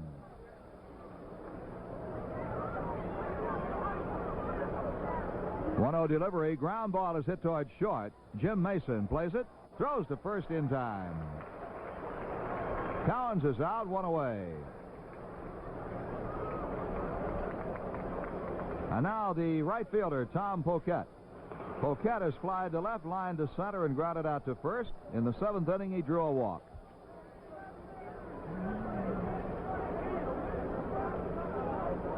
Left-hand batter, and Grant Jackson's first pitch, over for a called strike one.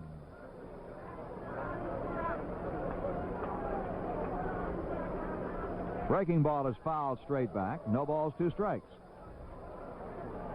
And plate umpire Haller, getting his exercise, runs down the ball and throws it back to the pitcher, Jackson. Poquette has stepped out, checking the bat. Now he moves back in, and the 0-2 pitch to him. Jackson turns it loose. Fastball is hit on the ground again to short. Nice hop for Mason, and he throws to first, 2 down. George Brett will step in. Brett, who was 6 for 10 coming into this game, has gone 0 for 3, and he does have a walk. Left-hand batter.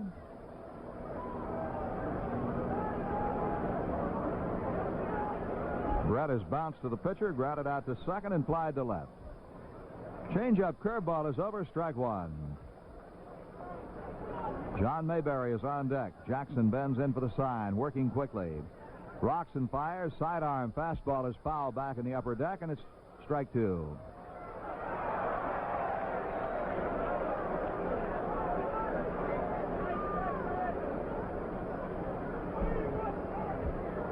Two outs, nobody on. Brett steps out, gets some mud out of his spike shoes. Not mud, really, just baked clay. And Jackson, ready with an 0-2 pitch. The arm comes around, and a slow curve is low and inside. 1 ball, 2 strikes. It's hard to defend against Brett. He can slap the ball just about anywhere he wants to. Fastball, foul back just to our left. Count rides at 1 ball and 2 strikes. The Royals lead 7-3. We're in the top half of the ninth inning.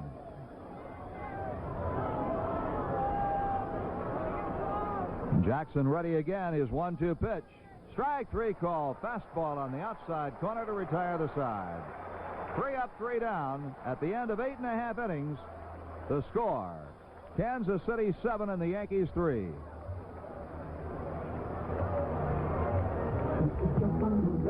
If your Christmas is bad, get yourself up, go Ozark. You're a hard man to beat. You've got wings on your feet. Get yourself up, go Ozark. You're gonna win every time. With a going airline. Get yourself up, go Ozark. If you're a businessman who's going places, Ozark is your airline. Our number one priority is to get you where you're going as quickly, comfortably, and efficiently as possible.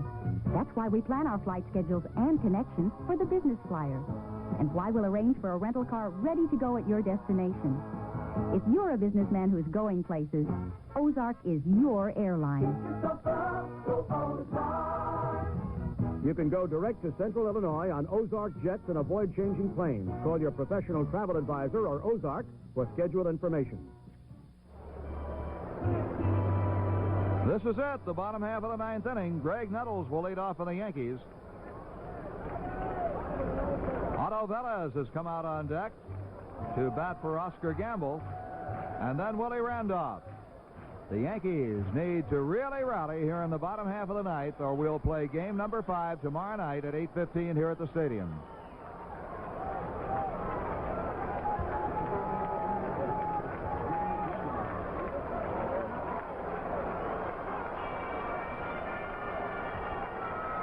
Graig Nettles homered his first time up, then struck out and then flied to right.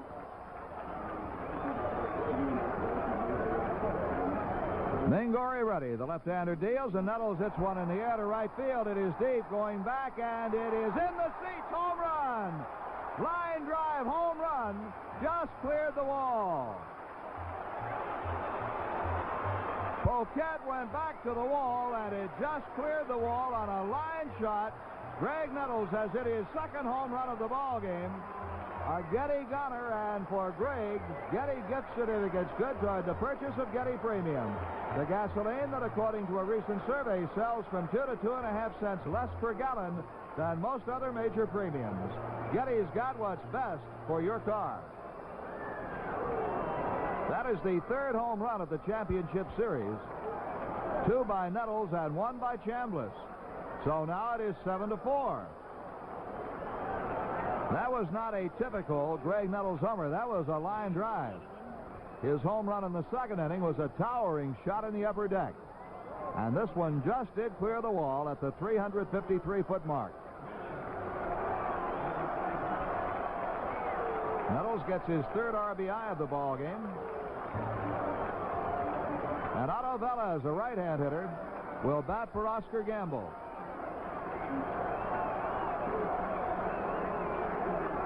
Velez hit .266 during the regular season with 2 home runs and 10 runs batted in. They're waiting for some debris to be cleared out of the right field area. And Mingori takes the opportunity to throw a few warm-up pitches. Now Velez will step in. They play Velez to pull on the infield, pretty much straight away in the outfield. First pitch to him. The screwball is outside. Ball 1. That was the first hit off Steve Mingori. Left-hander winds and deals. Fastball is low. 2 balls and no strikes. Can the Yankees do it here in the bottom half of the ninth inning? Crowd of over 56,000 hoping so. 2-0 pitch. Fastball on the inside corner. A strike is called. It's 2-1.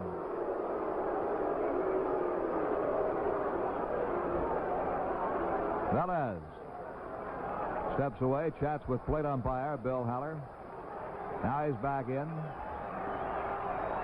2 balls and 1 strike to count. Mingori deals, and the pitch is hit in the air to left field. Coming in for it is Wolford, and he makes the catch. There's 1 away. Willie Randolph will be the batter. Randolph is 1 for 3. Single to left his first time up. Since then, he has bounced to third and bounced back to the pitcher. Royals lead 7-4. 1 out, nobody on.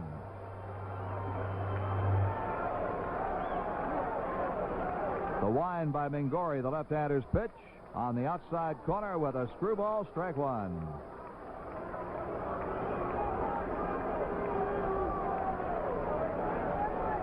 The 0-1 delivery. This time it's outside. A ball, 1-1. Patek plays him well over in the hole with Frank White shaded toward the bag at second. Center fielder Collins plays toward left. Wolford straight away in left field. The gap is in right center. The 1-1 pitch. He swings and misses. A ball and 2 strikes on Randolph. Sandy Alomar is out on deck. Technically, he would bat for Ron Guidry, who ran for Elrod Hendricks, who batted for Fred Stanley. 1-2 pitch. Ground ball is hit to the shortstop. Patek charges, has. Quick throw to first base. He's out, and there are 2 down.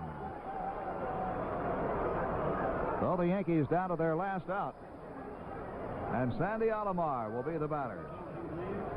Alomar hit .239 over the year, 1 home run, and that 1 home run won a ball game in extra innings for the Yankees down in Arlington, Texas. Alomar, switch hitter, will bat right. And if he keeps the game alive, Mickey Rivers will be the batter.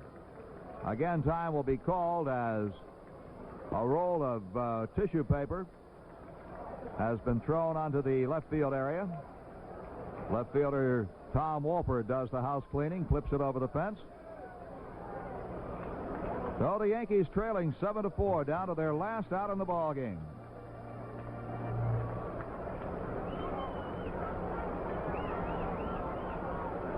Patek again well over in the hole at shortstop. Brett is in shallow at third base. And again, Cowens in center field shades a couple of steps toward left. The right fielder Poquette straight away. Walford is not too deep in left. The windup by Mingori and the pitch. Taken for a strike. Again, Billy Martin has not announced a pitcher for tomorrow night's ball game. 0-1 delivery. High. Of course, this one isn't over yet, but you're down 7-4. You got to start thinking about the game that wraps it all up tomorrow night. Paul Splittorff undoubtedly will start for Kansas City. The wind and the 1-1 pitch is hit in the air to left field. This should be the ball game. Walford sets up under it. He makes the catch, and the Royals have evened the series 2 wins apiece. In the 9th inning for the Yankees, 1 run on 1 hit. The home run by Graig Nettles.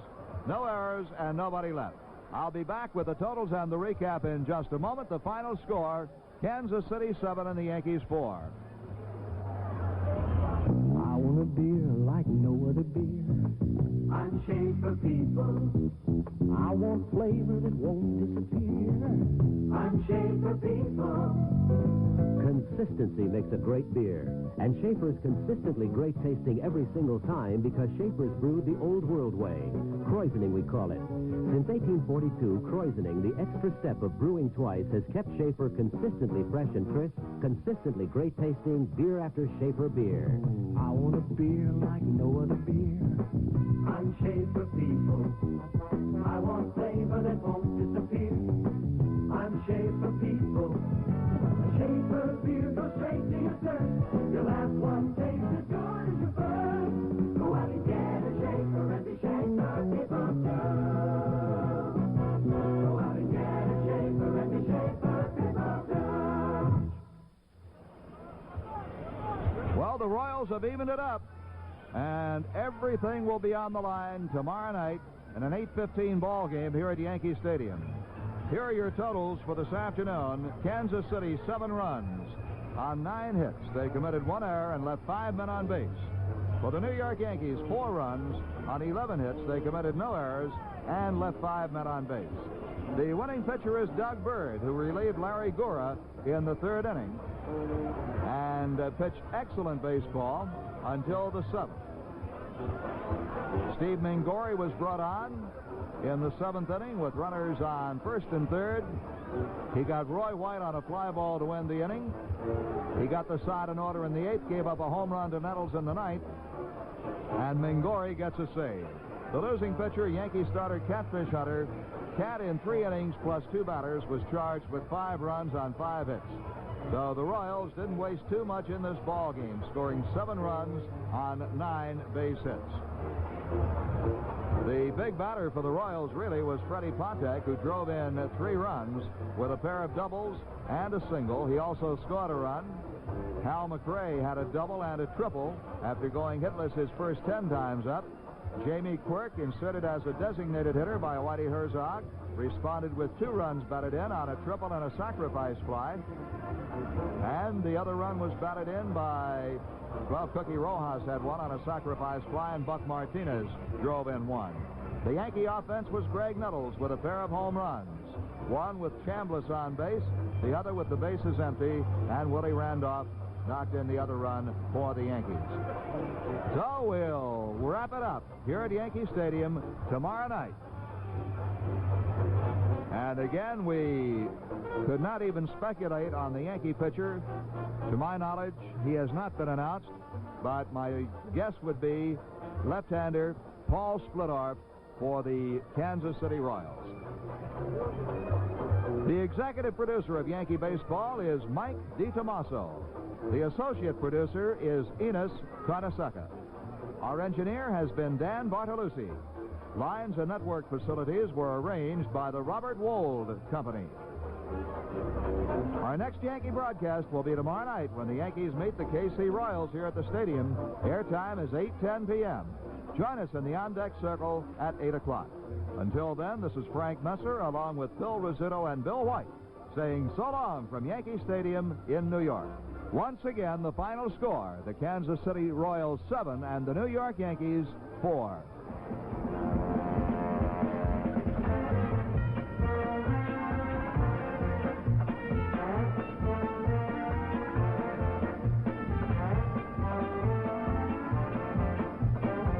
Today's game has been brought to you by Chrysler Plymouth. It's the year to say yes to Motor Trend's Car of the Year, Chrysler Plymouth Volare. By Gabriel. No matter what you drive, no matter how you drive, there's a Gabriel shock for you. Gabriel, King of the Road. By Colonial Yankee Franks. The only Franks sold at Yankee Stadium are now available at supermarkets everywhere. By Schaefer Beer. Go out and get a Schaefer and be Schaefer people too. By Household Finance. A good place to borrow money. By Getty Premium and new Getty Unleaded Regular. The higher octane gasoline with the lower prices. And by Lincoln Savings Bank, the bank who makes friends for life. The Lincoln Savings Bank in Brooklyn, Queens, Nassau, and Manhattan.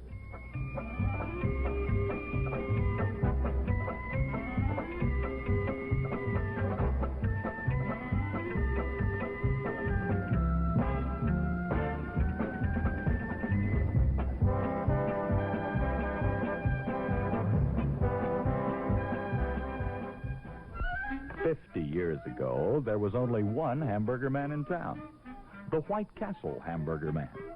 He sold little square pure beef hamburgers with a tasty touch of onion, and everybody went to him when they got hungry. As the years went by, other hamburger men came to town, and hamburger restaurants began popping up all over the place. Red buildings, yellow buildings, tall buildings, small buildings. And these new hamburger men sold ordinary round hamburgers.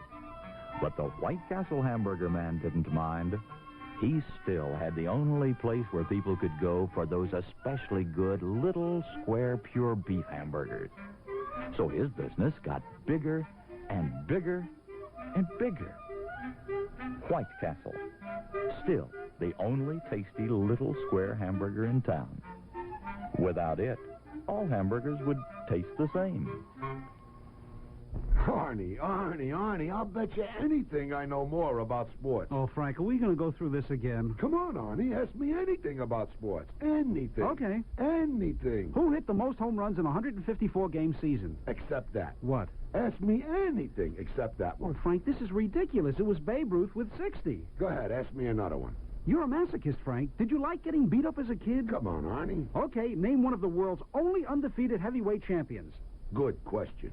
Frank, don't you listen to Sports Phone yet. I read the papers and listen to the radio, but I also dial 212-999-1313 for all the scores, late-breaking sports news, interviews with players and coaches, and the famous Quickie Quiz. Was it James Jeffries? No, Frank. Jack Johnson. Goodbye, Frank. Sonny Liston? Frank, it was Rocky Marciano. I really think it was James Jeffries. New York Telephone Sports Phone. 212-999-1313. It's where sports know-it-alls learn it all. Sports Phone is a service mark of Sports Phone Incorporated.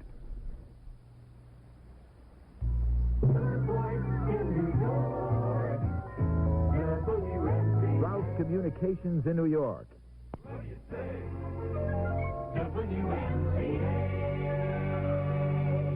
WMCA, we listen to. Hello there, everybody. This is Mel Allen with a little post-game patter brought to you by Getty Premium and new Getty Unleaded Regular, the higher octane gasolines with the lower prices. If you're like most buyers of regular gasoline, you probably think unleaded gasolines just don't perform. Sure, unleaded gives you a nice, clean engine, but it just doesn't have the pep of your regular, or for that matter, the low price. Well, you regular buyers are in for a little surprise. Introducing Getty Unleaded Regular. Getty's unleaded gasoline has a high enough octane to be classified a regular. Most unleadeds don't. Yet Getty Unleaded Regular actually sells for a couple of cents less per gallon than most other major no-leads. So if you want the octane performance of regular and the clean running smoothness of unleaded for a couple of cents less per gallon, you want Getty Unleaded Regular, Getty Premium, and now Getty Unleaded Regular. We've got what's best for your car.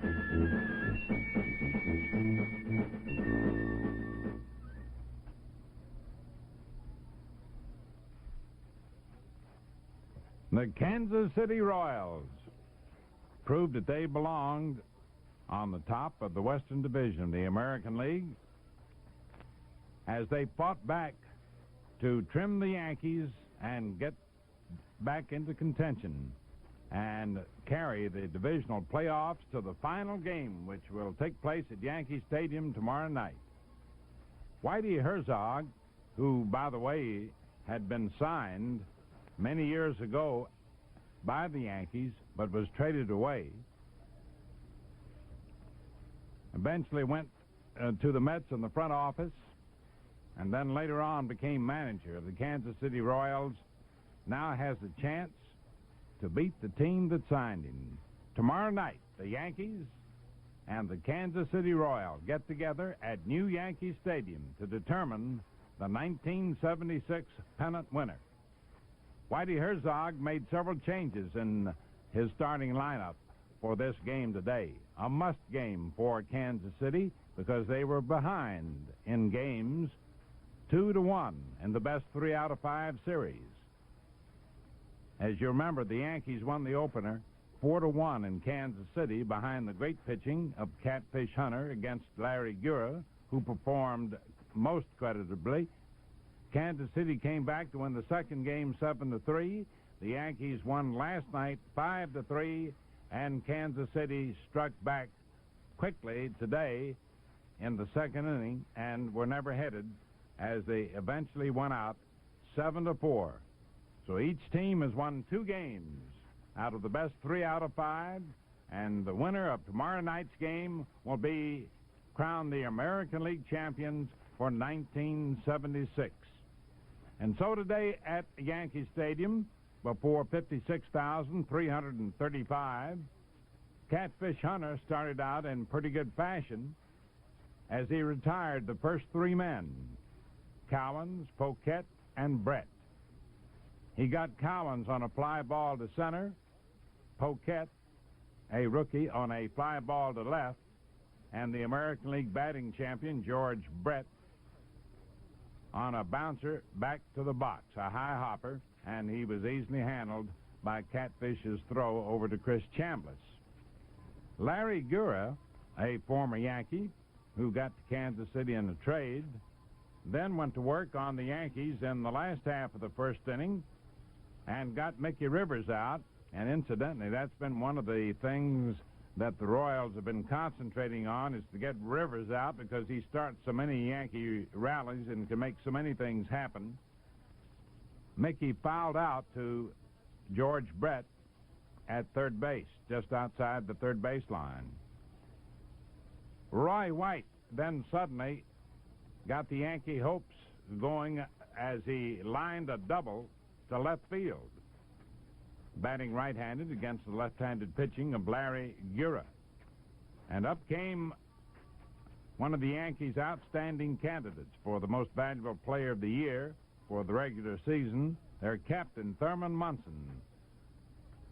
He hit the ball well, but it stayed up in the air as he lined to center to Cowens. And then Lou Piniella batting fourth, inserting Piniella into the lineup, take advantage of a right-hand hitter against the left-hand pitcher, and he grounded out short to first. Paddock, who has been playing a great shortstop for the Kansas City Royals, to John Mayberry at first base. So the two-base hit by White was wasted. Then came the all-important and eventual game-winning second inning for the Kansas City Royals. John Mayberry, who has had an off season and has not had a very good postseason, led off in the last half of the second inning, and against the overshift, Catfish Hunter was pitching him very carefully. You never know when a guy like that might break out, particularly with the relatively short porch at Yankee Stadium. Mayberry, a left-hand batter. But he walked him on 4 straight pitches, which is rather unusual for Catfish, who, when he's right, he's always around the plate. And then McRae followed and flied to Maddox in short right. So there was 1 on and 1 out, and nobody was particularly unhappy at that point. But then Cookie Rojas, or rather Quirk, who followed in the batting order, flied to center field, and that made it 2 away with 1 on, and then Cookie Rojas, a 15-year veteran, singled to center, sending Mayberry to second. And then Patek looped a double, which fell between Randolph and Maddox, who was playing right field, and it scored both Mayberry and Rojas to give Kansas City a 2-0 lead. When it looked as if Catfish might get out of the inning, the bloop double scored 2. Buck Martinez followed with a sharp single to left center to score Patek, and the Royals had themselves 3 runs on 3 hits in the second inning, a 3-0 lead, and they were never headed thereafter, though the Yankees tried mightily to come back in the last half of the second inning. Chambliss led off and singled to left. That was his 8th hit of the series, and Graig Nettles came up to the plate, and Nettles, who was the home run champion of the American League, promptly showed why as he belted one into the right field seats and put the Yankees back into the ball game. Chambliss scoring ahead of Nettles. That was the second homer hit in the series. Kansas City 3, New York 2, and the fans really went wild. Maddox, however, grounded out to Brett at third, Brett to Mayberry. Randolph, with the count 3-1, singled to left. Paddock almost made a sensational backhanded pickup of the ball, although I still don't think he would have gotten Randolph had he handled it. That was Randolph's second hit of the series, and Fred Stanley, who has surprised everybody with his hitting in the series, singled to center. Randolph, however, stopped at second. He was not running on the play. Mickey Rivers then hit into a force out, forcing Stanley at second, Paddock unassisted. For some reason or other, it was a situation which the Kansas City Royals normally could have turned into a double play, but the second baseman didn't cover. Rojas, playing second base today, didn't get over in time, but they got the force out at second.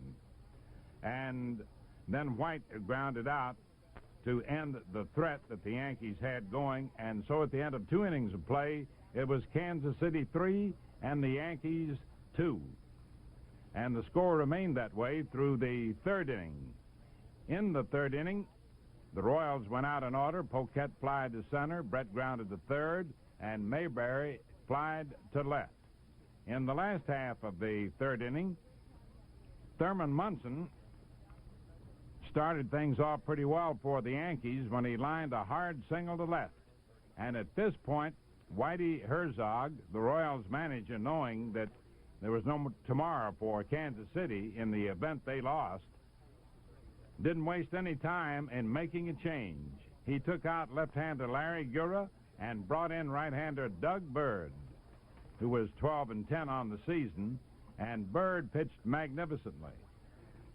In fact, he got credit for the win, which we'll tell you about a little bit later, though Steve Mangiore came on in the seventh to finish up. Lou Piniella was the first man that Doug Bird faced, and he plied to McRae in right field. Piniella tried, after attempting to bunt Munson over to put the tying run in scoring position, then tried a hit-and-run play, failed on that, and finally flied out to right. Chambliss, who followed Piniella in the batting order, he was trying to get hold of one he might have put into the right field seats, as he did yesterday, but Munson was out stealing. Buck Martinez, who has one of the best arms in the major leagues, to Paddock, who covered. And so the third inning ended. The Yankees failed to materialize or make the most of the threat that they had. It did not materialize, and at the end of 3 innings of play, the score remained Kansas City 3 and New York 2. Then came the fourth inning, and the Royals performed in Royal fashion. Hal McRae got his first hit of the series, the American League batting champion. They held him in, the Yankees held him in check pretty well until today. He teed off on a ball into right center field, right up the alley for a 2-bagger. Jamie Quirk, one of the changes made in the lineup today as a starter by Whitey Herzog, then followed with a triple to right center. That scored McRae to make it Kansas City 4, New York 2. At this point, Billy Martin came out and decided Catfish had had it and brought in Dick Tidrow, a right-hander, to relieve Catfish Hunter, who gave up 5 hits and 5 runs. And Tidrow then retired Rojas, Paddock, and Martinez, and at the end of 3.5 innings, the score was Kansas City 5 and New York 2. And in the last half of the fourth inning, the Yankees went down meekly. Nettles, after working the count to 3-0, was struck out by Bird. Gamble batted for Maddox, and he grounded out to second. Randolph grounded out the third. At the end of 4 innings, it was Kansas City 5 and New York 2. And before we go into the 5th inning, let's have a word now from Getty Oil. Recently, a survey was taken of the prices of premium gasoline. The survey covered hundreds of service stations in the northeastern United States. Virtually every major oil company was included. Right now, I'd like to tell you the results of that survey. In Portland, Maine, Getty Premium sold for less per gallon. In Boston, Getty Premium sold for less. In northern New Jersey, Philadelphia, and New York, Getty Premium sold for less. In fact, in every state where Getty gasoline is sold, the survey showed Getty Premium sold for less per gallon than most major premiums. More premium gas for your money. That has to be the best mileage ingredient you can buy. So the next time you pull in for gas, pull in for Getty Premium gasoline. Getty. Once again, we've got what's best for your car. In the 5th inning, Kansas City came up, and they had the top of the order with Al Cowens leading off, and he had a ground ball that almost got by Stanley. Stanley got a good jump on the ball, breaking off to his left, came up with it on a sparkling pickup of the ball, and threw Cowens out at first base. Poquette followed, and he went after the first pitch and grounded out for the second out of the inning, and George Brett flied out to Roy White in left field. And so the Kansas City Royals were turned back in order by Tidrow, and the score remained 5-2 Kansas City as we came to the last half of the fifth inning. Larry Gura's replacement, Doug Bird, continued his beautiful relief pitching, with Stanley up, trying to be extra fine. Bird, trying for those corners, missed them. The count went to 3 balls and no strikes, but he came right back through 2 pitches right down the pipe to run the count out to 3-2 before Stanley finally grounded the ball to Rojas at second, and Rojas threw him out at first very easily for the first out. Mickey Rivers, the leadoff man, then flied to left, and Roy White flied to center, so that at the end of 5 innings of play, it was Kansas City 5 and New York 2, with Doug Bird looking cool, loose, and throwing stuff that the Yankees just simply couldn't solve. In the 6th inning, after the Royals had built up that 5-2 lead, the Yankees were trying their best, but they just couldn't do anything at all with Bird. In the 6th inning, John Mayberry applied out to Roy White on the first pitch, hit the ball to the opposite field. And then up came McRae once again, and he hit a ball into left center up the alley, and it went for 3 bases. Tidrow had retired 7 men in a row when he came in relief of Catfish Hunter up to that point. McRae tripled. Jim Quirk then came up and lined to deep left. Roy White grabbed the ball but had no chance to throw out McRae at the plate, and it became a sacrifice fly when he came down to scoring it, and that made it 6-2 in favor of Kansas City. Rojas hit a fly ball to left field. White corralled it, and the inning was over with the score Kansas City 6 and New York 2. In the last half of the 6th inning, once again, the Yankees were pitched into submission. Doug Bird, who had retired 8 men in a row at this point after he had gone in for Larry Gura, to give you an idea of the great pitching that the 2 relief pitchers who had relieved the starters were turning in. Munson hit the first pitch and lined a single to left to break the string of 8 men in a row retired by Doug Bird. Pinella then went after the first pitch and flied to left, and any hopes for a rally were ended very quickly when Chris Chambliss hit a ball sharply to second that Rojas turned into a double play, flipping to Paddock, who then fired the ball on to first base in time for the double play.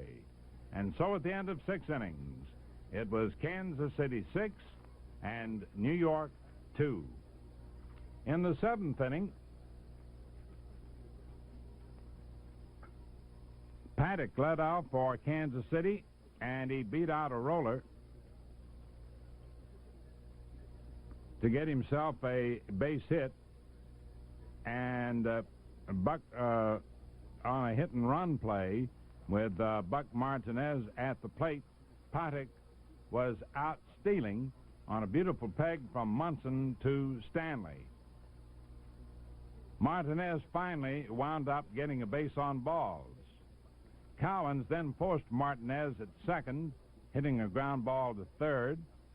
Nettles throwing over to Randolph for the force out at second. Tom Poquette then came to the plate, and with a count of 2 balls and no strikes, Tidrow falling behind on the count, Billy Martin decided he'd had enough and signaled to the bullpen, and in came Grant Jackson.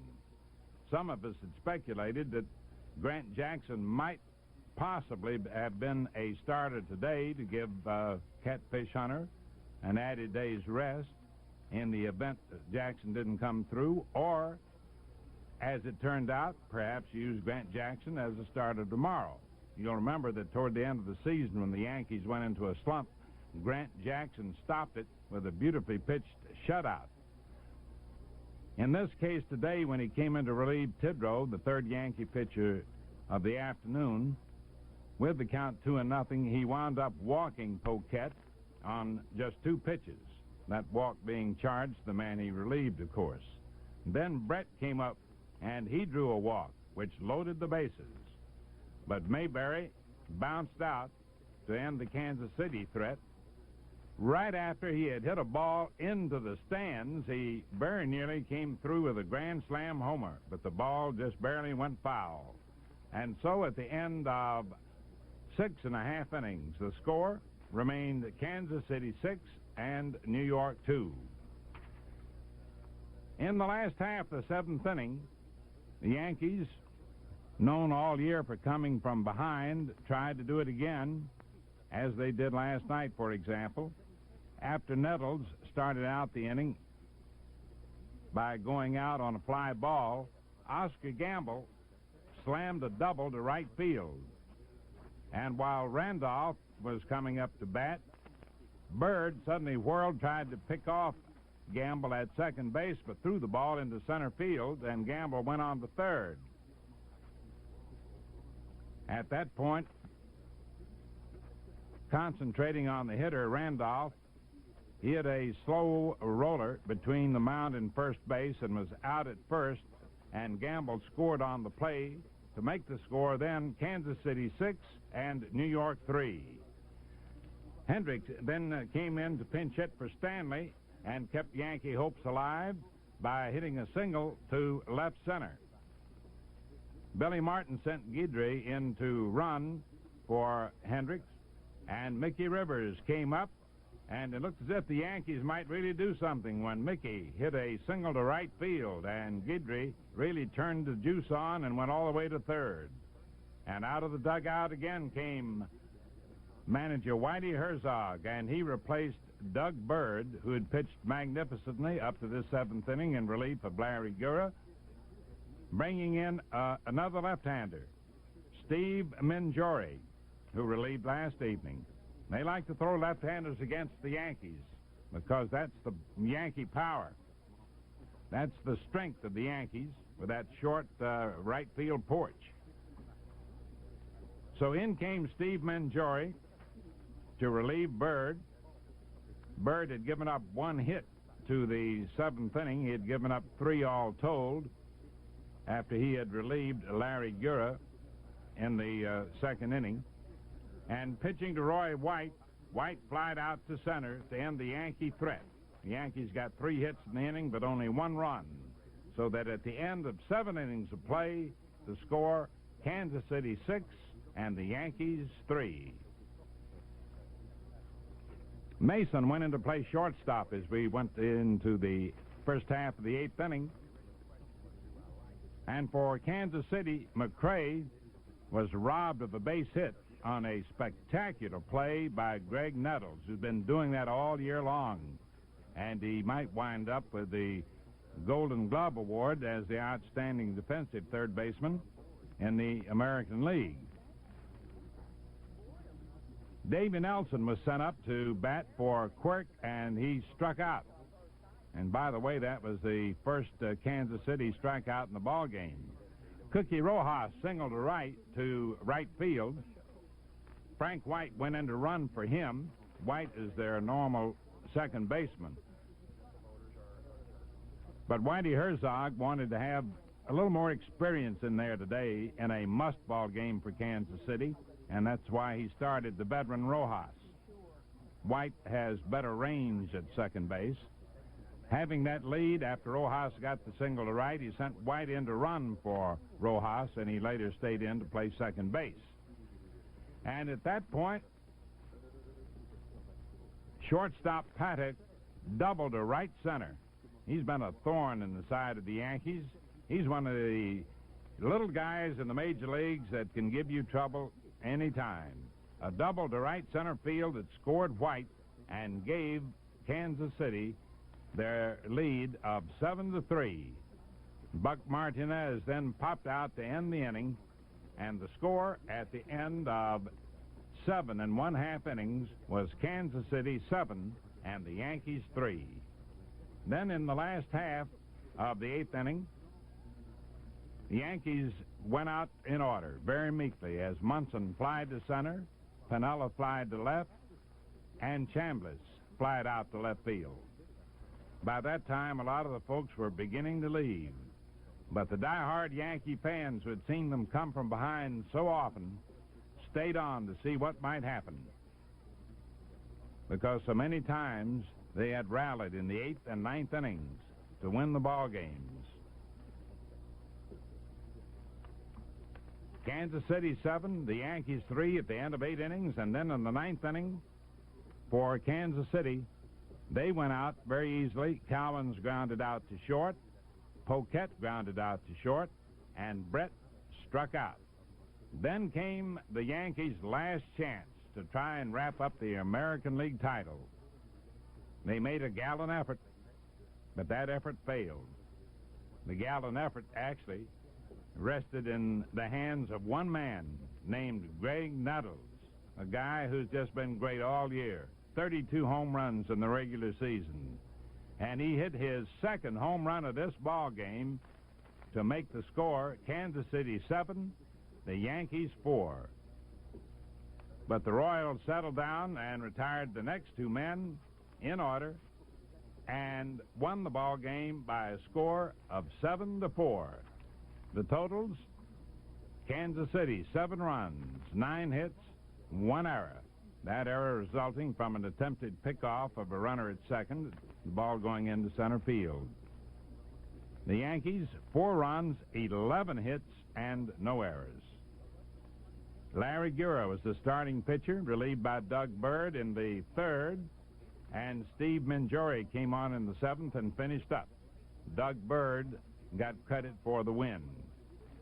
Catfish Hunter started for the Yankees, was relieved by Tidrow in the 4th inning. Catfish Hunter was charged with a loss. Grant Jackson, by the way, came on in the 7th and finished up. The only home runs, as we told you, were hit by Graig Nettles, one in the 2nd with 1 on, and the other in the 9th inning with nobody on base. And so each team now has won 2 games in the best 3 out of 5.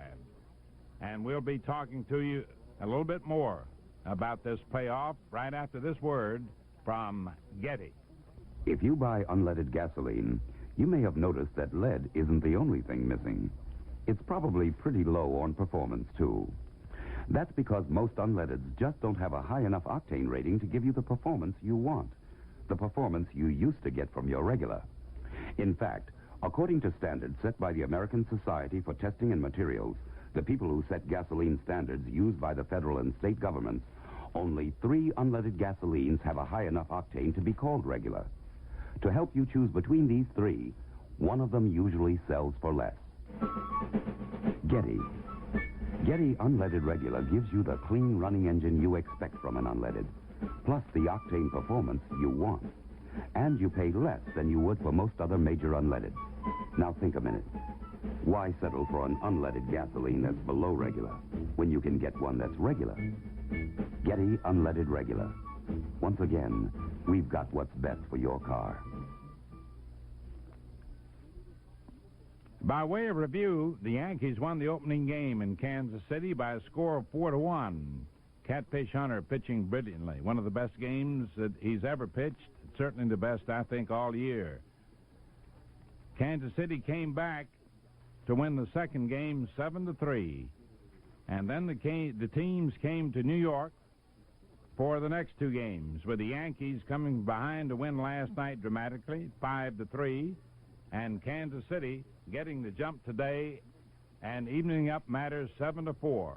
A must game for Kansas City. Otherwise, the Yankees at this point would have been happy in the clubhouse, and their fans would have been cheering them as American League champions. But as it is, each team has won 2 games, and the title will come to that team that wins the ball game at Yankee Stadium tomorrow night. And by the way, John Sterling and I will be on with a pregame show at 7:15, and the Yankees and Royals will get underway from Yankee Stadium at 8:15. The new Yankee Stadium, which today held 56,335, is bound to be jam-packed because the American League winner will be determined there tomorrow evening. Who's going to pitch? Well, as we went on the air, we cannot find out from either manager just whom they would start tomorrow. We figured Paul Splittorff might be the Kansas City pitcher. He had gotten up at one point during the ball game and started throwing. Whether he was throwing to come in relief or just loosening up to be a potential starter tomorrow, we don't know. Our thinking is he was throwing to loosen up to come into that ball game when the Yankees were threatening to get something going, because that was Kansas City's last chance. But since he didn't have to come into the game, it is my opinion that he may be the starting pitcher for Kansas City tomorrow. In his previous appearance in relief against the Yankees, he did magnificently. The Royals also have a fellow by the name of Dennis Leonard, a very fine right-hander who could start. But tomorrow they will just throw everybody in there if they have to. As for the Yankees, Ed Figueroa, who won 19 games this year, could be the starting pitcher. One man who has not seen any activity is Ken Holtzman, a left-hander. He may be the man whom Billy Martin will eventually decide on. And there's still another by the name of Doyle Alexander. Alexander has pitched some excellent ball for the Yankees this year, once going to the ninth inning with a no-hitter in the balance, a couple of other times going past the fifth or sixth inning with a no-hitter going. It's entirely possible that he may be the man. But in either case, whoever starts, you can be sure there'll be two men in that bullpen up and throwing before the first pitch of the ball game ever gets underway, so that everybody will have to be ready. Your guess is as good as mine as to whether it'll be Splittorff going for Kansas City or Leonard, or whether it'll be Holtzman or Figueroa for the Yankees, with Alexander a possibility. Knowing the Yankees as well as I do, they're really going to be up for that game tomorrow. Of course, the Royals will too. Everybody's even. But the Yankees do have the edge of being at home, and with that crowd behind them, and with Billy Martin's ability to drive his team, I sort of give them the edge.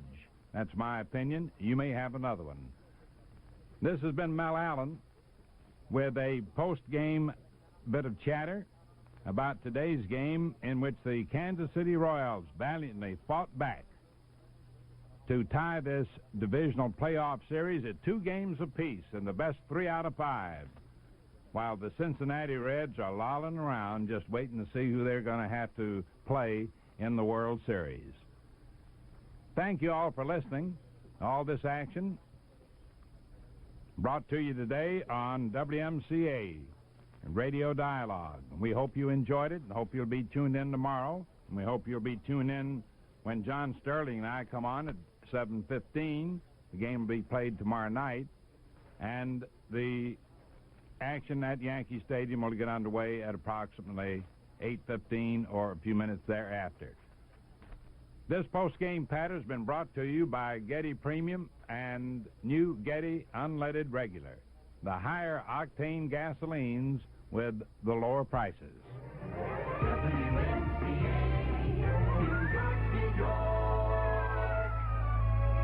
I'm Harry Reasoner, ABC News New York, with the Reasoner Report for American Information Radio. I'll talk about the swift completion of their appointed rounds in just a moment. Today, instead of asking you to listen to the taste of stock sweet vermouth, we'd like you to taste some other sweet vermouths. That one's just a touch on the cloying side. That tends toward the bitter.